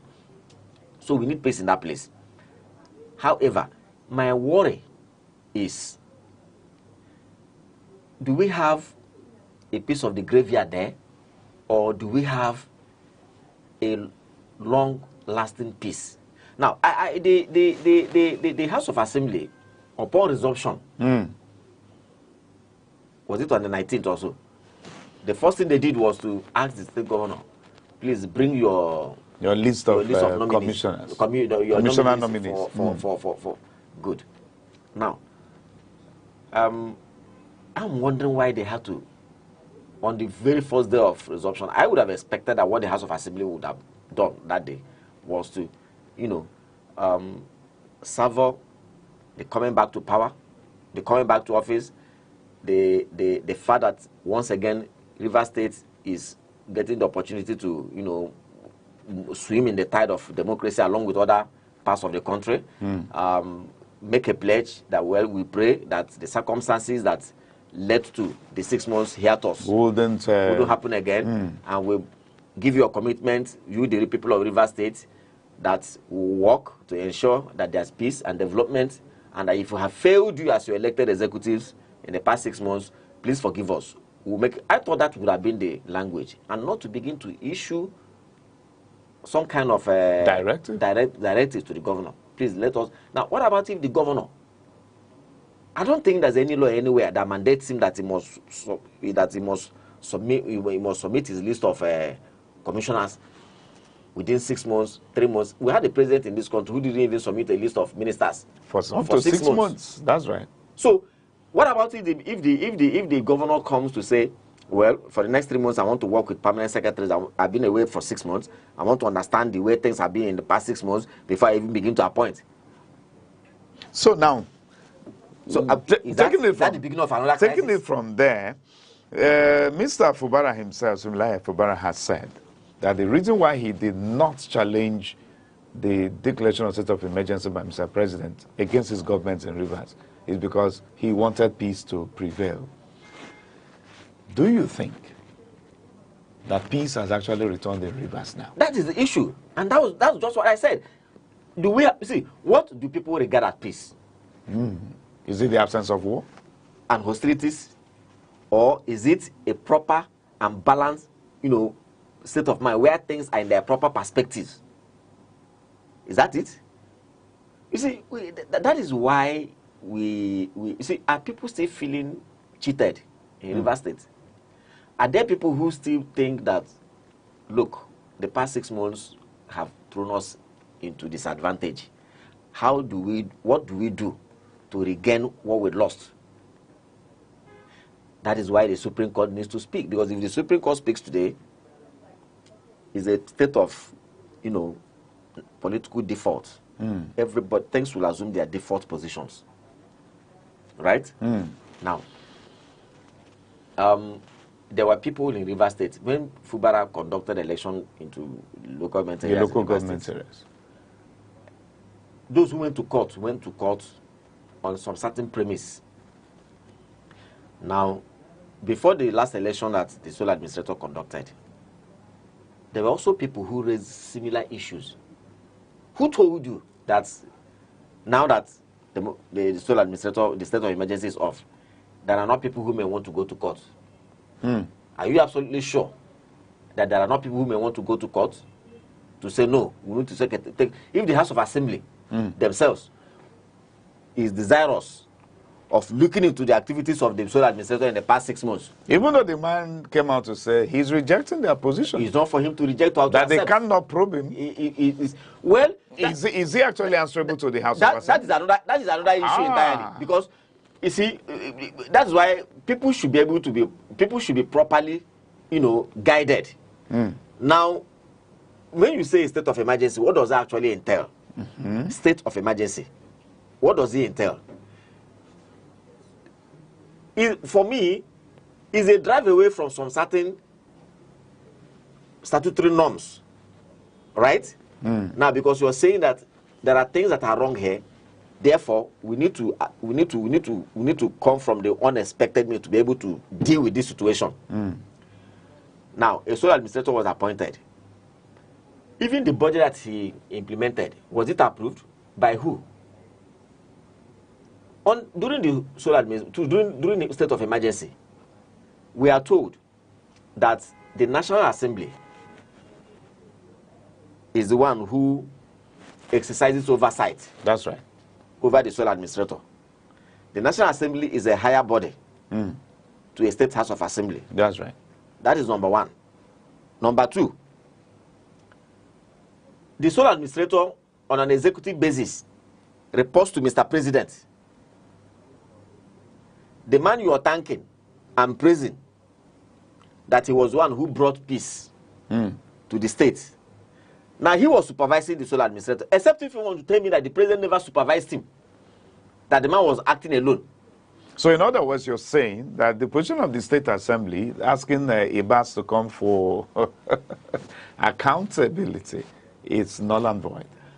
It's not for me to say so, because you see, Ibas himself too is also aware that he can run to the courts for protection. Because he's already pointing. The reason why he said that you can't probe me is he's indirectly telling them that the law does not allow you to probe me. That's right. So if the State House of Assembly pushes further on that issue, he will approach the courts. Signals are coming. We need to go. Thank you so much. But then it's work in progress. Yes, it's work in progress. You see, the case in River State has thrown up a whole lot for the legal mind, the political scientists, the journalists, the law enforcement agents, for a lot of all of these professionals. And even the people. And even politicians that are elected in positions of governance. It has thrown, it has opened vistas of further knowledge, research on how to govern a society. All right, sir. Well, that vistas of knowledge, we'll keep watching to see where it leads us into, further developments as we keep monitoring what is happening in Rivers State. As long as Emeka Dom will avail us his time, we'll keep bringing him here to do constant update and analysis of what is coming from Rivers. But as it stands now, Fubara has returned to office. He has organized a Thanksgiving outing where he went to thank God for everything so far. And he has pledged his loyalty to Mr. President as well. Let's see how far he works with his political godfather, so to say, Nyesom Ezenwike in Rivers, as well as the members of the State Assembly. And then also, very, very important, the local government chairman. Absolutely. Absolutely. So until that happens, keep watching Aneke television. My name is Chris Anibo. Bye for now.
Enugu State is known for its rich culinary heritage, with various local government areas contributing their unique dishes and specialties.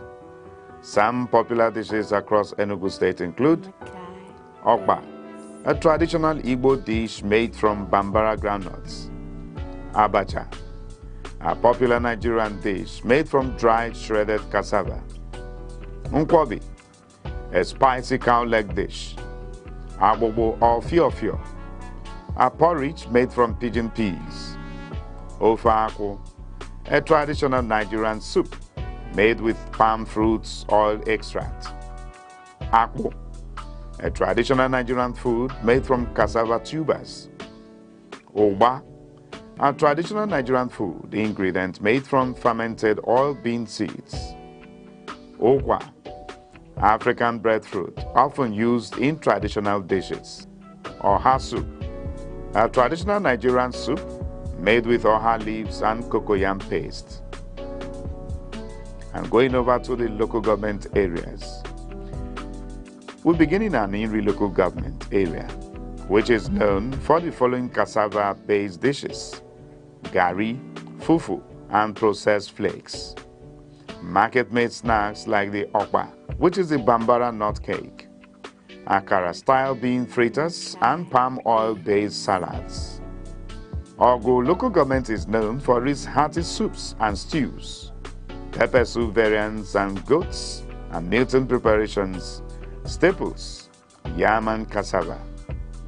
Enugu's local government area is known for their special delicacy nkwobi, isiewu, spicy cow leg, and street foods like pepper soup and grilled fish, and packaged traditional foods like dried abacha flakes and pre-packed okpa. And Enugu North is known for markets and ceremonial foods like abacha, smoked fish, ogba, which is fermented oil bean, and roasted proteins. Enugu South is known for hospitality foods, which are abacha, okpa, nkwobi, okwa, and other southern Igbo staples. Ezeago is known for markets and ceremonial foods like abacha, smoked fish, ogba, which is fermented oil bean, and roasted proteins.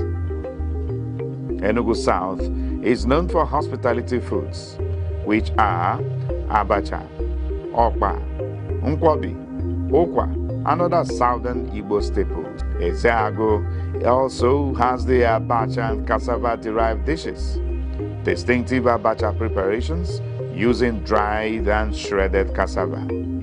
Igbo Etiti local government is known for mixed staples like yam, cassava, and legumes with pigeon pea. They also have bean dishes like abobo, fiofio, and bean-based preparations. Igbo Eze North has rural produce like bambara nuts and cassava, as well as street breakfast items like okpa and akara. While Igbo Eze South has festive soups and cassava accompaniments like hearty soups and cassava derives like gari and fufu. In Isuzo local government area, the local government is known for highland crops like yam, tuber crops, and dried tuber dishes like variants, which is similar to achicha and abobo. Nkanu East also has the abacha styles and variants with different preparations using fresh native beans, fried ingredients, and local sauces of smoked fish. Nkanu West has yam and vegetable combos like festival dishes, combining tuber staples with special meat and seafood dressings. And Seka is known for their okpa, achicha, and abacha. They are widely reported as common local specialties, and they have the delicacy made with corn known as ayarayoka. Oji River is known for cassava-derived snacks abacha ingredients, okwa, smoked fish, and okpaka, is known for trade hubs and market supply. Udenu is known for garden vegetables and accompaniments and dry tuber preparations like leafy green soups and dry tuber snacks. Udi local government is also known for cassava products and abacha, popular abacha preparations and cassava-based products with various soups. Uzuwani local government area is known for riverine and food networks, which are the okwa, tubers such as yam and cassava, and vegetable soups with their various ways of preparation, and also their festival cooking, which is a locally caught fish and smoked proteins.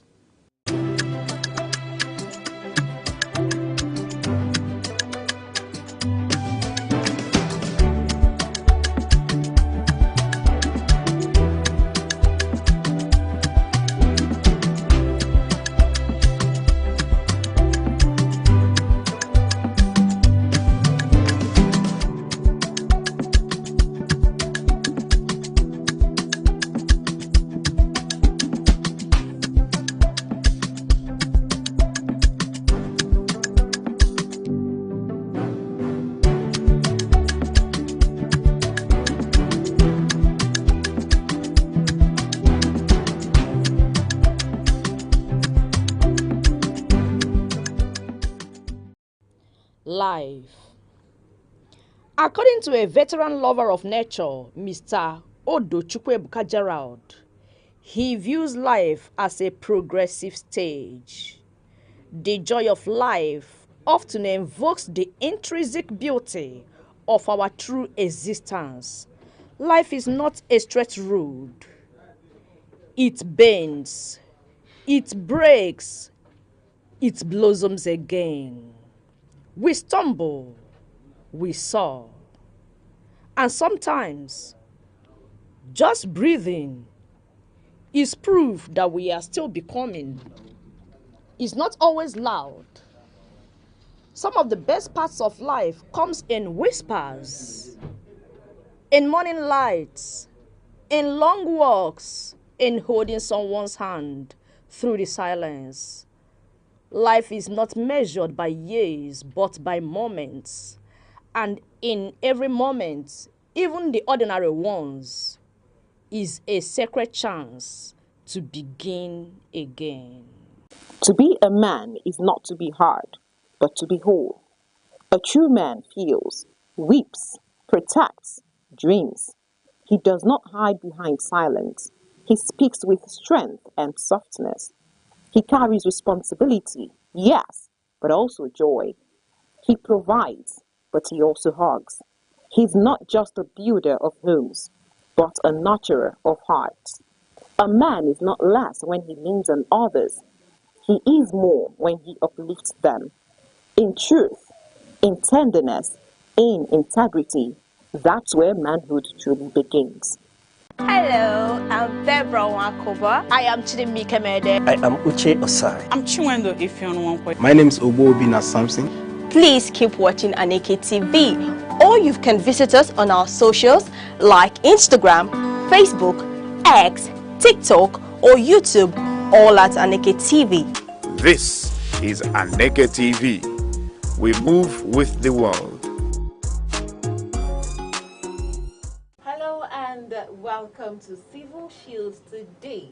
My name is Aneke, your host, and today we'll be unpacking a very important topic: the role of the Nigeria Security and Civil Defense Corps in regulating and licensing private guard companies. Now, we see all security guards at banks, schools, estates, and businesses every day. But who ensures these private security outfits are credible, licensed, and trained to protect lives and property? That's where the NSCDC comes in. So joining me in the studio today is, or will I say are, because there are two of them, are senior officials of the NSCDC. So I have with me the Deputy Commandant, of course, Uchenna Ubona, who is the HOD PGC department, that's Private Guards Company Department, NSCDC, Enugu State Command. Good afternoon, sir. Good to have you on the show. And also with me is the Superintendent of Corps, Mwatu Emmanuel, the personal assistant to the Enugu State Commandant. Good afternoon, sir. Thank you so much, Amaka. It's always a pleasure to be here. It's been a while we saw both of you. In fact, it's been a while I saw you, so you're welcome. Thank you so much. Again. Thank you.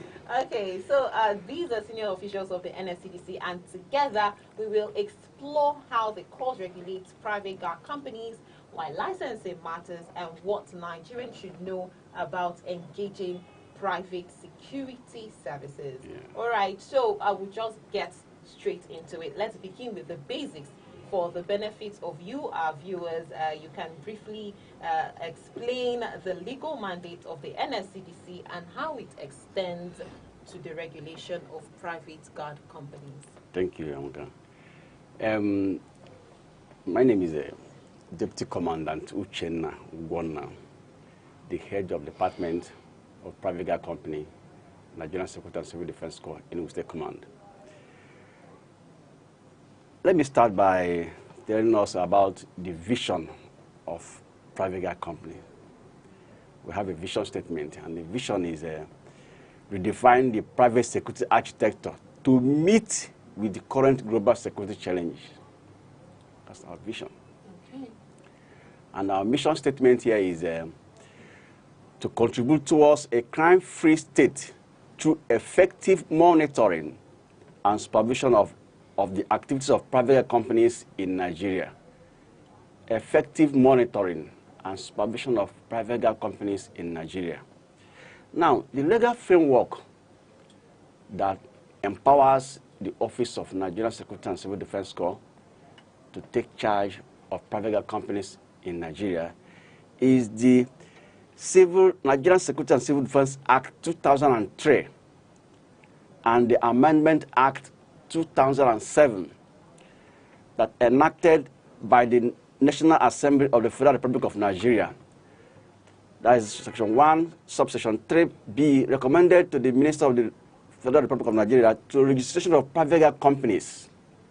That act empowers us to take charge, regulate, monitor, supervise, discipline defaulters of any private companies throughout the whole Nigeria, not even the state, throughout the whole nation. So that act is what gives us the room that we are now the lead agency controlling all the private guard companies in Nigeria.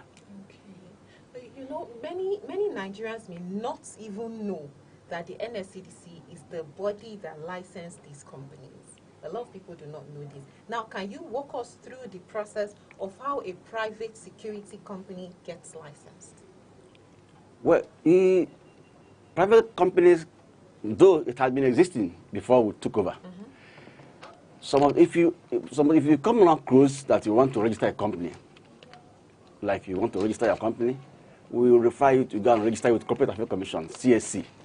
When you get your CSC certificate, approval, we will now come to our office. We will now seek for the directors required, which among the directors we will always refer you or prefer you to have. One of them must be a retired military or paramilitary personnel, maybe from level 8, preferably from level senior officer and above. The essence is that the person will be able to be checkmating, assisting us in checkmating the do's and don'ts in private guard, because the private guard is more of grassroots security. In advanced countries, there are the more people we use, but even in Nigeria now, we are using them. So private guard companies are the grassroots security. So people, if you register a company for corporate affairs, you now come to office, or now you apply. When you apply for your company, we'll profile you. It is your body, it is the civil defense will profile you to know whether you are qualified. All the directors will give us, we'll profile them, whether they are eligible to be, to own the company, or even you to own the company. Because some of them might not even be, maybe they find one thing and one thing or the other. maybe one crime or the other. But if you find anything wanting on that person, that license will not be approved. Okay. So we do it in a partnership, in a synergy with the Department of Security Service, who also assist us to provide those companies that people that attempt to require to seek for the license. Okay, talking about licensing, because you mentioned things, you gave a list of things they should do. That you just walked us through the process. Now, what are the criteria that these companies have to meet before they can be approved by the NSCDC? Yes, the criteria are like when you apply, you give us, like you need 2 or 3 directors or 4 directors, maximum of 4 directors. You pay for the directors. That any payment made in civil defense corps is through federal government internal revenue account, IGR, federal government IGR. You pay through federal government. Civil defense don't collect any money. You pay through it's federal government money. So when you find out that you are paid, you will also pay for the application for the licensing. After paying for the directors, you pay for application for the licensing. That's the application fee. When you pay for the application fee, you print it out. This is through remitter. We will now see it that you have applied for the company. Then we will now process it. That processing comprises our office checking whom you are, DSS also assisting us to provide the directors and even the people, the certificate you tendered, the document you tendered, whom you are, the school you went, how you worked, or where you have worked before. Okay. You provide those things. So it's integrity of whom you are. Okay. Whether you're a good person or a bad person.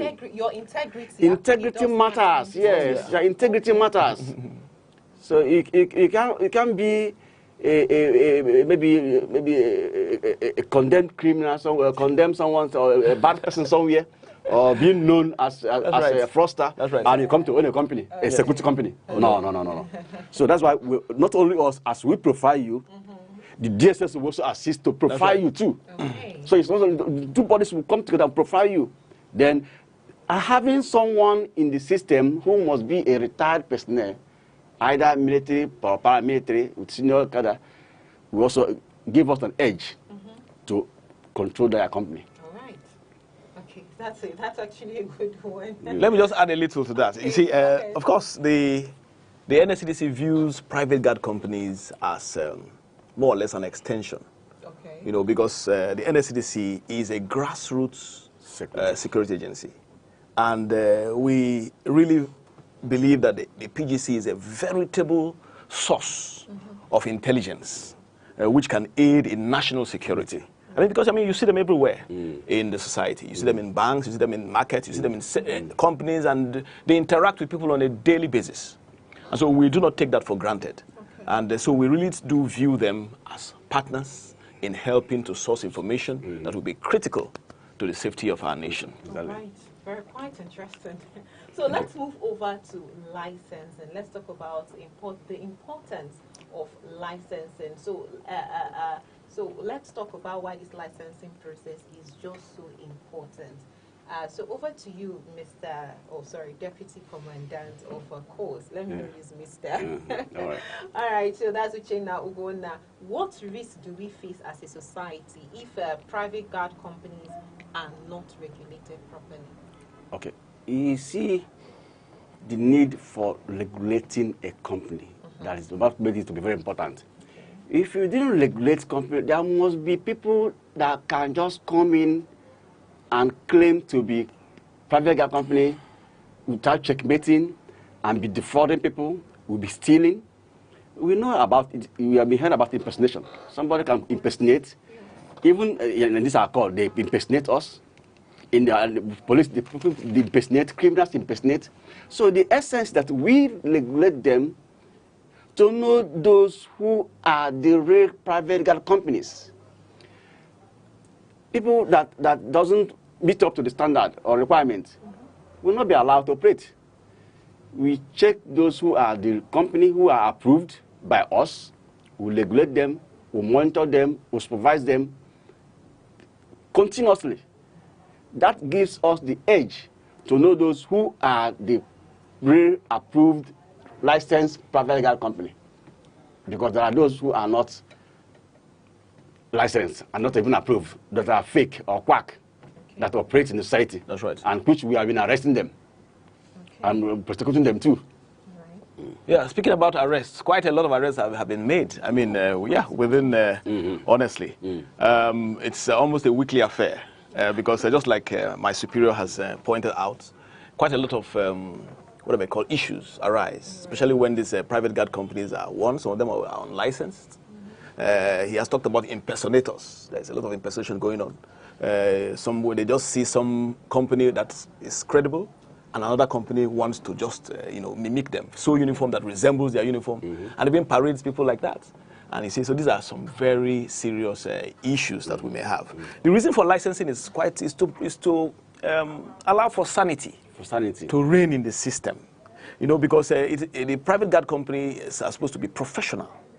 Because they deal with credible people in the society. They deal with sometimes they are into VIP and escorts and all of that. There is need for professionalism, and if they are not licensed and properly regulated, you may see them charging fees that are unhealthy for the system. You may see them arbitrarily charging and becoming fraudulent in the area of charging of fees, and of course for security reasons also. So these are some of the reasons why they need to be licensed to ensure sanity in the system. Okay, and to you, our viewers out there, you would like to hear from you. Have you ever hired or interacted with a private guard company? You can drop your comments across all the social media platforms on Facebook, Instagram, TikTok, and right here on YouTube, all at Aneke TV. Moving over to the challenges and regulation, Mr. Uchenna Ogona. Every system has its challenges, and what are some challenges the NSCDC faces in regulating and monitoring these companies? Thank you so much. I want to use this opportunity to appreciate our Commandant General, Professor Ahmed Abakaudi, and even our also State Commandant, Dr. Elijah Etinwele. They have been a big backbone for us to withstand the challenges. The challenges have been enormous. Most of these company directors or the owners of these private companies, those that are registered, are maybe retired army generals, retired commissioner of police, retired state directors of DSSS, and so on. And you now imagine a situation whereby maybe I see you, civil defense, they say civil of yesterday, officer from Nigeria Secretary of Defense of yesterday, we just heard yesterday, and how can you be controlling them? The law has made it that you ought to be under Nigerian Secretary of Civil Defense Corps. But now, as we have been forcing them, we have been telling them, not use the word forcing, we have been begging them, we have been pleading to them. You'll be regretting hence you are under us. You'll be giving us monthly report, weekly report, daily report of activities that's going on in your places where you are working. But most of them, when you ask them to give you a report, they'll say, they will communicate to their boss first before they respond to you. Because the guy who is the MD, who might be a retired commissioner of police before, might be looking at you, how can I be answerable to the office of Nigerian Security and Civil Defense Corps? Baby security of yesterday. I know they call us baby security of yesterday, but in practice, we are no longer baby security. No more. We are no longer baby security. We are facing the challenges. Whenever there is heavy attack, where military will be there, our men is always there. When there is a banditry attack any place in Nigeria, after the military, civil defense is over there. Where there is heavy bombardment, heavy issue that concerns national critical issue, military and civil defense is always there. So why are they calling us baby organization again? We're no longer baby organization. No more. We have faced the challenges. So the challenges we are facing now is mostly that those ones that have been licensed and even approved now, being approved, who are owned by those retired directors, are not easily giving us the consent of giving us reports, even giving us some security informations, proactive informations. They see this, how can I, if I give it to them now, then they will excel. No, it's not that. Security issue is everybody's business. Yeah, all hands must be on all deck. All hands must be on deck. That's not right. only civil defense, not only DSS, not only police, not only immigration. It is a synergy of a thing. All hands must be on deck. So the major challenges we're facing now is that they are not giving us full information of what we need from them. Let me just add a little to that, some of the challenges that the NSCDC faces in dealing with private guard companies. Of course, there are a lot of proliferation of unlicensed private guard companies. And just like I said earlier, quite a lot of, we've been following that up because the NSCDC is committed to ensuring that they cleanse the system, especially of illegal private guard companies, and so on, weed off all those ones that are not worthy to be in the system. Of course, we also have the challenge of what I may call inadequate manpower. Notwithstanding that the NSCDC, we thank God that the federal government has approved new recruitments. That is very, very important to support the manpower base of the core. So we are praying that very soon we'll have more men in the system that will help to monitor. It requires a lot of monitoring, supervision, and even training, because that is part of, still under the purview of the NSCDC, to train the private guard companies. Of course, there are a lot of issues relating to many of the PGC companies not meeting up to. I think we'll talk about that when we are back. All right then. Short All right break. then. Thank you. You are still watching Civil Shield on Aneke TV with Amaka Niji, and right here with me in the studio are the senior officials of the NSCDC, the deputy commandant, of course, Uchenna Ugonna, and the superintendent, of course, Mwatu Emmanuel. Don't go anywhere, we'll be back.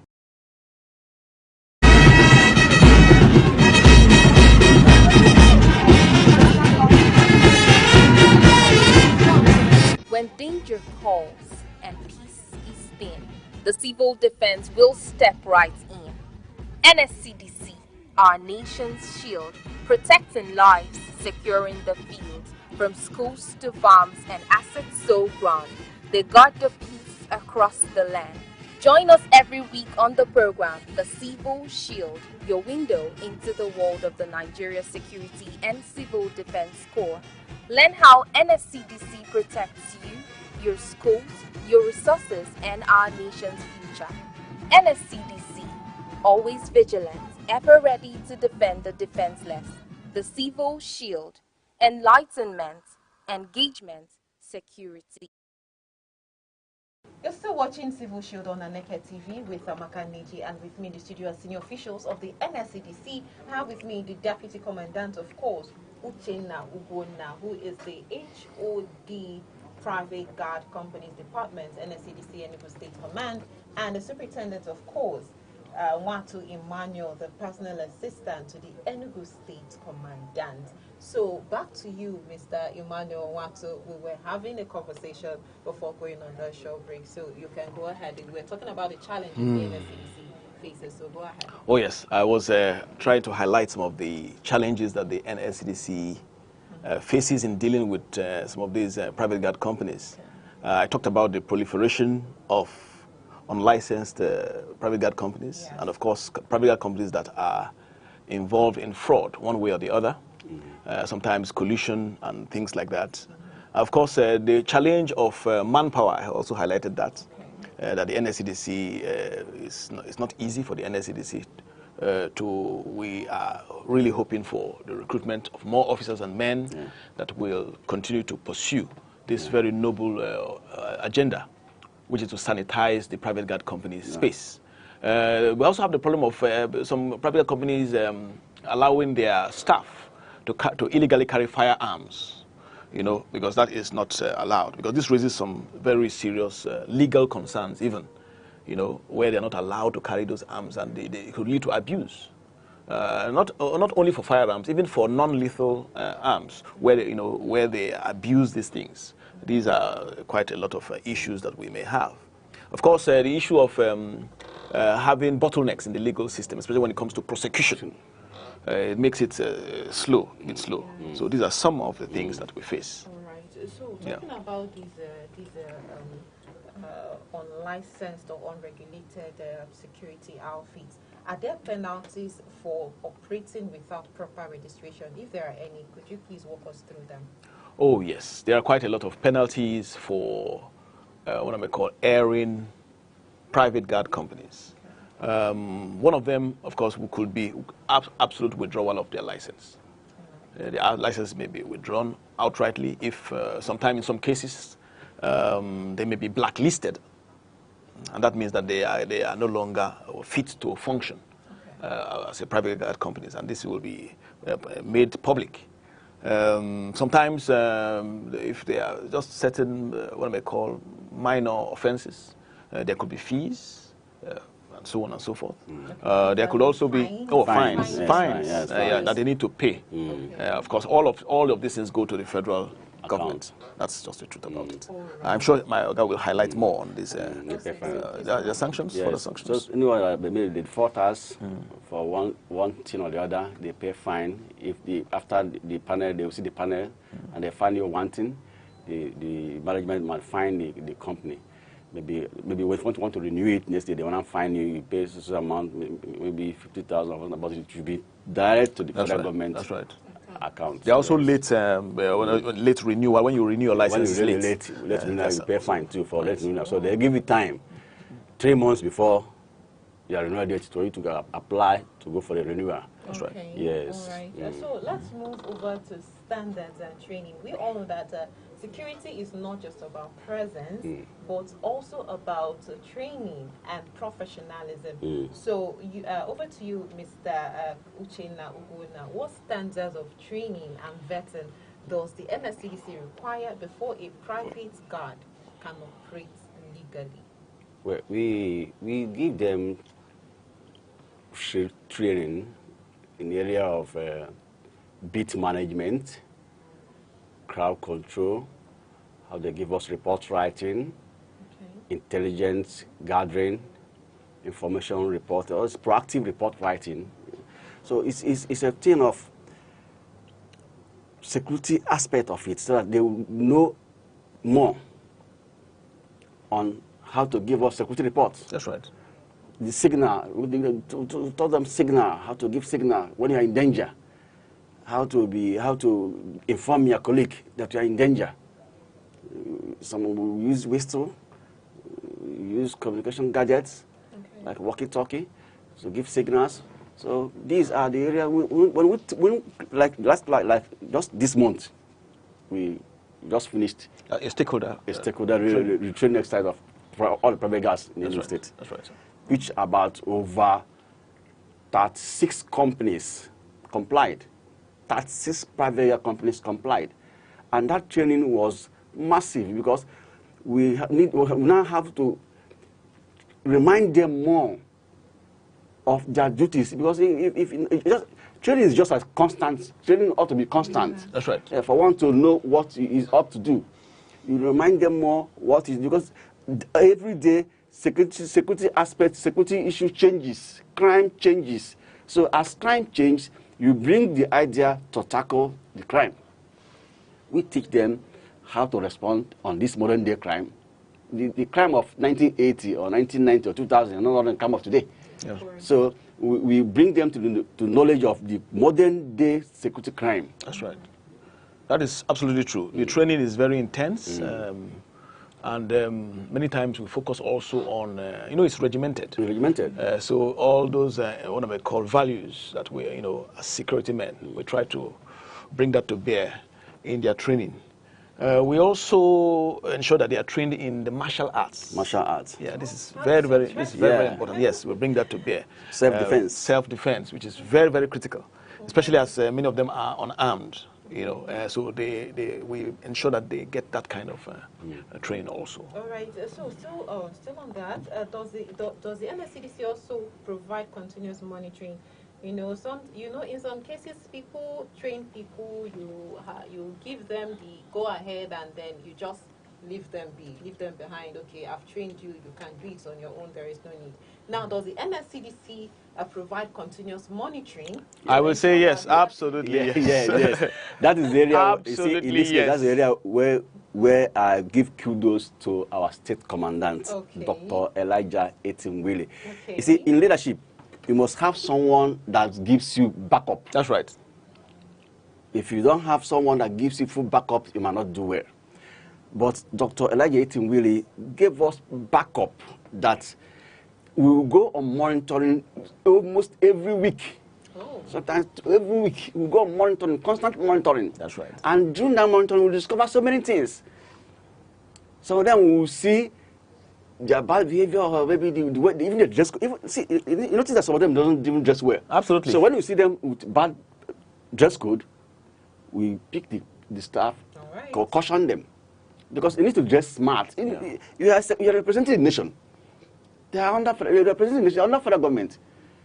Yes, private guards are under federal government. They are representing the nation. So they are the grassroots security. So they need to be actively enough to perform their duty. That's right. We help even not even only that.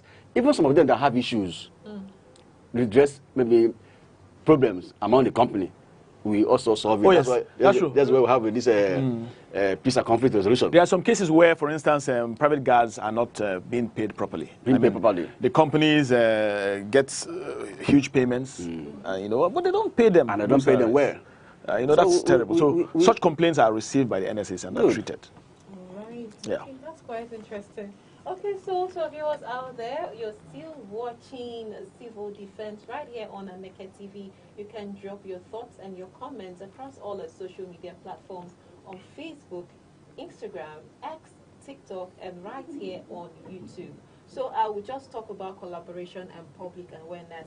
And first of all, I'll be asking you with Mr. Uchenna Ogona, how does the NSCDC collaborate with other security agencies and communities to ensure, in enforcing private guard regulations? How do you collaborate with other communities to make sure that these people are doing what they are supposed to be doing? Thank you. The synergy with other security agencies is very, very perfect.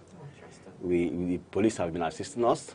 Even when we want to go for arrest, some of them might want to resist, but as soon as you see if you call the DPO or any police around, they will assist and force them to join us, to follow us. So the police have been assisting us. The military are there. The DSS too. DSS are also there, backing us up. So, in fact, collaboration in the Enugu state is something else. Commendable. Commendable. Something commendable. All right. So, let me just ask one more question. I know that most Nigerians are not aware of this NSCDC being the major body behind the regulation and license. That's the lead agency. Yes. So I want to ask, are they generally aware of the importance of checking if the security companies they hire are licensed? Because people just go, I want your company to do this for me. They don't even check if these companies are licensed. Yes. Just go ahead and hire them. So what more can be done to create awareness so that they would know that these companies are meant to be licensed before you hire them? Yeah, we thank God for this kind of publicity. That's why we are in love with Aneke TV. I mean, for the kind of publicity that you have. This series of programs, I know, is really going to the public. Of course. The NSCDC is, just like my superior said, is no longer that baby company or guguru security, like they used to call it. The guguru is the cornmeal. That light, that means the light. No. The NSCDC has really come of age, and our responsibilities have increased. And what I may call, we are now very thorough, a very thorough internal security, one of the foremost internal security agencies in the country. And so we are taking our job very, very seriously. So the publicity is ongoing, and that we use every opportunity that presents, whether in workshops or seminars or programs, where we engage with the public to educate them about the increasing role of the NSCDC as it relates to the private guard companies. Right. Yeah. Thank you so much. We also have a Facebook page. Of course. We also have Telegram page. We also have Instagram page, where we let the world, not even Nigeria, let the world know what we are doing. That's right. We have a Facebook page, Instagram, Telegram. You can communicate us. Okay, thank you so much. And today we have learned that the NSCDC plays a crucial role in keeping our private security sector organized, professional, and accountable, from licensing to training standards and even clamping down on illegal operators. Their work is central to the safety we enjoy in our schools, banks, homes, and workplaces. So before we wrap up, I want to say a big thank you to our guest in the studio, the Deputy Commandant, of course, Uche Naugona, who is the HOD Private Guard Department, NSCDC, Enugu State Command. Thank you, sir, for being here. And also thank you to the Superintendent, of course, Mwatu Emmanuel, the personal assistant to the Enugu State Commander. Thank you so much. Thank you so much. It's a delight to be here. Thank you. Thank you, viewers. Okay, so thank you so much for shedding light on this very important topic. See you guys again, same time, same station next week. My name is Amaka Nechi. This is Aneke TV. We move with the world. It was Joseph Schumpeter who posited that democracy is an indispensable mechanism for selecting leaders through elections to the actual process of choosing rulers, and franchise is a pivotal process in the electoral process.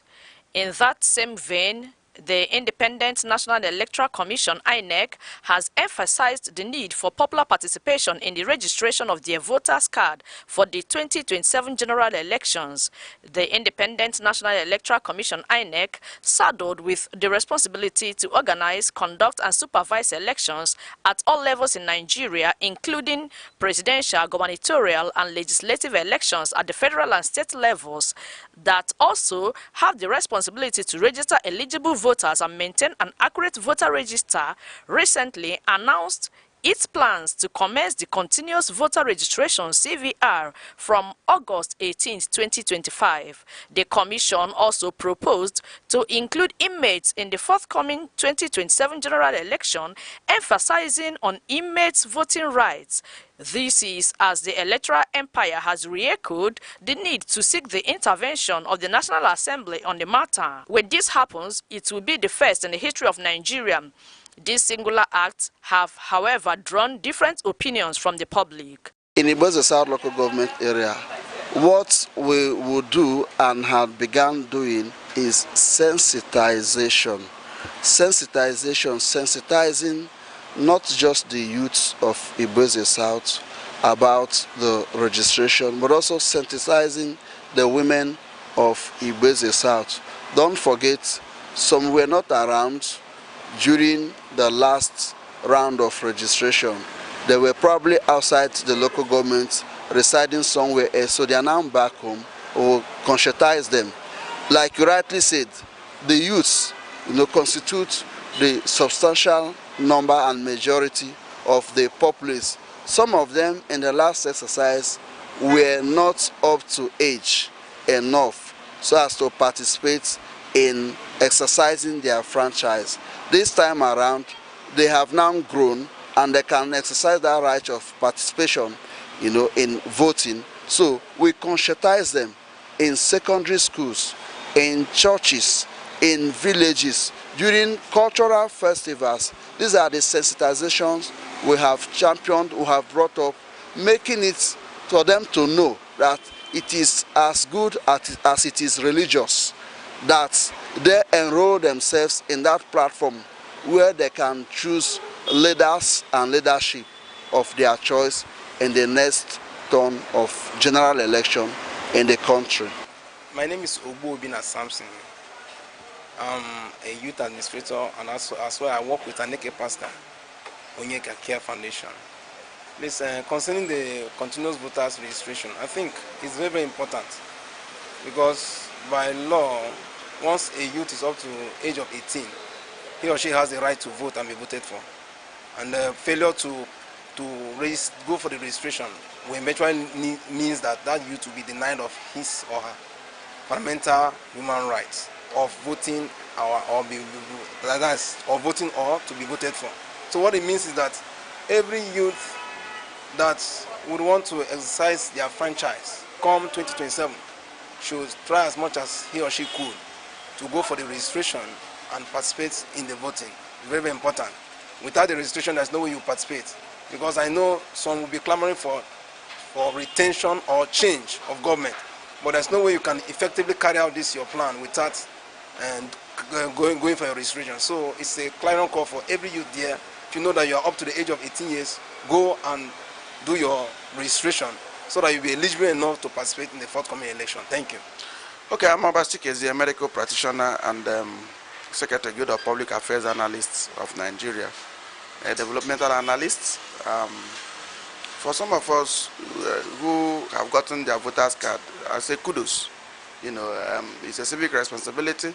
You can't sit on the fence and be shouting. You must actually have your voters card to say this is whom you are going to allow to be elected. You know, the last election we saw a lot of young Nigerians who were shouting a particular candidate on the streets, but turned out that they didn't have a voter's card.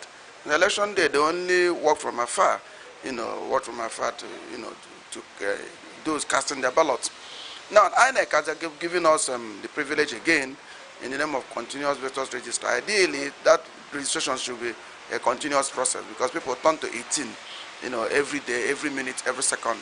So I think what I would say, those that have not gotten their cards, those that have not gotten the card for the first time, those that have lost their cards, those that actually want to change, those who have just attended 18, our university students, they should avail themselves the opportunity of becoming a full-fledged citizen by having their voters card to enable them perform their civic responsibility. And they should decentralize the registration process. What I mean by decentralization is try to engage, if it is possible, private sector partnership.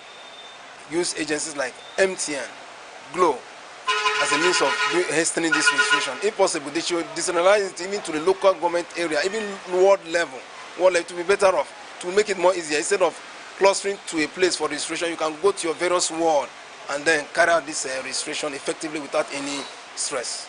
All eyes are on Aneke to unfold its plans to the general public to ensure a free, fair and credible election come 2027. However, this is a clarion call to the good people of Nigeria, a call to rise and choose your leaders, a call to come out in mass to register, get your PVC and vote.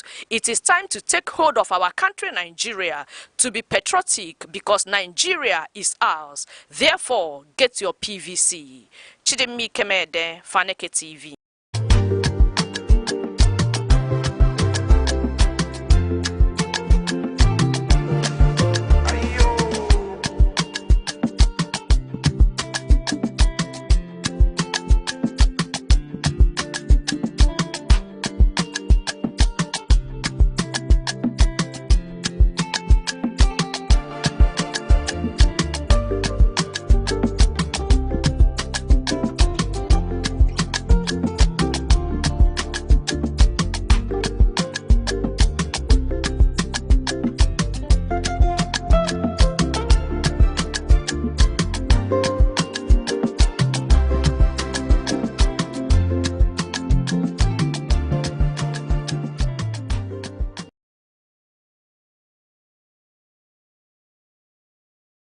Enugu is one of the 36 states of Nigerian Federation. It is located on a hilltop in the southern part of the country. It has a rich history and robust cultural heritage that boasts its uniqueness. Igbo is a widely spoken language in Enugu State.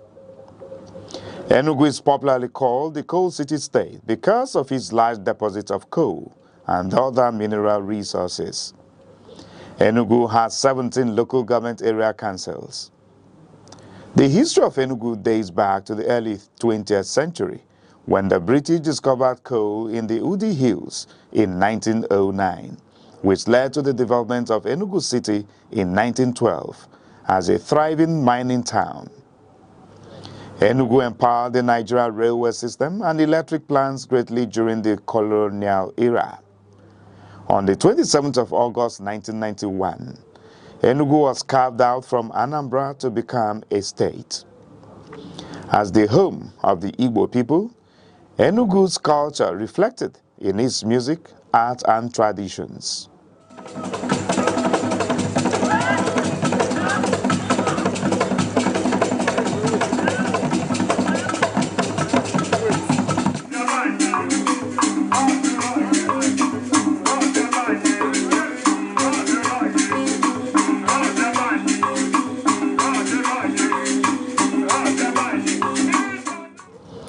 Enugu is situated in the eastern part of Nigeria, sharing borders with Benue at the north, Ebonyi at the east, Abia and Imo at the south, and Anambra and Kogi at the west, covering approximately 7,161 square kilometers.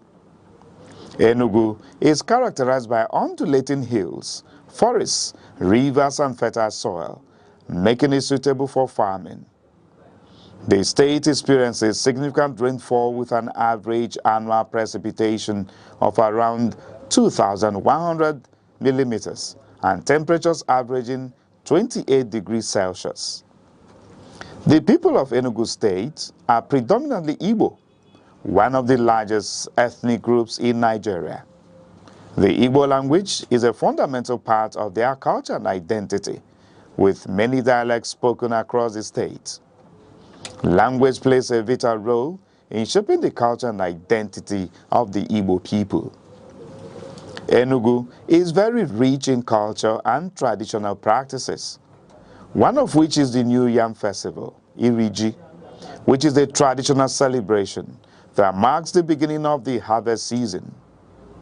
Another significant cultural event is the Masquerade Festival, Mmong, a colorful display of traditional dances, songs, and drumming.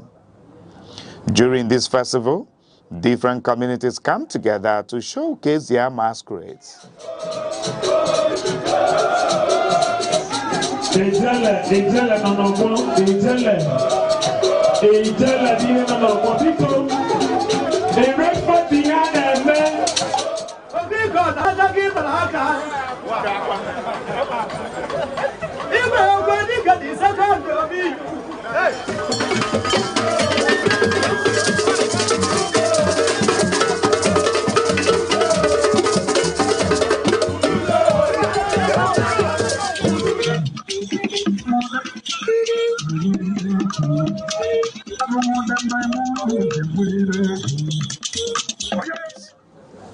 Enugu State is also known for its traditional arts including wood carving, pottery, weaving, and music.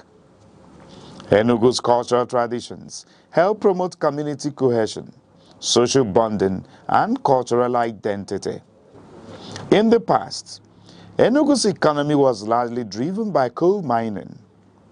During the colonial era, Enugu was one of Nigeria's major industrial and economic centers. Today, Enugu's economy has become more diversified with some key sectors which includes agriculture, trade and markets, education and government, tourist centers. Enugu State is an important part of Nigeria, known for its cultural richness, peaceful environment, rich history and tourist attractions. From its coal mining history to its current role as an educational and cultural hub, Enugu continues to grow and contribute greatly to the development of Nigeria.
kwanu dini ma showo didi de koko ni go to ne do da won na ko iya go to ne ke iya do da won no go no bu ke ke go to ne ke ayi ne ne ke je go to ne ke go mo ga shi do go pa ma sha bi do to ne ke chi lo le ma lo lo ko ya ka ka wo ele yo baba yi wo bu ji be go je ka ka le wala kila jogu bide ya dolu bula bole jenu kedongo dulo togoro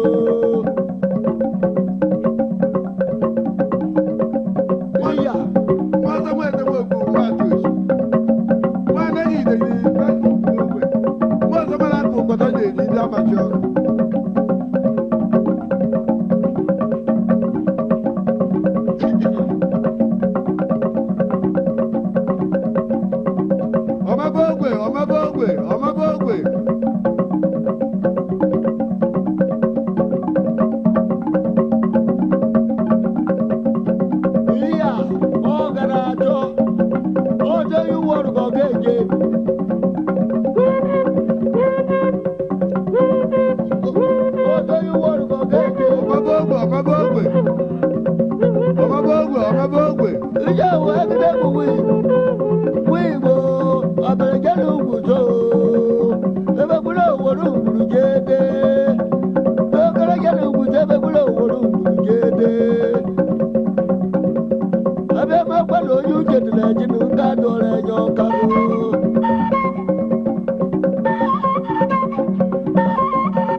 Enugu State is known for its rich culinary heritage, with various local government areas contributing their unique dishes and specialties.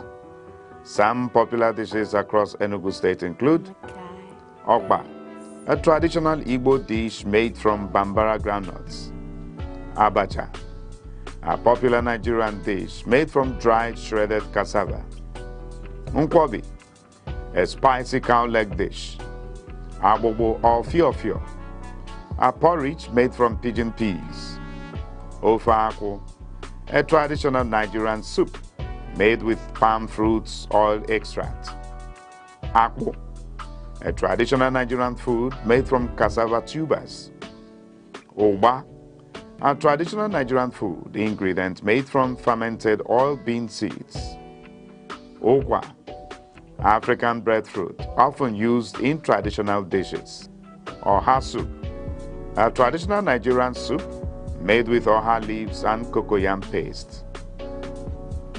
And going over to the local government areas, we begin in an Inri local government area, which is known for the following cassava-based dishes: gari, fufu, and processed flakes; market-made snacks like the okpa, which is the Bambara nut cake; akara-style bean fritters, and palm oil-based salads.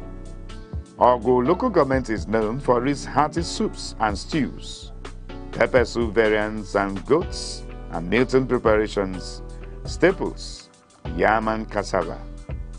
Enugu's local government area is known for their special delicacy nkwobi, isiewu, spicy cow leg, and street foods like pepper soup and grilled fish, and packaged traditional foods like dried abacha flakes and pre-packed okpa. And Enugu North is known for markets and ceremonial foods like abacha, smoked fish, ogba, which is fermented oil bean, and roasted proteins. Enugu South is known for hospitality foods, which are abacha, okpa, nkwobi, okwa, and other southern Igbo staples. Ezeago is known for markets and ceremonial foods like abacha, smoked fish, oba, which is fermented oil bean, and roasted proteins. Enugu South is known for hospitality foods, which are abacha, okpa, nkwobi, okwa, and other southern Igbo staples. Ezeago also has the abacha and cassava-derived dishes, distinctive abacha preparations using dried and shredded cassava. Igbo Etiti local government is known for mixed staples like yam, cassava, and legumes with pigeon pea. They also have bean dishes like abobo, fiofio, and bean-based preparations. Igbo Eze North has rural produce like bambara nuts and cassava, as well as street breakfast items like okpa and akara. While Igbo Eze South has festive soups and cassava accompaniments like hearty soups and cassava derives like gari and fufu. In Isuzo local government area, the local government is known for highland crops like yam, tuber crops, and dried tuber dishes like variants, which is similar to achicha and abobo. Nkanu East also has the abacha styles and variants with different preparations using fresh native beans, fried ingredients, and local sauces of smoked fish. Nkanu West has yam and vegetable combos like festival dishes, combining tuber staples with special meat and seafood dressings. And Nseka is known for their okpa, achicha, and abacha. They are widely reported as common local specialties, and they have the delicacy made with corn known as ayarayoka. Oji River is known for cassava-derived snacks, abacha ingredients. Okwa, smoked fish, and okpaka is known for trade hubs and market supply. Udenu is known for garden vegetables and accompaniments and dry tuber preparations like leafy green soups and dry tuber snacks. Udi local government is also known for cassava products and abacha, popular abacha preparations, and cassava-based products with various soups. Uzuwani local government area is known for riverine and food networks, which are the okwa, tubers such as yam and cassava, and vegetable soups with their various ways of preparation, and also their festival cooking, which is a locally caught fish and smoked proteins.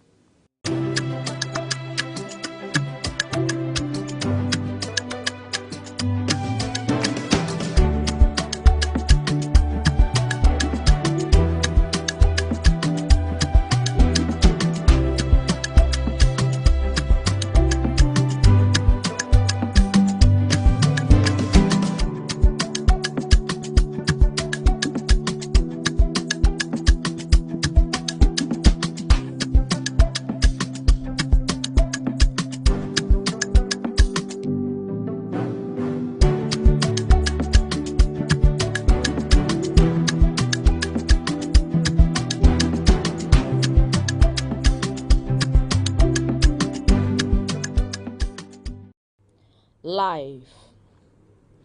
According to a veteran lover of nature, Mr. Odo Chukwuebuka Gerald, he views life as a progressive stage. The joy of life often invokes the intrinsic beauty of our true existence. Life is not a straight road. It bends, it breaks, it blossoms again. We stumble, we soar. And sometimes, just breathing is proof that we are still becoming. It's not always loud. Some of the best parts of life comes in whispers, in morning lights, in long walks, in holding someone's hand through the silence. Life is not measured by years, but by moments. And in every moment, even the ordinary ones, is a sacred chance to begin again. To be a man is not to be hard, but to be whole. A true man feels, weeps, protects, dreams. He does not hide behind silence. He speaks with strength and softness. He carries responsibility, yes, but also joy. He provides, but he also hugs. He's not just a builder of homes, but a nurturer of hearts. A man is not less when he leans on others. He is more when he uplifts them. In truth, in tenderness, in integrity, that's where manhood truly begins. Hello, I'm Debra Wakoba. I am Chidimike Mede. I am Uche Osai. I'm Chinwendo Ifeanwankwe. My name is Obina Samson. Please keep watching Aneke TV, or you can visit us on our socials like Instagram, Facebook, X, TikTok, or YouTube, all at Aneke TV. This is Aneke TV. We move with the world. It was Joseph Schumpeter who posited that democracy is an indispensable mechanism for selecting leaders through elections to the actual process of choosing rulers, and franchise is a pivotal process in the electoral process.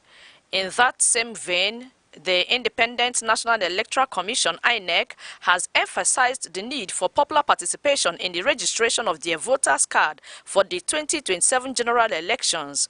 The Independent National Electoral Commission, INEC, saddled with the responsibility to organize, conduct, and supervise elections at all levels in Nigeria, including presidential, gubernatorial, and legislative elections at the federal and state levels, that also have the responsibility to register eligible voters and maintain an accurate voter register, recently announced its plans to commence the continuous voter registration CVR from August 18, 2025. The Commission also proposed to include inmates in the forthcoming 2027 general election, emphasizing on inmates' voting rights. This is as the electoral empire has re-echoed the need to seek the intervention of the National Assembly on the matter. When this happens, it will be the first in the history of Nigeria. These singular acts have, however, drawn different opinions from the public. In Iboze South local government area, what we will do and have begun doing is sensitization. Sensitizing not just the youths of Iboze South about the registration, but also sensitizing the women of Iboze South. Don't forget, some were not around during the last round of registration. They were probably outside the local government, residing somewhere else, so they are now back home. Or conscientize them. Like you rightly said, the youths, constitute the substantial number and majority of the populace. Some of them in the last exercise were not up to age enough so as to participate in exercising their franchise.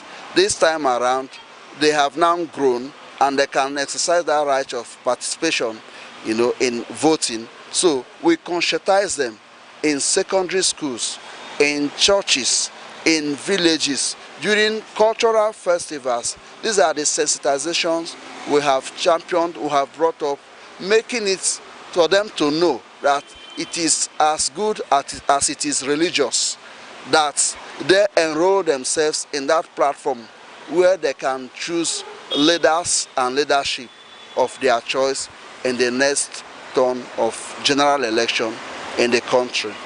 My name is Obina Samson.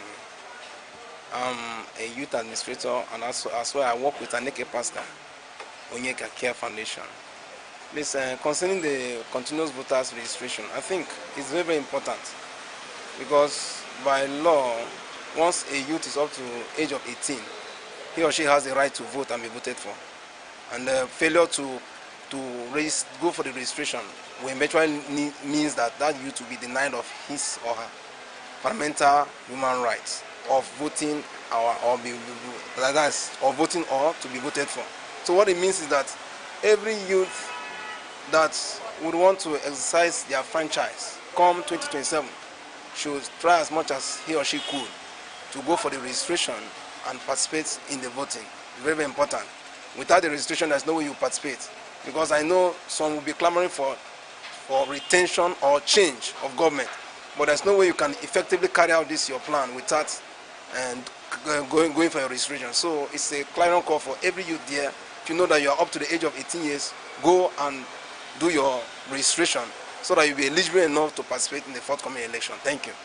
Okay, I'm Abastik, a medical practitioner and Secretary Guild of Public Affairs Analysts of Nigeria, a developmental analyst. For some of us who have gotten their voters card, I say kudos. You know, it's a civic responsibility. You can't sit on the fence and be shouting.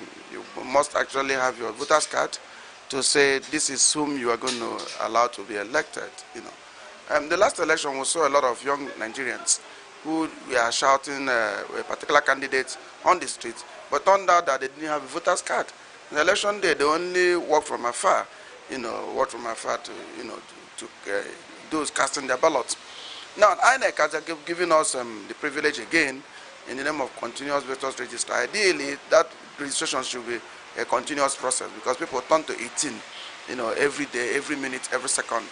So I think what I would say, those that have not gotten their cards, those that have not gotten the card for the first time, those that have lost their cards, those that actually want to change, those who have just attended 18, our university students, they should avail themselves the opportunity of becoming a full-fledged citizen by having their voters card to enable them perform their civic responsibility. And they should decentralize the registration process. What I mean by decentralization is try to engage, if it is possible, private sector partnership. Use agencies like MTN, Glo, as a means of hastening this registration. If possible, they should decentralize it even to the local government area, even ward level to be better off, to make it more easier. Instead of clustering to a place for registration, you can go to your various ward and then carry out this registration effectively without any stress. All eyes are on Aneke to unfold its plans to the general public to ensure a free, fair and credible election come 2027. However, this is a clarion call to the good people of Nigeria, a call to rise and choose your leaders, a call to come out in mass to register, get your PVC and vote. It is time to take hold of our country, Nigeria, to be patriotic because Nigeria is ours. Therefore, get your PVC. Chidemi Kemede, Aneke TV.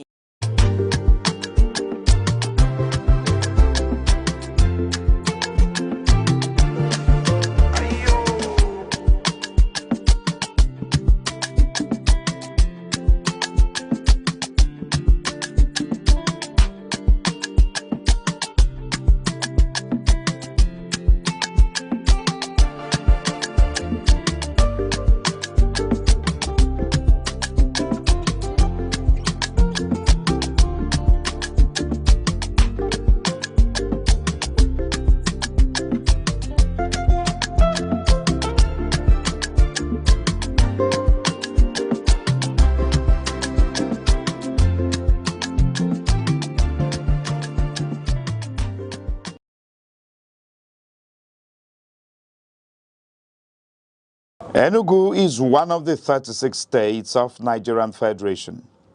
It is located on a hilltop in the southern part of the country.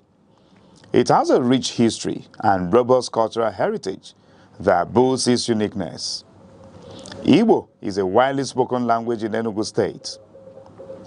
Enugu is popularly called the Coal City State because of its large deposits of coal and other mineral resources. Enugu has 17 local government area councils. The history of Enugu dates back to the early 20th century when the British discovered coal in the Udi Hills in 1909, which led to the development of Enugu City in 1912 as a thriving mining town. Enugu empowered the Nigerian railway system and electric plants greatly during the colonial era. On the 27th of August 1991, Enugu was carved out from Anambra to become a state. As the home of the Igbo people, Enugu's culture reflected in its music, art, and traditions.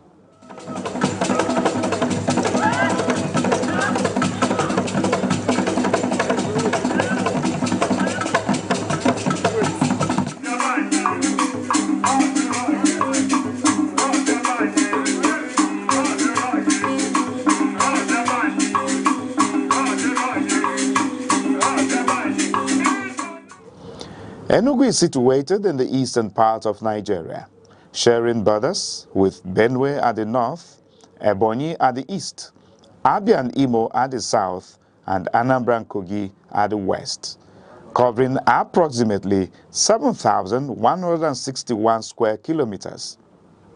Enugu is characterized by undulating hills, forests, rivers, and fertile soil, making it suitable for farming. The state experiences significant rainfall with an average annual precipitation of around 2,100 millimeters and temperatures averaging 28 degrees Celsius. The people of Enugu State are predominantly Igbo, one of the largest ethnic groups in Nigeria. The Igbo language is a fundamental part of their culture and identity, with many dialects spoken across the state. Language plays a vital role in shaping the culture and identity of the Igbo people. Enugu is very rich in culture and traditional practices, one of which is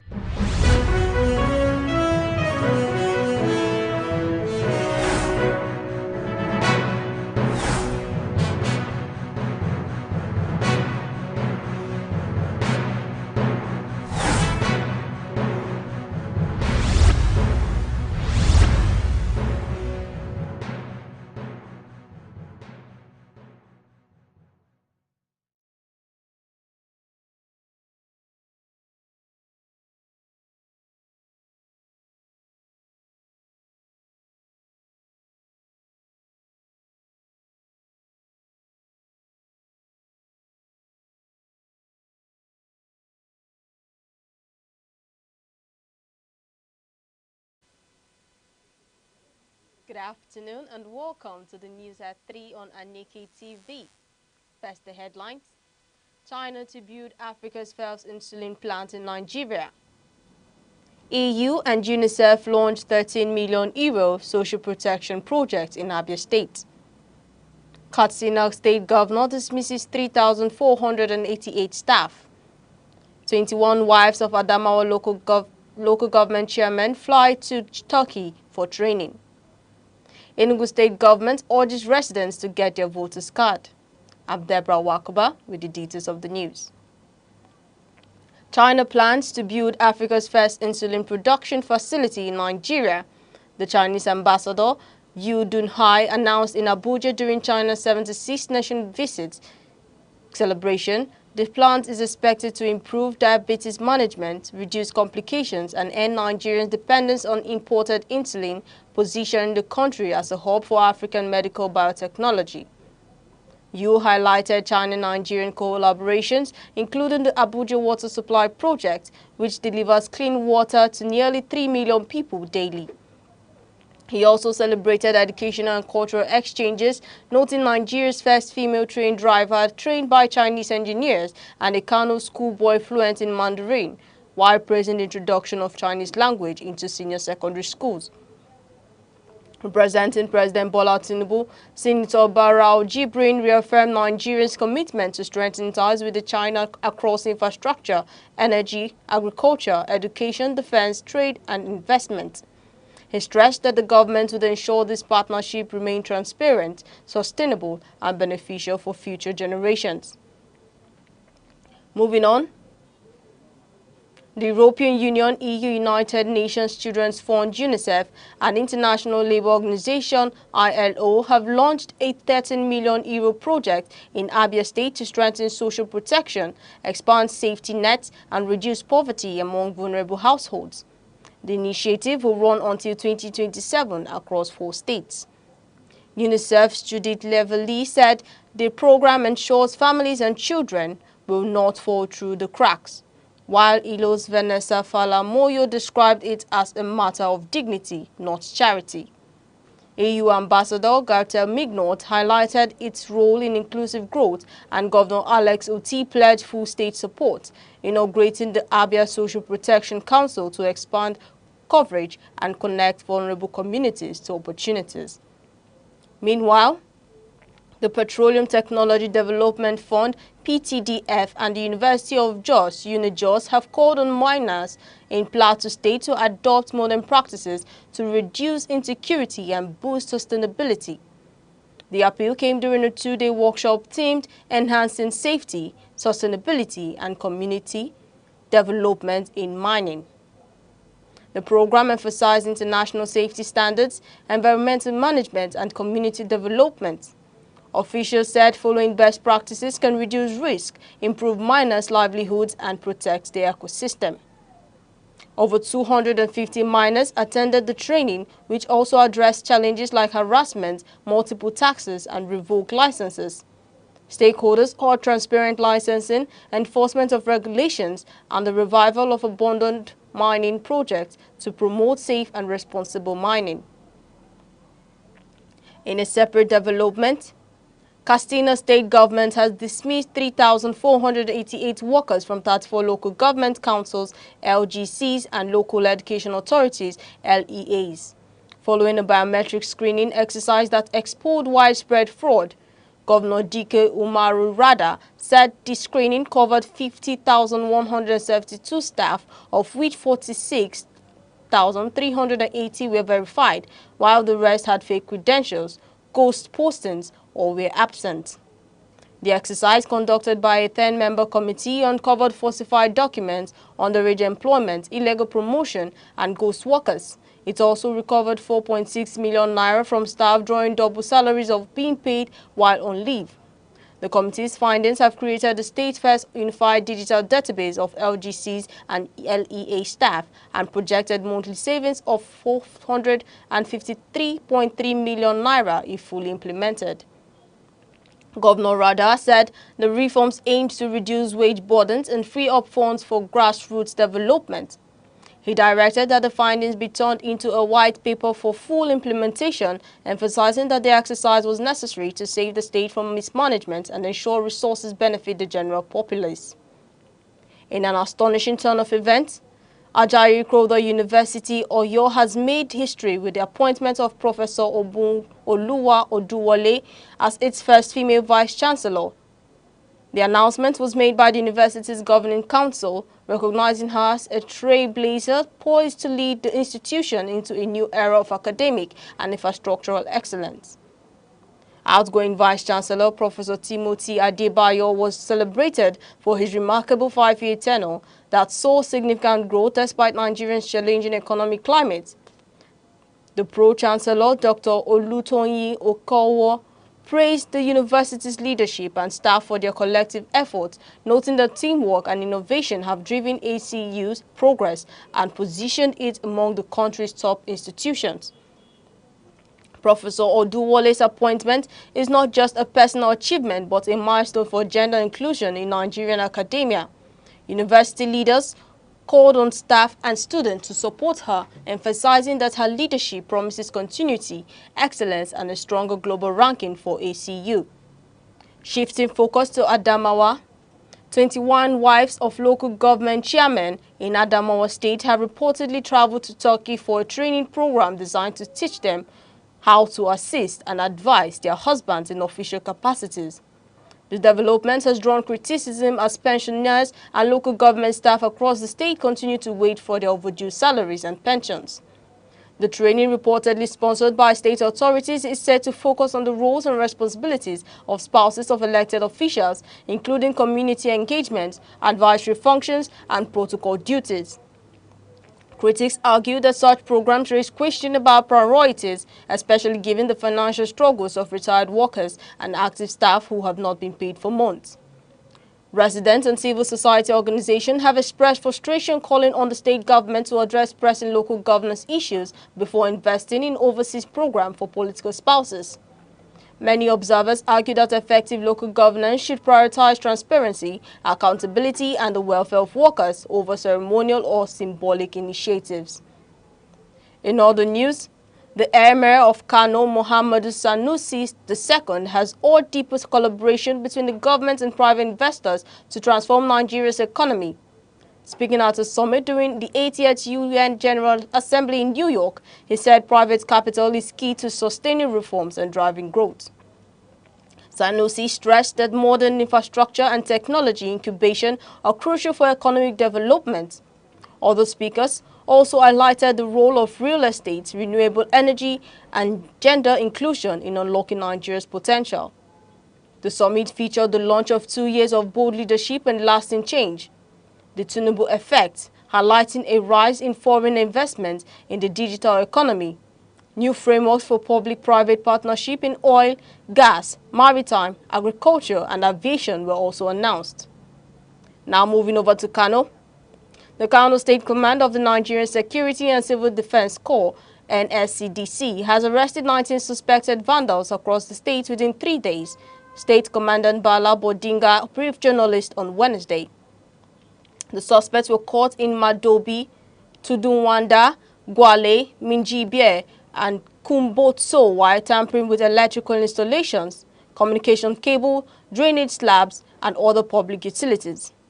Recovered items include aluminium cables, transformer cables, short spares, shovels, and a motorcycle. Bodiga said the suspects have been profiled, investigated, and would face prosecution. He warned that vandalism causes economic losses, endangers life, and hampers development. He urged the public to assist NSCDC with timely information. Similarly, the Anambra State Police Command has thwarted multiple crimes, including car snatching and drug diversion, while recovering stolen items across the state. 3 suspects were arrested during coordinated operations by police and community security stakeholders. The state police spokesman, SP Tochukwu Ikenga, said on Thursday. On September 23rd, a joint team from Achala Division and the Special Vigilante Task Force arrested Chiwendu Ndieli and Uchenna of Fodile over a stolen marked truck and empty container. Taken from a Lagos-based company, the suspect confessed to the crime and the vehicle was secured for return to its owner. In a separate operation the same day, Okpoko Division recovered a white Toyota Camry found abandoned along Onitsha-Owerri Road, while youths in Ihala helped police arrest Charles Chiemere Onibo for allegedly abducting 3 children aged 2, 3, and 6. The case is under investigation as efforts continue to apprehend the remaining suspects and rescue the missing children. In a tragic news, a woman was set ablaze by an angry mob in Agbaho, Delta State yesterday after she was caught trying to kidnap a 7-year-old boy hidden in a sack. Residents said the mob beat the woman, placed a tie around her neck and set it on fire to send a message against child abductions. The incident has heightened fears in the community, which has seen multiple child abduction cases in the past year. The rescued child's mother quickly took her son away from the crowd. The Artery is coming to you live from Aneke TV. Remember, you can follow us on all social media feeds on Facebook, X, Instagram, and TikTok, here on YouTube, all at Aneke TV. Now, a quick reminder of major developments in the news. China to build Africa's first insulin plant in Nigeria. AU and UNICEF launched 13 million euro social protection project in Abia. Katsina State Governor dismisses 3,488 staff. 21 wives of Adamawa local government chairman fly to Turkey for training. And coming up shortly, Enugu State government urges residents to get their voters card. Timi Dakolo to pay school fees for struggling parents. We'll be right back. Hello, I'm Debra Wakoba. I am Chidemi Kemede. I am Uche Osai. I'm Chiwendo Ifeonwankwe. My name is Obobina Samson. Please keep watching Aneke TV, or you can visit us on our socials like Instagram, Facebook, X, TikTok, or YouTube, all at Aneke TV. This is Aneke TV. We move with the world. Welcome back. The Enugu state government has urged residents to participate in INEC's continuous voter registration and obtain their permanent voters cards (PVCs). The exercise ongoing across the state is open to new voters as well as those who need to update or replace their cards. Dr. Malaki Yabo, the Commissioner for Information, said voting is both a right and a way for citizens to influence the state's future. He called on community leaders, religious groups, and the media to help reach young people and ensure everyone eligible is registered.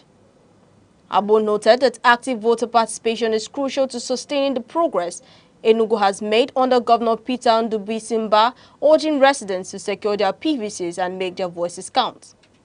Now over to business. The Nigerian Electricity Regulatory Commission (NEC) says more electricity customers were metered across the country in May and June 2025, slightly increasing the national metering rate. Overall, the number of metered customers continues to grow, though millions remain unmetered. Ikeja, Eko, and Abuja discos recorded the highest metering rates, while Yolo, Jos, and Kaduna lagged behind. Some distribution companies like Aba and Benin showed significant improvements. Despite progress, many customers still face estimated billing, and NEC continues to monitor and sanction companies that overbill. Now over to sports. The Sports Writers Association of Nigeria, SWAN, has announced a nationwide boycott of all Nigerian Football Federation (NFF) activities, including the upcoming annual General Assembly in Ibadan. The move comes after what SWAN described as the Federation's deliberate and persistent exclusion of the association from its highest decision-making body. In a statement signed by President Isaiah Benjamin and Secretary General Ambassador Ikenna Okonkwo, SWAN condemned the NFF's action as unacceptable and retrogressive, warning that Nigeria's football decline reflects ongoing mismanagement despite substantial government and private support. SWAN also accused the NFF leadership of sidelining the media while claiming to expand its Congress. Effective immediately, all SWAN members are instructed to stop coverage and promotion of NFF activities. The association plans to investigate and expose the Federation's maladministration, reaffirming its role as a critical stakeholder defending the integrity of Nigerian football. Now over to entertainment. Nigeria's singer Timi Dakolo has announced plans to help parents who are struggling to pay their children's school fees as the 2025-2026 academic session begins. He acknowledged the financial challenges families face at the start of each term and promised to ease the burden. Parents and guardians are asked to send their children's school bills via Instagram to @Onidaolu with receipts of payments sent back to confirm the support, Dakolo said. Just DM the school bill, we will DM you the receipt of what we sent to the school. The announcement has received widespread praise online as many families face rising education costs. Dakolo, known for his family-focused songs and community initiatives, joins a growing number of celebrities offering direct financial reliefs to fans in need. To end the news at 3, here are the main points. China said it will build Africa's first insulin production plant in Nigeria. This will boost local diabetes care and reduce dependence on imports. Katsina state government has sacked over 3,400 workers following a biometric audit that exposed widespread fraud, recovering millions in mispaid salaries. We also told you that Timi Dakolo has pledged to pay school fees for struggling parents nationwide, helping families cope with rising education costs. That ends the news. For breaking news, eyewitness report, please call 07030437110 or visit our social media feeds across Instagram, Facebook, TikTok, X, YouTube, all at Aneke TV. I'm Deborah Wakoba. Thank you for joining.